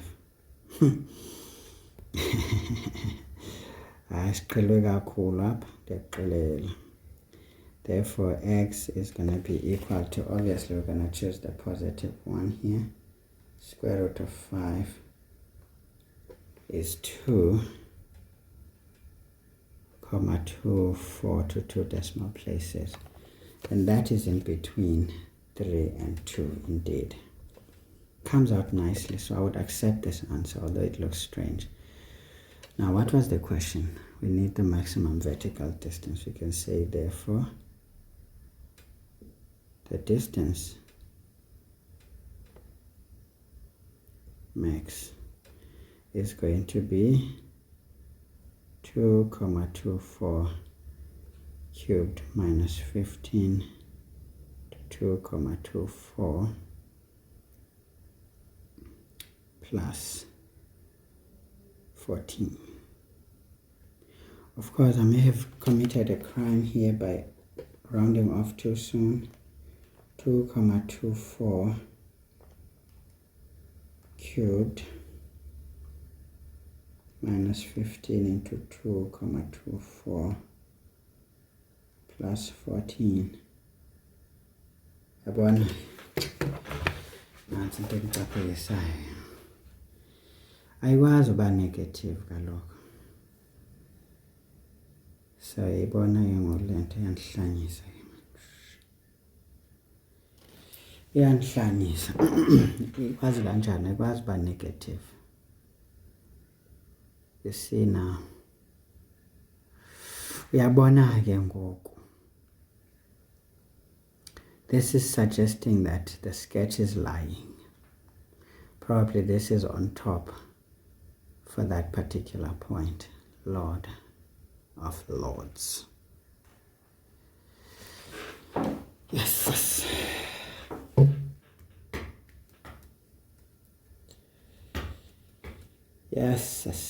Yes, man. Sibale kahle yonke lento. Because bengafanelanga ba negative. If a sketch set is 13 and I don't trust what this is saying now.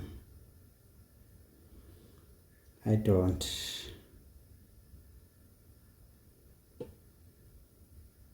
Oof, cause yeah. Alright guys, I don't know what is cooking here now.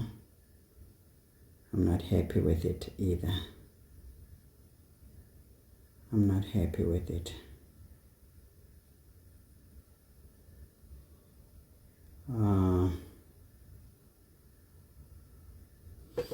Did I do my job well here? Yeah, man, everything is fine. Everything is fine.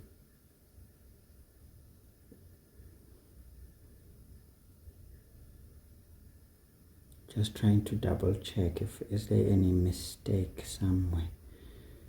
The 6x squared goes. It's going to be negative and positive it goes. 9 minus 24.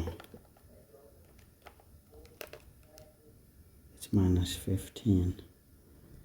Minus 4 plus 18. It's 14. I give a filter house again.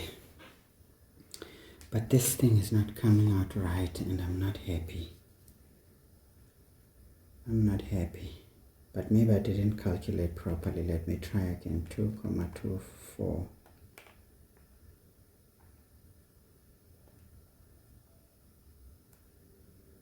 Ah, 2,24 cubed. Right? Minus 15 into 2,24. But this is where the problem is. You see, this is minus 22 plus 14. I'm still getting minus 8. So this is not fair, but I get minus 8,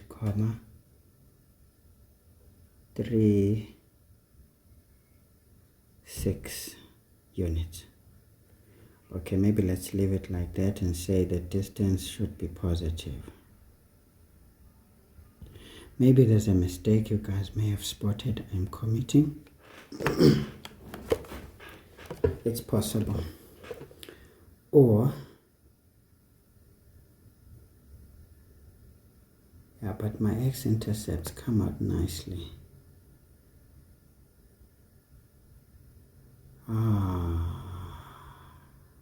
Damn. Now I understand why I'm not doing things well. Problems came here. Because this is going to be minus x squared. 24 is going to be minus 4x. Okay? And this is going to be plus 3.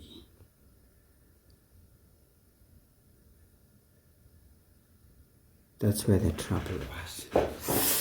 And in fact, this one is positive.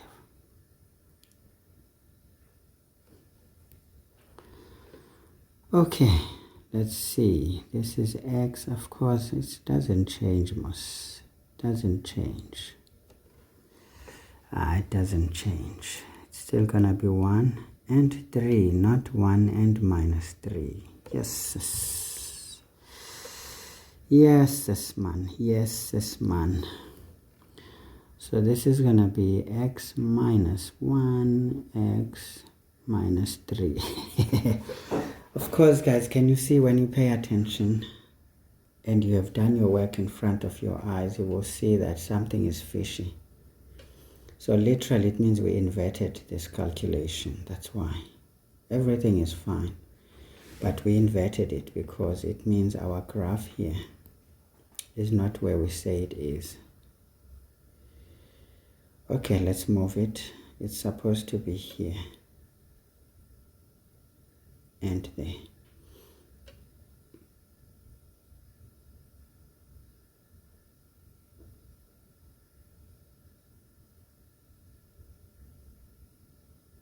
Okay. So our graph is supposed to be there, actually. So we inverted our calculation. So it helps when the sketch is accurate to give us what we need. Okay, nice and easy. Nice and easy. But then the question comes for the y-intercept. Of course, minus 18 is quite a huge number.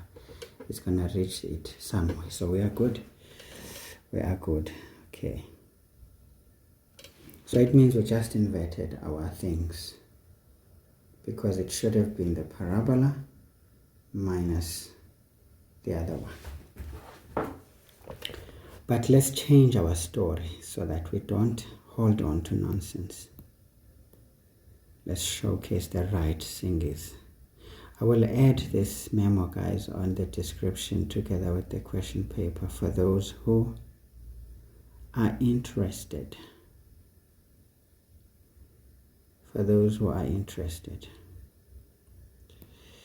So so that you can use this as your learning aid. So essentially we can say that distance is going to be h of x minus essentially f,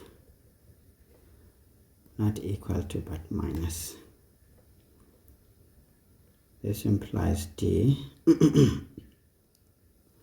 minus 6x squared plus 24x minus 18 minus into x cubed minus 6x squared plus 9x minus 4. It implies that d, of course we know that this one's going to be positive and takes that out, so we get minus x cubed, right? 24 minus 9 is going to be 15x, and then 18 minus 18 plus 4, that's going to be minus 14. Okay, so everything just changes a bit. So we can say, fine, we want the maximum distance, so we can say for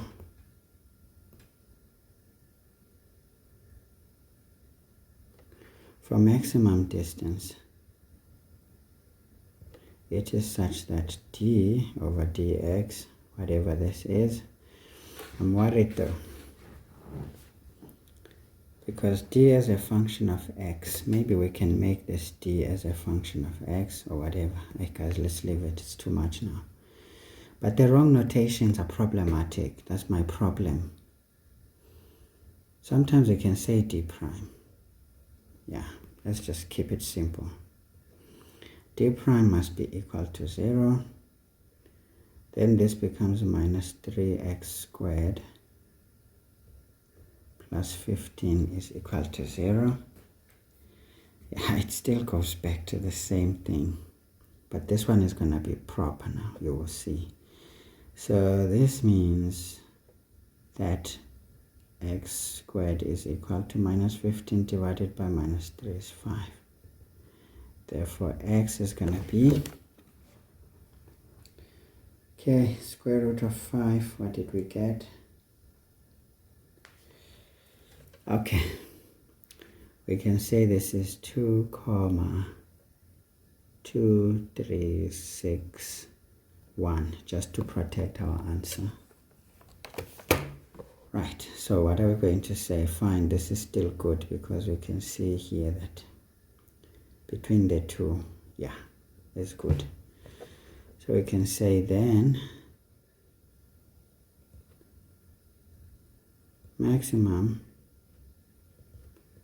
distance is going to be basically minus 2,2361 cubed plus 15 into 2,2361 minus 14, which is going to be equal to, say, minus into 2,2361 cubed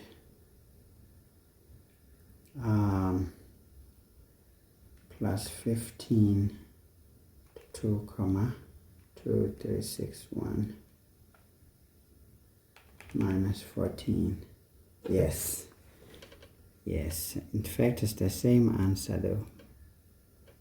8,36 units. Now I'm happier. Of course, when it's the two functions, somewhat it corrects itself. The negative was just showing we inverted the calculation, because we always take the one on top and subtract the one at the bottom. Okay. Yeah. Guys, issues of accuracy here. Remember, maths is all about precision, so you need to be precise. Anyway, this is important.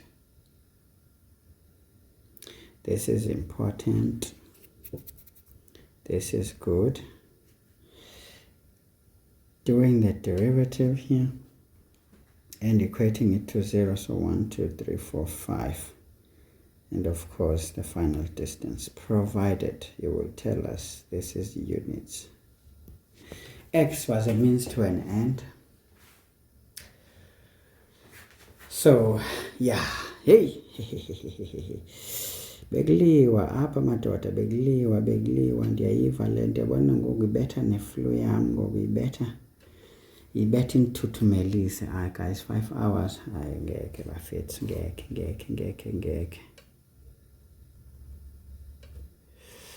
ngeke. I'm too slow, but hey, I'm not too well. I didn't talk so much today, so I don't know, but maybe I explored a lot more options then, I guess. Anyway, let's have a look here. So we've got 10.1. We are told A and B are mutually exclusive events. It means if we were to draw this on a situation like this, if this is the circle of A, they're in the same sample, but there's no intersection. So this is A, this is B. So this already tells us that P of A or B is going to be equal to P of A plus P of B. That's the rule for mutually exclusive events. Of course, guys, I taught you these things, and you must have been taught these things in your classes well enough to know them by heart. Anyway, so it says now we have P of A is this, P of A or B is that, we need the P of B. So as we said, these are notes for those who don't remember stuff. This is the stuff you need to know and remember. So to answer this, we know that P of A or B is going to be equal to P of A plus P of B, which implies P of A or B is 0.79 equals P of A 0.42 plus P of B. Therefore, P of B is going to be 0.79 minus 0.42, which is equal to 9 minus 2 is 7, 3, 0. You need to know how to do this sometimes off by heart so that your brain may still stay awake. You still need the lights on. As you can see, just a lapse of judgment here can lead to disaster. Okay, substitution into some correct structure, 2 marks. Now 10.2, it says a game at a funk park requires players to roll a 6-sided dice and pick a card from a deck of 52 cards, okay, telling us the totals. Now, a player wins if an odd number, okay, a win if an odd number appears on the uppermost face of the dice and the player also draws a picture card from the deck. Okay, so nice. Now a deck of cards has 4 suits: hearts, diamonds, spades, and clubs. Okay, there are 4 picture cards: king, queen, jack, and ace. All right, for every suit. Is it suit or suite? Sweet. It's a sweet. Lord have mercy on this pronunciation of the English language. Hey guys, all right, okay, all right. So this is good. Now it says a player pays 10 rands, okay, to play a game, and in an hour, 260 people can each play 1 game. Now, if the owner wants to make 70% profit per hour, profit from what? Maybe from the payments. Okay. Calculate the maximum amount that the owner must pay out to each winner. Holy cross. Inelindwa. This is also a higher grade question. Yo guys, paper 1 can be minsango yini. Bani nalo examine. Alright guys, come on, you're too overzealous. You're like these politicians. You know, these young members of parliament. They are too excited. They're asking higher grade questions as if the roles were reversed, they would have all the answers we need to hear. Sometimes people are so inconsiderate in their actions.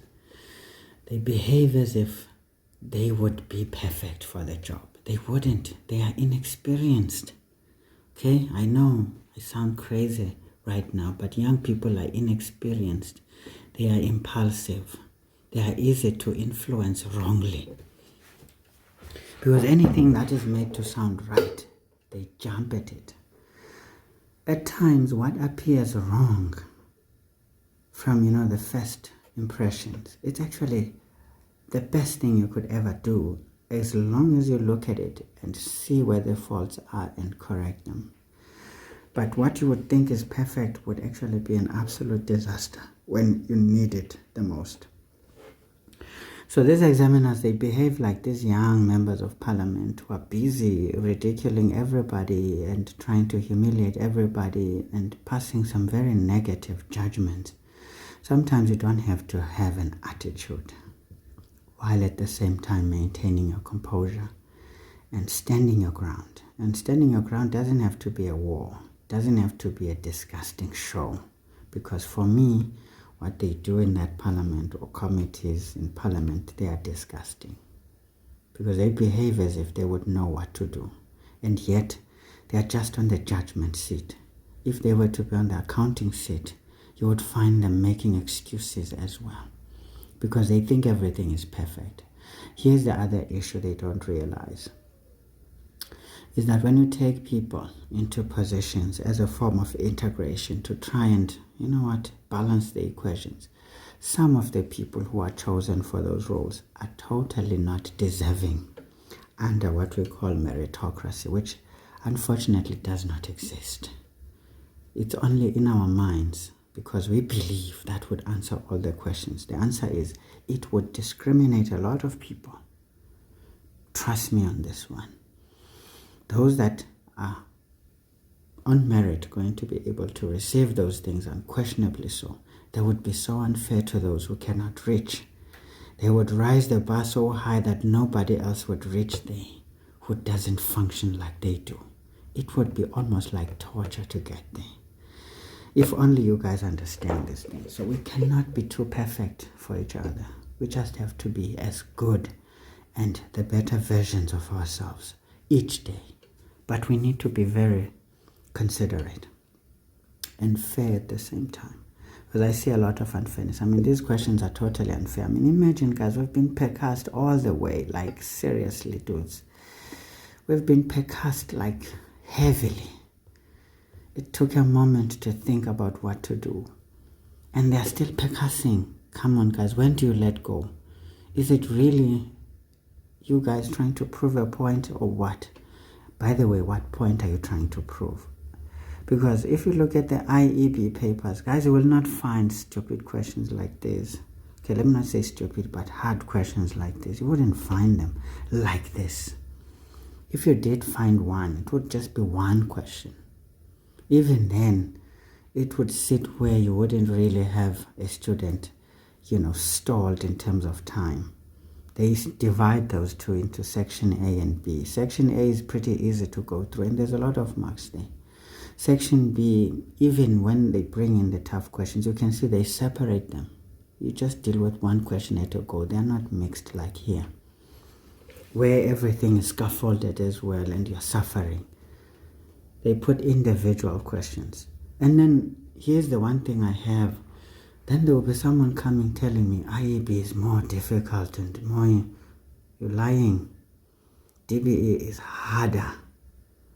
And I don't understand why.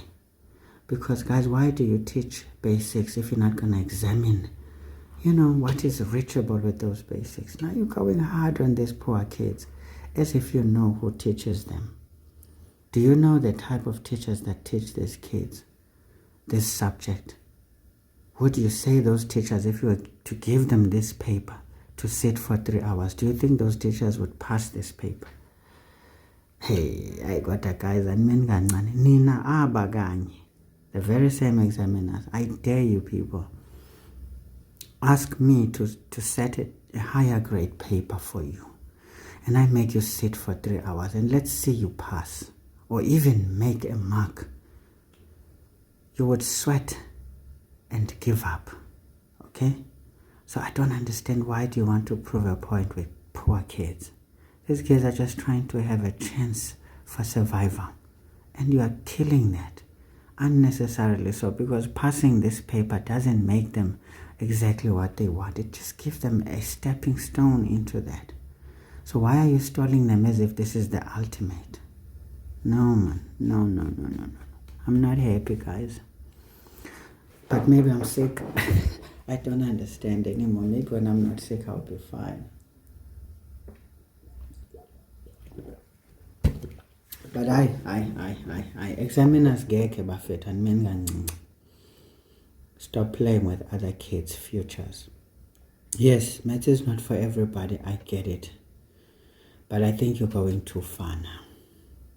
You're going too far. You can't have higher grade. Unless you're going to say this paper is a higher grade paper, then I get it. Because that should be a choice. I chose to do maths in higher grade. Yeah, the questions would make you cry. Even the simpler questions were crazy. Especially the simpler ones, there was a lot of strictness in the marking and the restrictions. So you had to play a careful game there. The harder ones were easier to dance around because you knew it's not really so bad. If you put in effort, you're going to get the rewards. But small questions are punishing. This is why you find me overly emphasizing checking, because you can see mistakes crept in, and we could easily have gone through this paper and thought, sorry, what we did is right, and only to find that it's wrong. But checking helped us to realize our mistakes and to correct everything. As you can see, I made those mistakes too, because I don't have it figured out beforehand. You understand? I go through it on the fly, because I want you guys to see exactly the real truth about these papers. That even when you know and you have enough information, you will still stumble upon some questions due to mistakes, misconceptions, poor thought, overthinking sometimes. You never know what's going to be the problem. But as you can see, when you know enough, you are able to redeem yourself within reasonable time. Because certain things are going to just tell you, no, it's not working. But guys, percussion upon percussion, come on. There's no need for this probability section to be this hard. Heaven. Until tsubile nalona lienze jwang kampa le tawe. I get ntwena ha ithabise ho ha. Le bapala ka bana ba batho.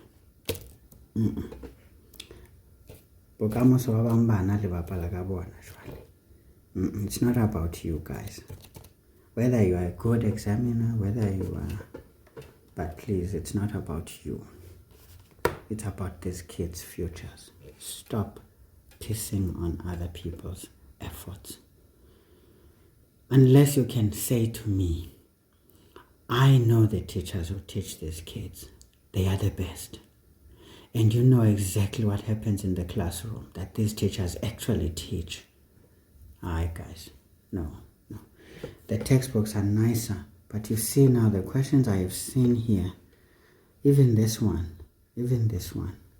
No, man. This is not necessarily the standard teaching. Why is it here? Actually, you're trying to say these kids must just not waste time and study. Why do you punish their effort? Yes, they may not get a distinction, but why punish them?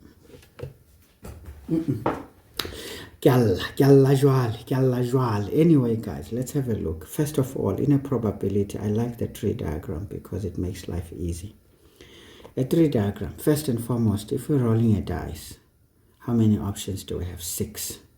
Of the 6 options, we've got 3 odd numbers and then we've got 3 even numbers. So it's going to be 3 out of 6, right? Because there's 6 options. So for a win, for us to score an odd number, it's going to be 3 over 6, right? And when we rolled it, it could be the even number, which is also 3 out of 6, okay? That's the first part.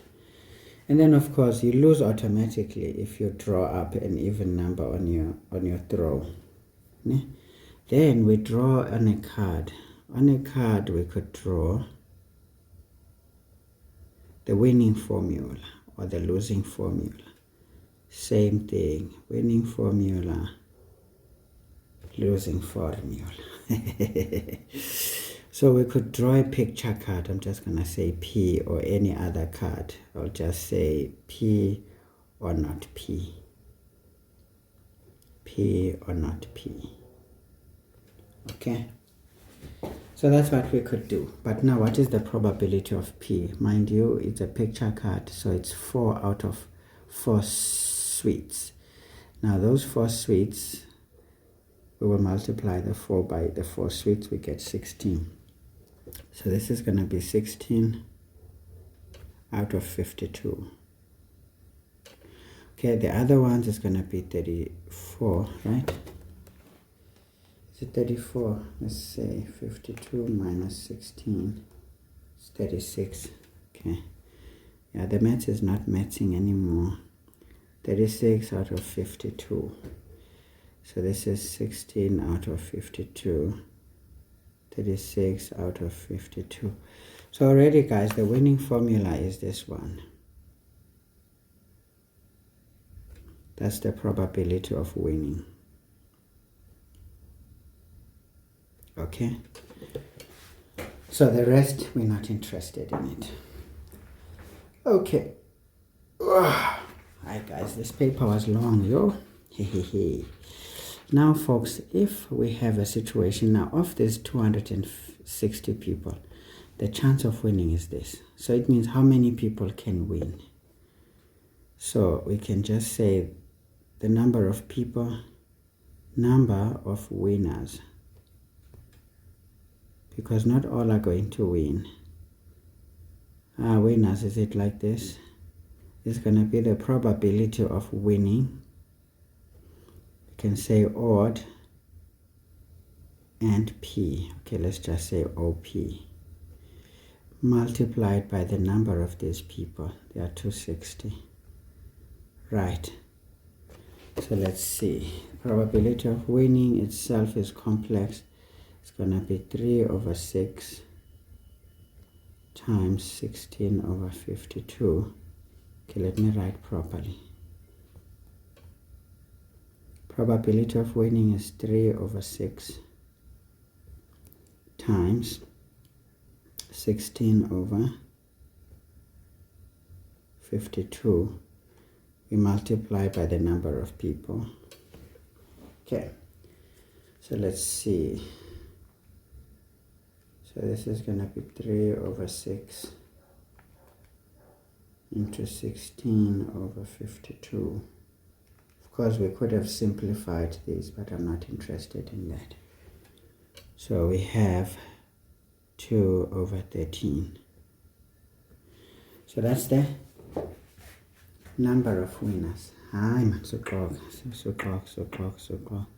This answer, we must multiply by 260. Sorry. So this is going to be 40 people. 40 people. Okay, great.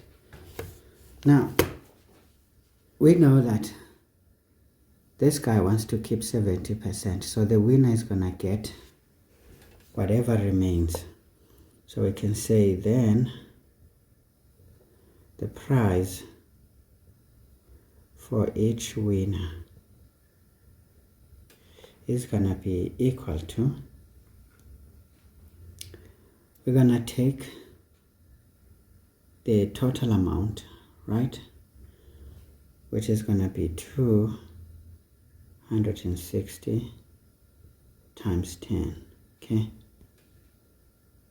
and let's just do it this way. So we're going to say 260 into 10 minus 70% of this whole money, which is going to be 70%, which is 70 over 100 of the same piece right here, which is 260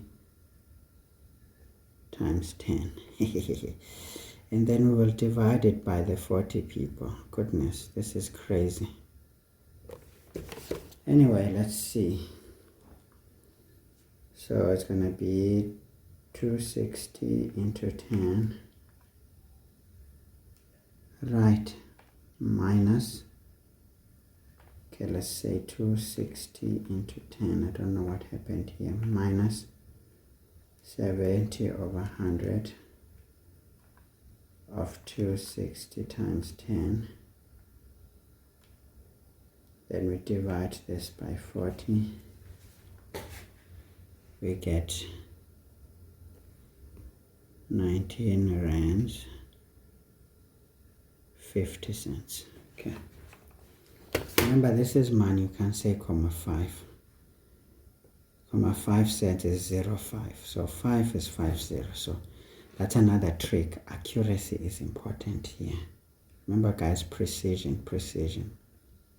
Even though you are tired, as I am, because I feel like some questions are unreasonable. 6 marks, okay. The probability of winning, first of all, probability of an odd number, probability of whatever, and finding the number of winners is important. The amount that each one is going to walk away with.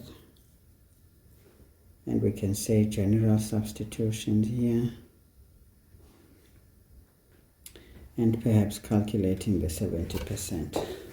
Yo, hehe. Uzobona umhlola. Of course, this is the maximum each winner of the 40 can get. Otherwise, they can get even less. Because this is if they were to get maximum this much.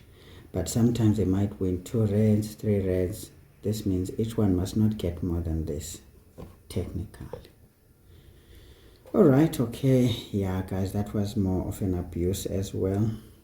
Abuse of the mind. But again, guys, it tests whether you understand ratios and proportions, how to deal with probabilities, how to quantify these and stuff. So if your teachers don't teach you these things, guys, I'm sorry, you are going to burn.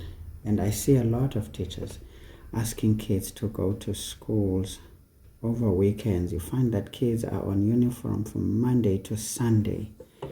I wonder, what do they teach there? Bafundisa ntoni pha? And abantwana bayafunda at all, because abantwana bangaphumli, guys. Soze bakwazi ukusebenzisa ingqondo, ndiyakuxelela. Kwamna lo, as good as I think I am, or I would like to think I am, perhaps I would like to believe I am, because to think is another issue. As good as I would like to believe I am so erratic when I'm tired. You can even see it when doing these papers. The moment tiredness kicks in, my accuracy drops.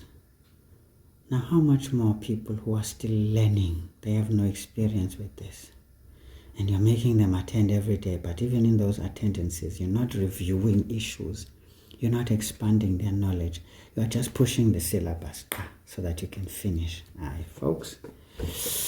Aye, nina niyaphoxa. Liyaswabisa hambe kannete lona. Empa heke le tlowetse bana ba modimo.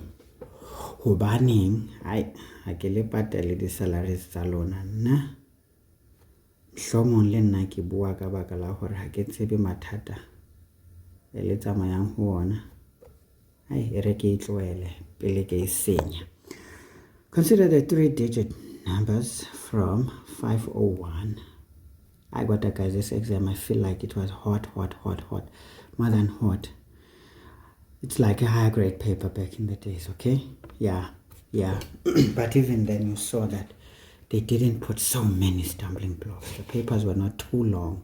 Okay, they were long, but I feel like not too long in terms of the gymnastics you had to perform. Here, there are simple things that are usually annoying, and then there's hard questions out of the blue that are super annoying. Everything is just annoying. But baby, it's because I don't know what I'm talking about. Let's say so. Okay, so from here to there. Right. Now it says how many of these three-digit numbers have exactly 1 5 in them. Yabona ke le nto iqalile inyaka nyasuka nje khala intonga mina. Hayi. How madoda sathi siyaphefumula from another percussion. Sesiyaphekaswa futhi.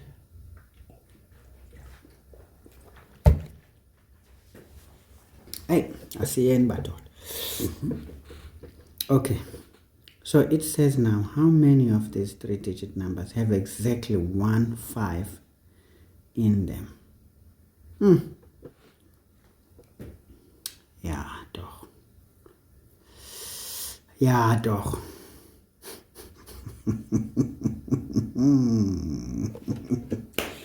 Hayi, angisazi. Ngizocina ngithini ke na? Hey, hayi bendingayilindelanga ke le. How many of these numbers have exactly 1 5 in them? Wow. Sure. Awucimba into awuyazi. Hayi, angisazi guys. Yo.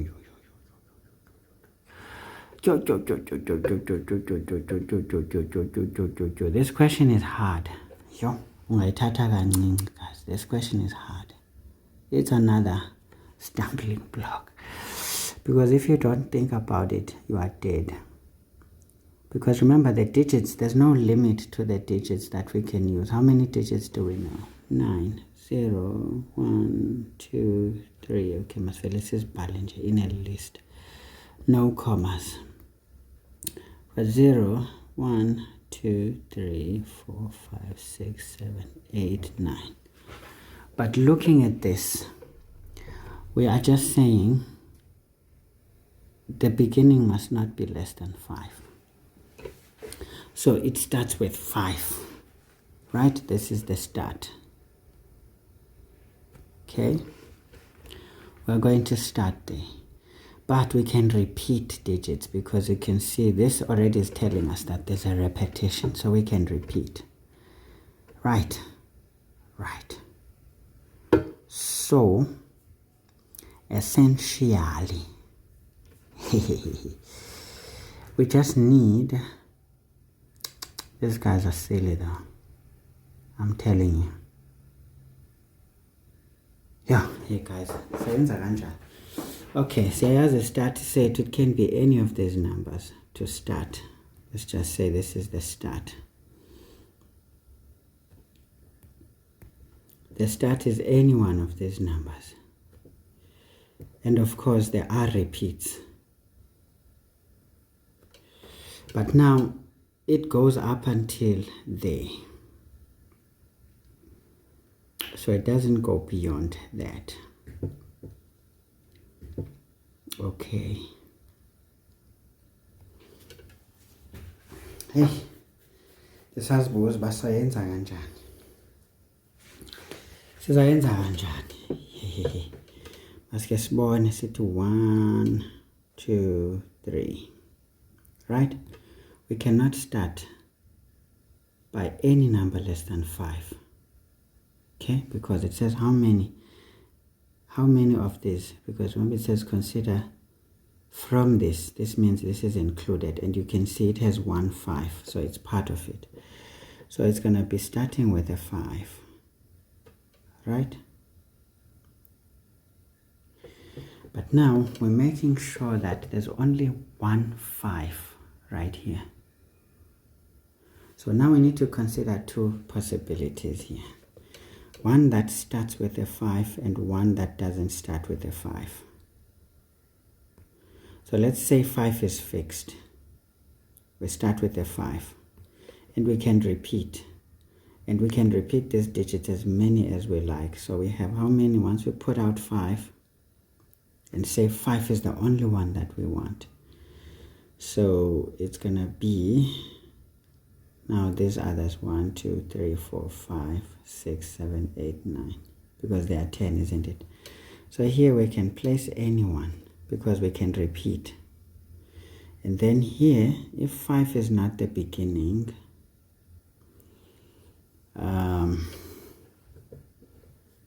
okay, I'm trying to see now.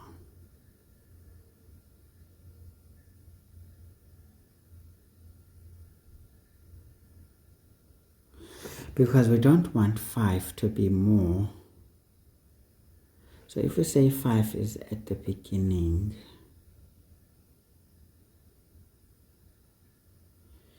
it's 18, another question. How am I gonna do it? How am I gonna do it?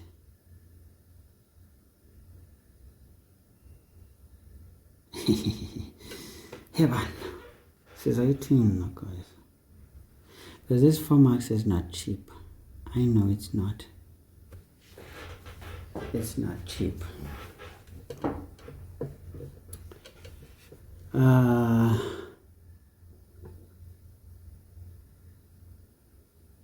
Okay. But I'm feeling like, what about the other digits?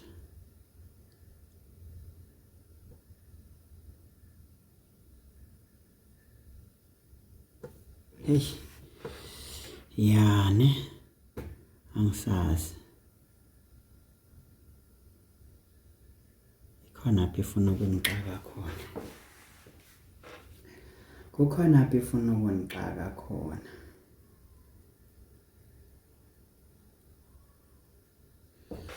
Ifuna ukunixaka.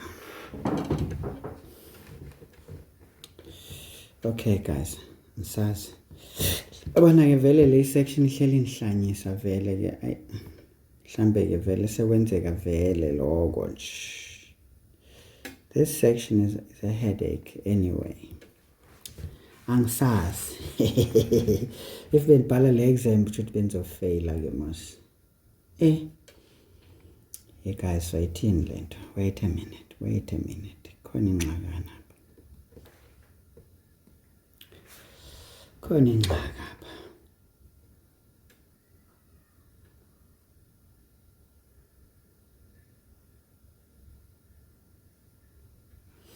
I feel like I need to do something here. First of all, these numbers start with any of these, right? And the end is not a big deal because it can end with any number, all right? So first and foremost, we know that we can start with any of these numbers, 1, 2, 3, 4, 5. So we can start with 5 options here, right? This means not necessarily 5. 1, 2, 3, 4, 5. So we've got 5 options, not necessarily 5. That's the start. It's fixed. We cannot start by anything except these ones. These ones are 1, 2, 3, 4, 5.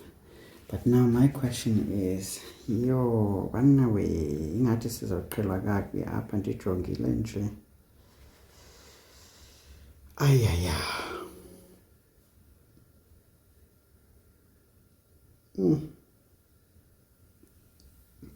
Bese ingathi yes. Okay guys, le question yokuqala ingathi izoniqhela.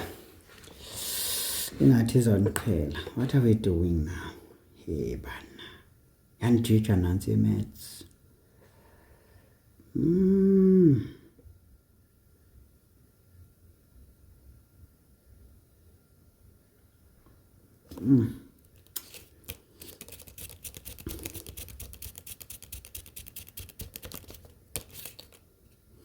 If we consider, but you see, whatever it is, it has to be between here. So we need to make sure that it's between these numbers. Okay, now what I'm gonna do, guys, I'm gonna do this the old way, which is terrible, but whatever, guys. Sing up his numbers 1 2 3 4 5. 1 2 3 4 5. Okay, because I'm feeling like I'm gonna mess it up here. First and foremost, the start could be a 5, as in a 5. If we start with a 5 here, then it means that's the only 5 we want and nothing else. So what are the options? When we exclude 5, we can have 1 2 3 4 5 6 7 8 9. So it's going to be 9 options. We can repeat, right? We can repeat. 5 is fixed here. Then when we start with a 6, again 6 is fixed. When it starts with a 6, then there's only one option for a 5. Wherever we decide to put it, it can be here. And then here we can have all the other. Okay, wait.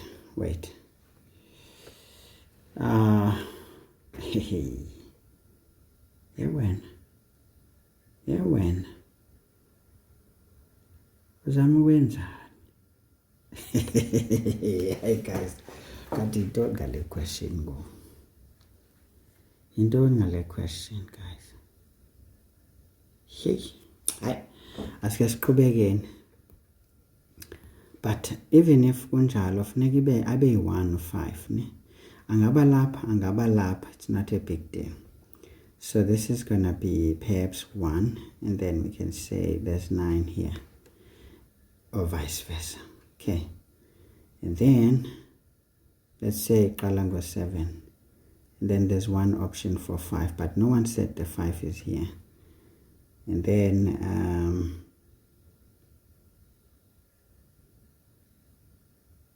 the 9, then Kalango 8, there's one also here.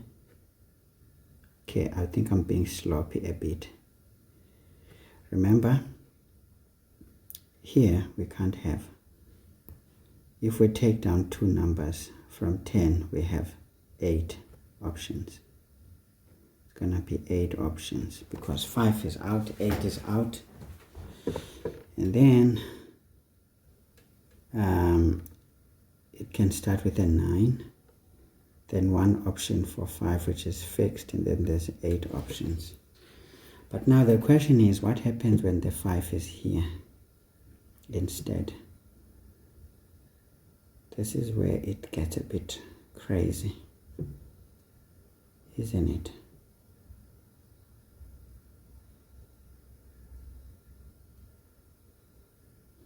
Now this question is not so obvious, but it's naughty. Holy naughty.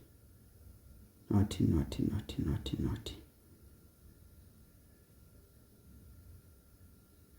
It's really naughty. Anyway, let's see what happens here. So this is 5 times 9 times 9. It gives us 405. This one is 6 times 1 times 8. That's 48. This one is 7 times 1 times 8, 56. Of course, we multiply everything, guys. And then we will have 8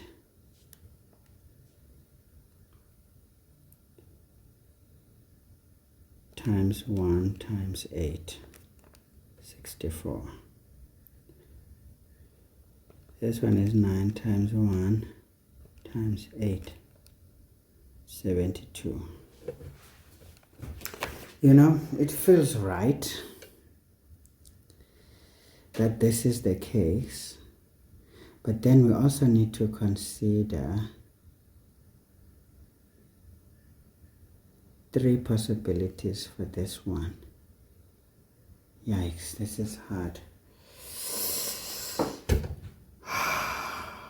Okay, all right, okay.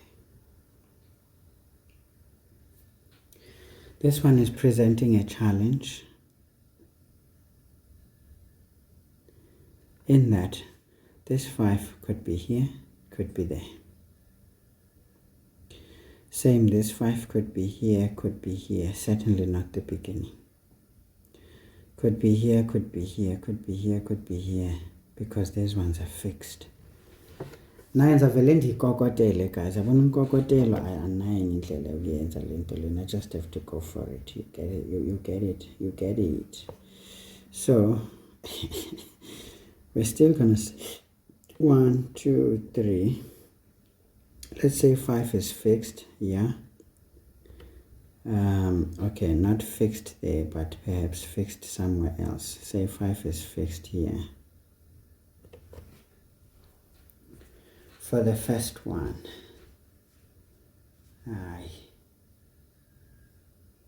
ayivakali bafowethu, ayivakali bafowethu. Hey.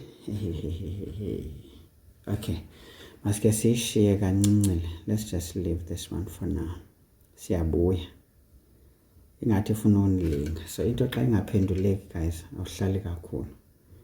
11.2. It says calculate the probability of a 3-digit number not satisfying the condition where okay. Says ba ilwela.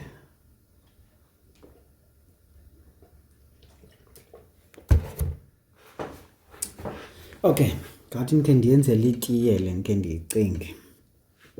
Iyaxoka izoyandawo ithi ndikhe ndenze ikofu, ndikhe ndituke icinga, because I feel like I'm too close, but I'm not getting just there yet, because it means not answering the first one is doomed for the second one. Let me just think about it for a moment. Hey, bafethu. Angazi, mina angazi. Kodwa ke ngoku sekuzafuna sixoke ke ngoku. We need to lie, okay? We need to create a nice lie. Whether it is good or bad, only God knows. Okay? Whether it is good or bad, only God knows.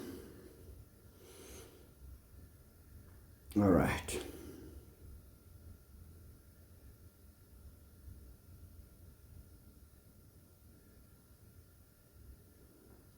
Only God knows.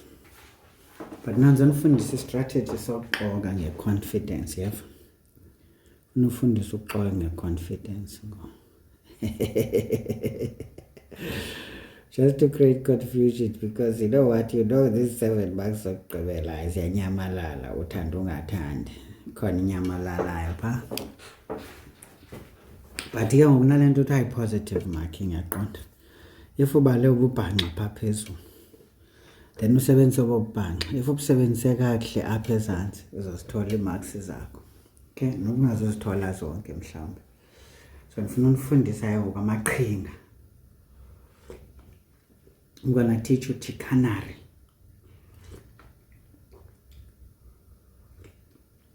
Uxoka kanjani with confidence and create confusion. Because guess what? It is the way. If we can't move, we then lie. Okay? Because this is the last question. Obviously, these are deadly questions to think about. These are the questions you want to start with and have an idea as you go along, because wow. This is one such a number, right? So we're going to start and say 1, 2, 3.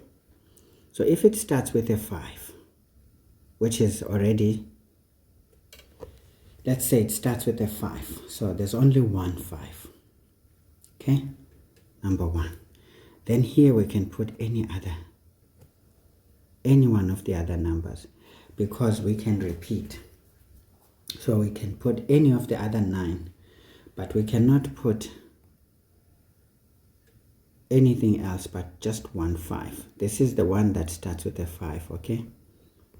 Just remember that, and then we multiply these. So 9 by 9, that's 81. Okay, nice. That's the first thing, right? The second thing, the other number, remember there's only one number that is like this, okay, any digit. If it starts with a 5 already, it means the 5s are fixed, and yet these are going to be the variations of those that start with a 5. And then there are those that are not going to start with a 5, but remember they are not starting with any one of the other numbers. So we can say this one starts with a 6. Of the ones that start with a 6, again there's only one 6. And then after that, we need to fix this so that it only has one 5. Now, it doesn't matter where this 5 is. It could be here, right? So out of 10 numbers, once we put down 2 that we cannot use anymore, what happens? We only have 8 options there. Okay? So this is basically 8. All right. Okay, all right. Now let's have a look. Of these ones, again, there's still more. There could be the ones that start with only a 6. But we could enjoy any one of the other numbers here. But it's the same thing, isn't it? Let's say this one goes like this.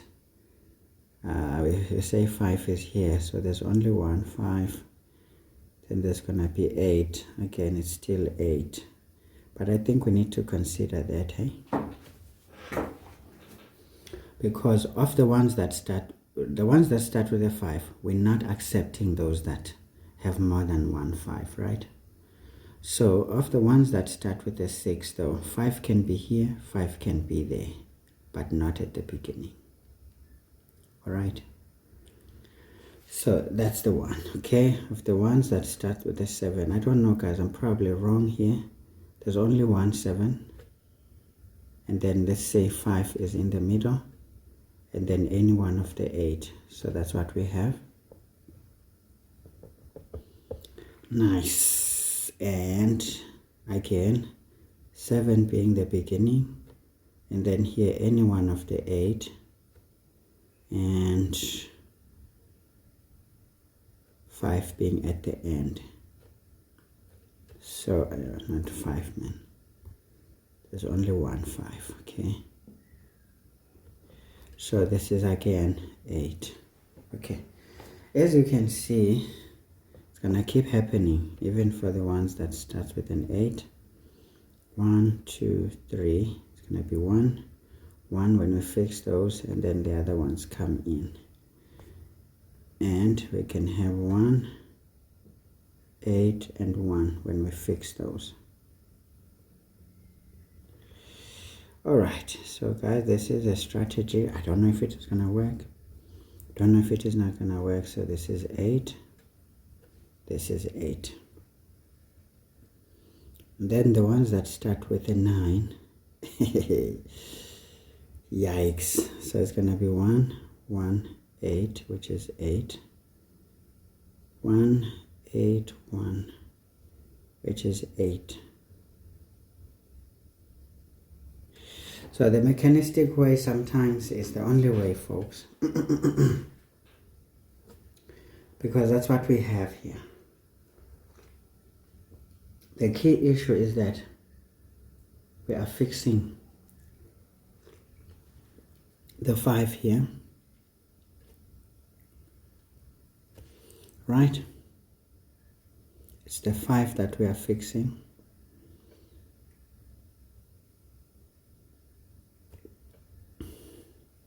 I don't know what happened here. Yeah, we're fixing the 5 for now. Fixing 5. Of course, the mechanistic way, guys, works. Believe me, here we are fixing the beginning to those values because we saw that when we analyzed the range of numbers we have to work with cannot be less than 500. Right. Right. So the one that starts with a 500, it's over. Okay.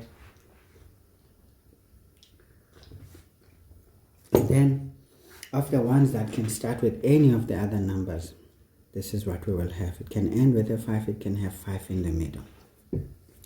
So for me, the total, guys, is going to be all of these added together, okay?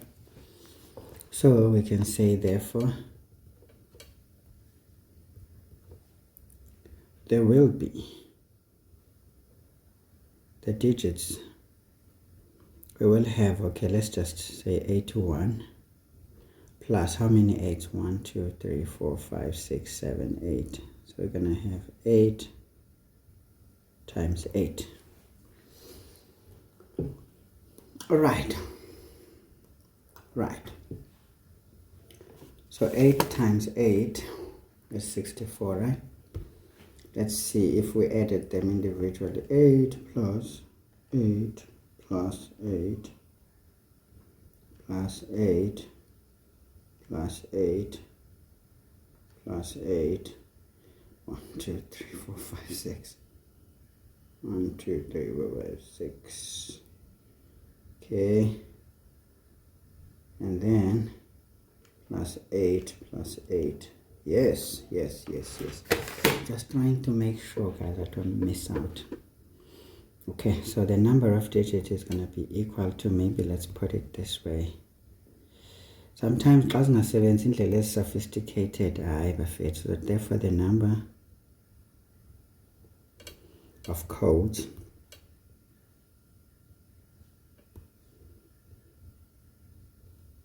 is going to be equal to 81 plus all of these, which is equal to 81 plus 64. They are 145. Okay.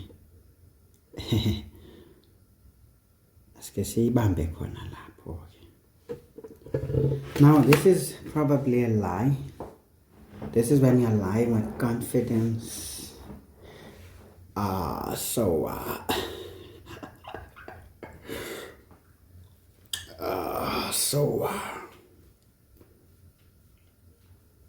Angazi. Funda ukuxoka ngamaqhinga, ngosifunda ukuxoka ngamaqhinga.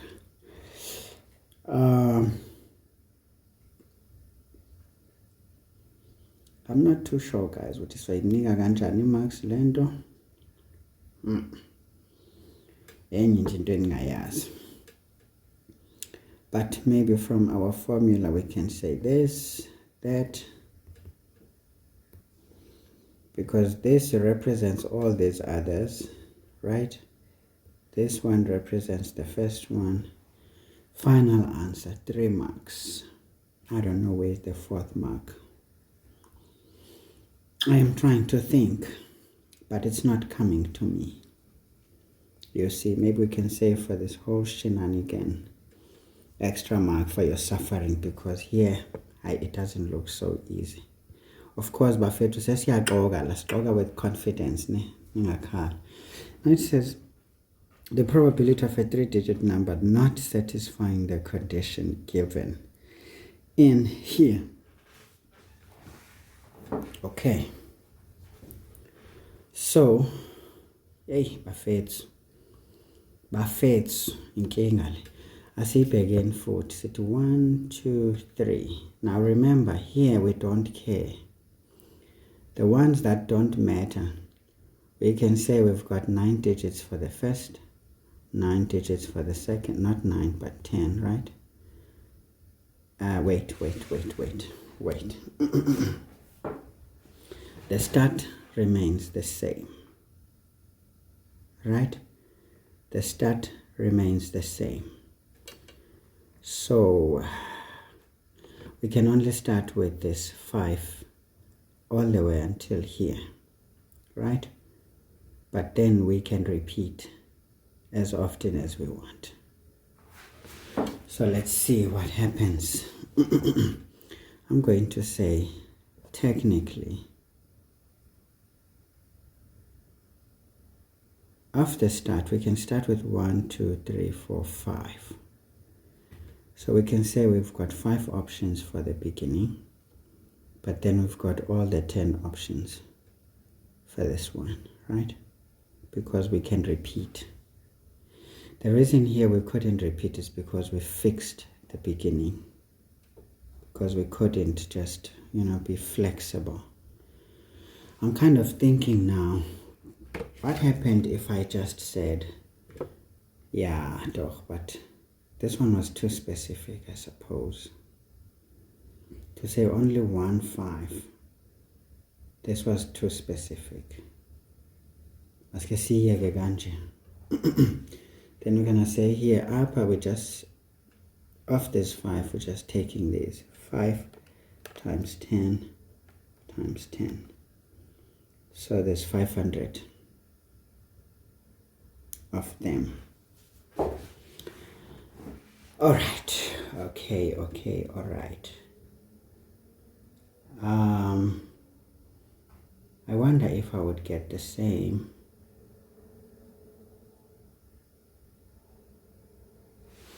Because this number 5 is not quite specific, is it? But again, it eliminates anyway the other numbers, even though we may not be too specific. But it could be any of the 5. So it would fit the category, right?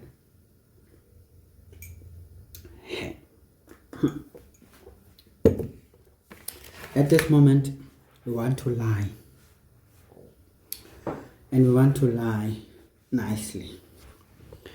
I don't care anymore if it works or doesn't work, we just move on. We're going to say technically the probability of whatever this is going to be the numbers, the total, which is 500 minus 145 divided by the total, which is 500.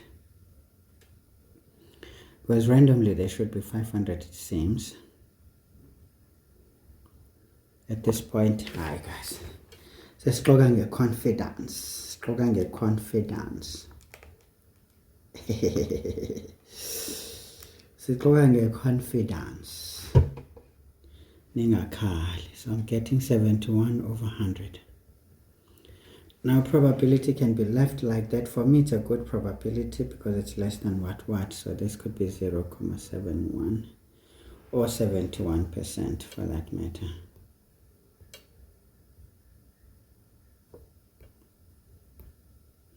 So probability can be expressed as a percentage or, sorry, don't know why my throat is doing the noise, but guys, it's so burning, I can't even think.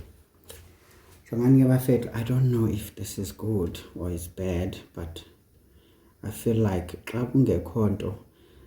only have a restriction as to where we begin. We can't just begin with any one of the other numbers. We can only begin with any one of these, and there's 5 options, so this should be okay.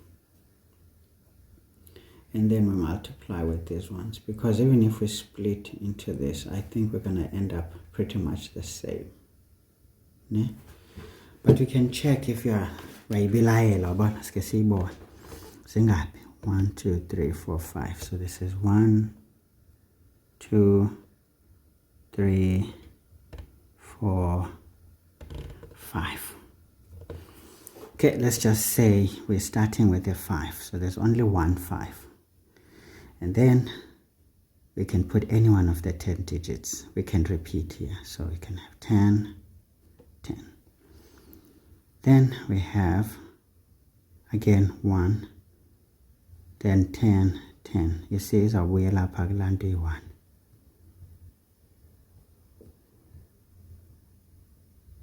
It's a wheel up 1, because guess what?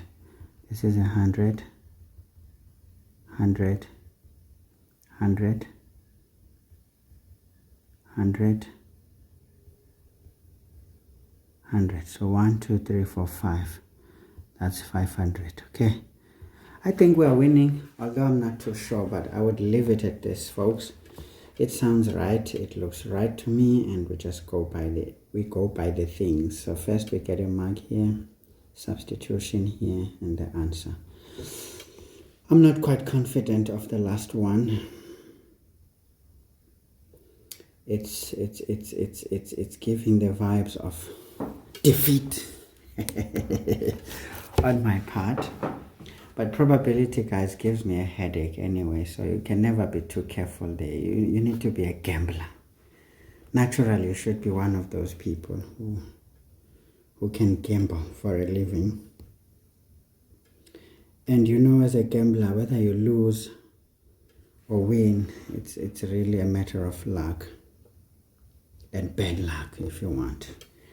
But anyway, guys, I hope you enjoyed the video. Nonetheless, it took longer, 6 hours. Of course, I tried to indulge as much as I can, give you as much of what I can each time there is a need. Of course, I could easily have tried to race through this, but as you can see, errors were going to be there, as they could still be here. Remember, I don't have someone to look at my videos first and scrutinize and see some of the things I've said, you know, so that I can actually do it. In fact, I'm lazy to do it in parts, because that's another way of avoiding trouble. Do a small clip maybe for question 1, then analyze if everything I've said and done is perfect, and then do question 2, same thing, 3, and then try to maybe make up for it, because that's going to require me a lot of work, because I'll do it, listen, check, and be sure, then redo the video so that I can do it faster, you know, things like that. At the end of the day, I'm going to give you the wrong impression that I've got it all figured out on time, and yet I did not. So I feel it's fair to just, you know, show you the struggles and you see them raw. Cry, not cry, it's up to you. I will add this memo together with this question paper, so I'll attach the question paper to this memo, so that when the official memo comes out, you can compare and contrast. Remember, I'm just a fanatic. I am by no means a mathematician. I just love the subject and I am very enthusiastic about it. So what I do, wow, my screen froze. That's unusual. Yo, so anyway, guys, you will see as well as we moved along, you may have noticed some issues. If there are, point them out. Just don't be afraid to comment in the comment section. And then, yeah, we went about it as meticulously as I can, trying every time to show you the tricks and the techniques, and sometimes how to get around a corner that is a bit challenging when you're seeing it for the first time. And you can see, guys, I didn't really have a smooth sail at all. I did not. Don't know what happened here. I did not have a smooth sail at all. What did we say? For non-real roots. Goodness. My writing must be prayed for.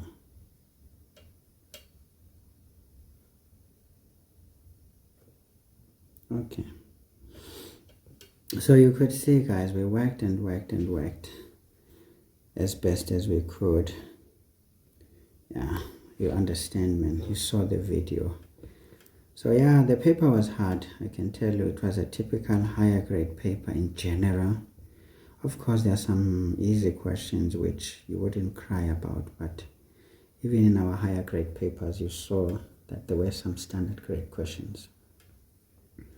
But those questions were not entirely standard grade, so it would be what fits both grades. As you can see, this paper was more like that. And this is why I'm crying about it, because you guys are not given the choice to choose higher grade versus standard grade. So these questions are not fair for you. But for those who would have chosen, if they were given the opportunity, then they would have to just deal with it, because that's what they chose for themselves. You see, that's the difference. In fact, they should just bring back higher grade versus standard grade versus lower grade.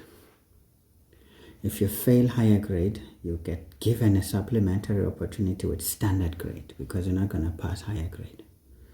Then if you fail standard grade, that you're given a lower grade. If you fail lower grade, we kick you out of maths. Of course, the kicking out should happen on an exam basis, not, let's say for example, you wrote the supplementary at higher grade level and you fail dismally. Of course, you'd have to fail by a certain percentage before we can demote you. If you fail, say, the passing mark is crazy. But even with us though, let's be honest guys, with our curriculum, the passing mark was 40%. So it was still not good enough. So I can hear people crying about the 30% as if it was any better. They themselves, the very people who cry, 30% this, 30% that, they passed with just 40%, okay? Because there has never been any percentage for school level greater than 40%. It has never been any higher. Unless I don't know. Of course, I was not here pre-94. I was just a child in 94. In fact, I started school. I was grade 1, 94. Ndandiyovakatsha futhi nasesikolweni, ndandingayangofunda. Ngicaba qha ingqonjwane ikhona. But utitsha lapha noprincipal, hayi, masesiyeke esi sibhanqa sifunde. Safunda kanjalo esi sibhanqa sindini. Sasiyozivakatshela nje sikele. Lalingekafika ixesha lokuqalisa. Anyway, leave the stories for now. So I don't know before 94 what was the passing mark. Maybe 50%, I guess. But I know at universities it's 50%. Even to this day, it's 50%. But there are certain courses within, within certain modules where you have to score 70% before you can be declared you have passed that module. Because it depends on the importance of that thing. But for the whole year, like overall, it's 50%.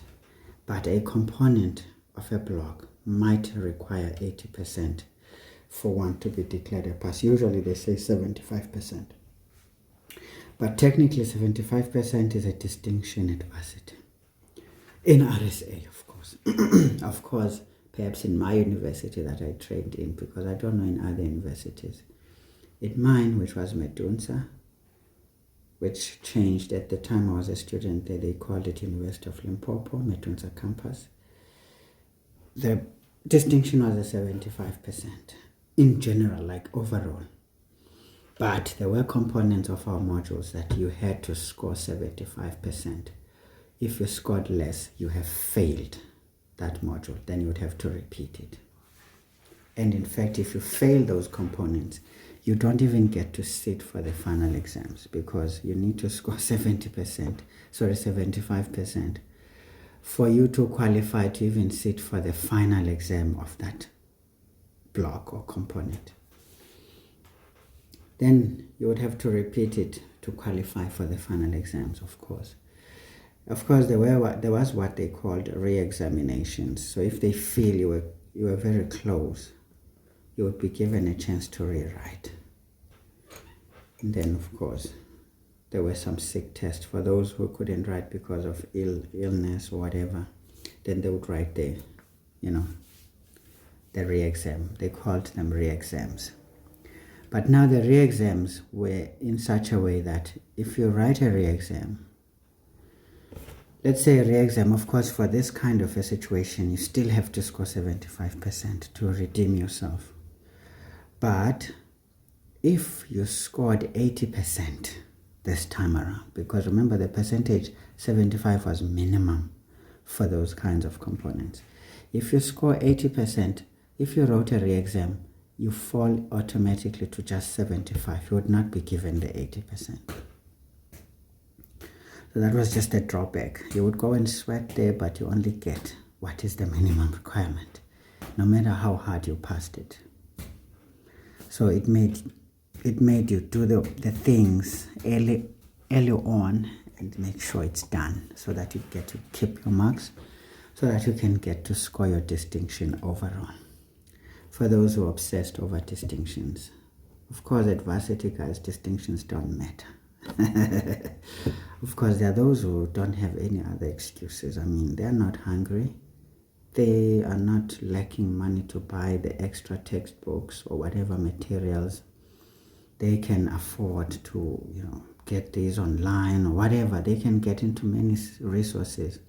So they have no excuse not to get distinctions. But if you're a student who's struggling at university, you have socioeconomic difficulties, you can barely keep your head up, trust me, just a 50% or 50 some change to 60% if you're pushing it to a decent mark, you are good to go. Don't obsess over distinctions.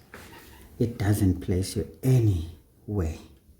You see, after undergraduate degree, what matters for you is your letters of recommendation by your supervisors. If you work as an intern in a hospital, when you do your rotations, make sure there's no one who's against you. Make sure everyone loves you, not just because of your looks, but because of your work that you put in.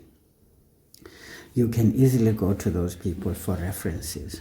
Then you can apply for any specialty that you may want to pursue with no difficulty, because guess what, when you submit your results, there's whether distinction or not doesn't matter.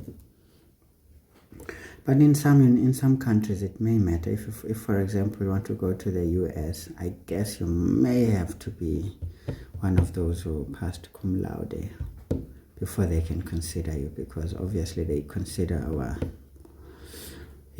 standard of education inferior to theirs, which I don't understand how, but yeah. But in Europe, I think they're a bit fairer.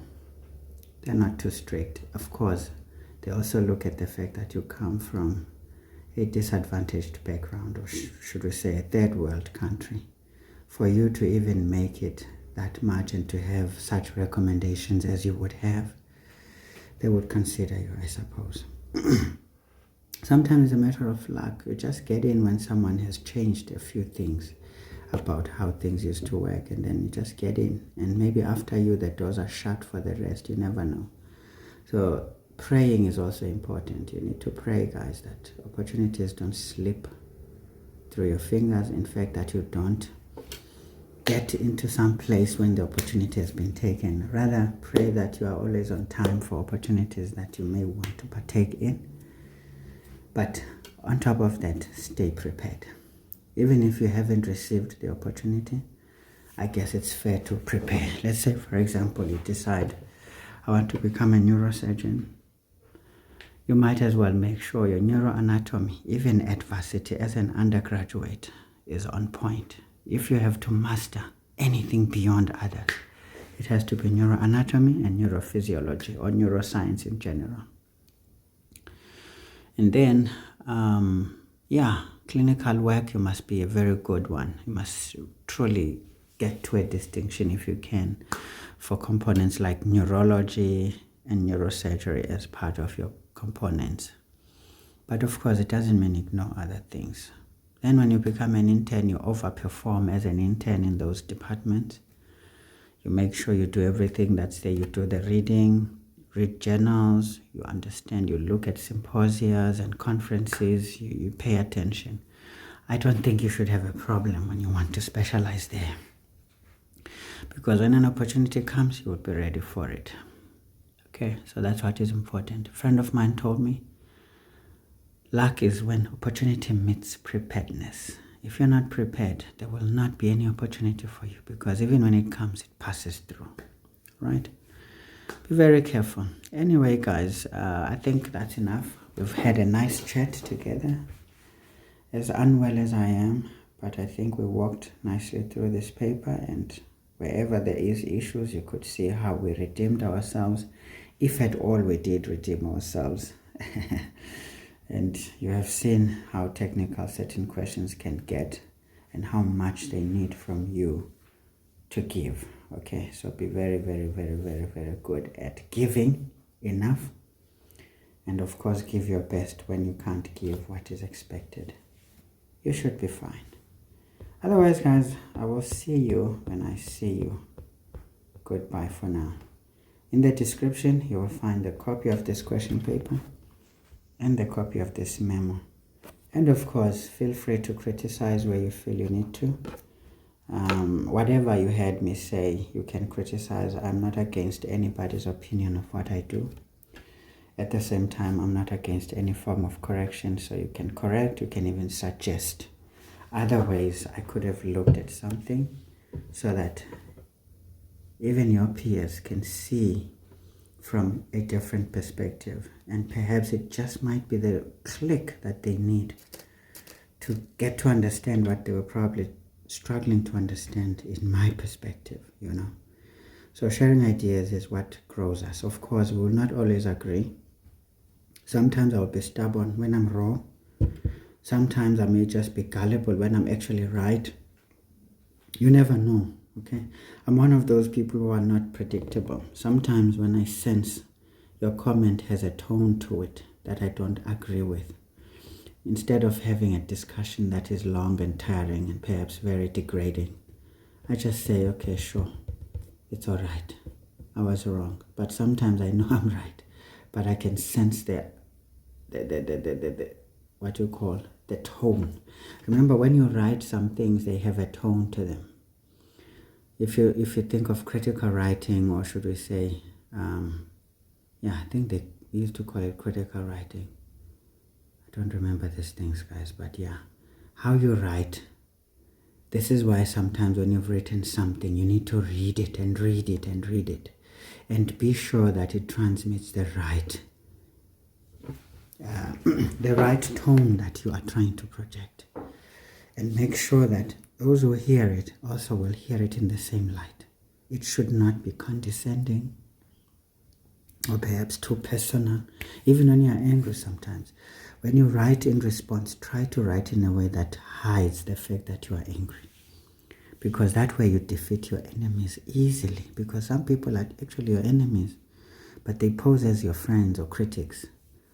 So if you don't show any sense of anger, then they get defeated because they're looking for an angry response from you. So you try to write a message quickly and then read it, you're like, but this one shows that I'm angry. And that's a weakness, naturally. So cover it up by trying to say it in such a way that it just shows as if you're not caring or you don't care. Then you will see. You will win. Hey guys, ngizothetha kuze uYesu abese-ke phinde uyangcwatshwa futhi aphinde abuye mhlawumbe angabuye asazi. Mhlawumbe kuhambe nami futhi andazi. Sobona khona. Enjoy the rest of your exams, guys. Study hard. You have my channel if you need some areas to have a look at. I've got full papers, well examined, I would say. Examined by me. As in, my perspectives into these papers. I think I've given my best shot, although it's not enough sometimes. Remember, my best is not always going to be enough. Sometimes it's not going to be even at all relevant. But you'll be the judge of that. But I've given my best for you guys to really see science and maths in a different light. And also to appreciate the complexity and the challenge that it is, or that they are. And that you can't just come in here and hope for miracles. You have to put in the work and get it done. Even when you do, you may not really succeed, because there are certain things that are just not for certain people, irrespective of how eager they are and how yearning and how keen they are. Sometimes it's just not in your nature, and we just have to accept those. But I'm sure you would accept them easily when you can see where it all goes wrong and where it all goes well. Because what is important is for you to see, I can thrive in this thing, but I can see I'm not really excelling, and it's probably not possible for me to excel. Then you choose, what fits you well. Other than that, keep believing, keep studying, and for sure, keep introspecting yourself so that you make the right choices about your future. It's as bright as you can imagine, except that you will limit yourself to other people's perspectives of what a bright future is. Goodbye.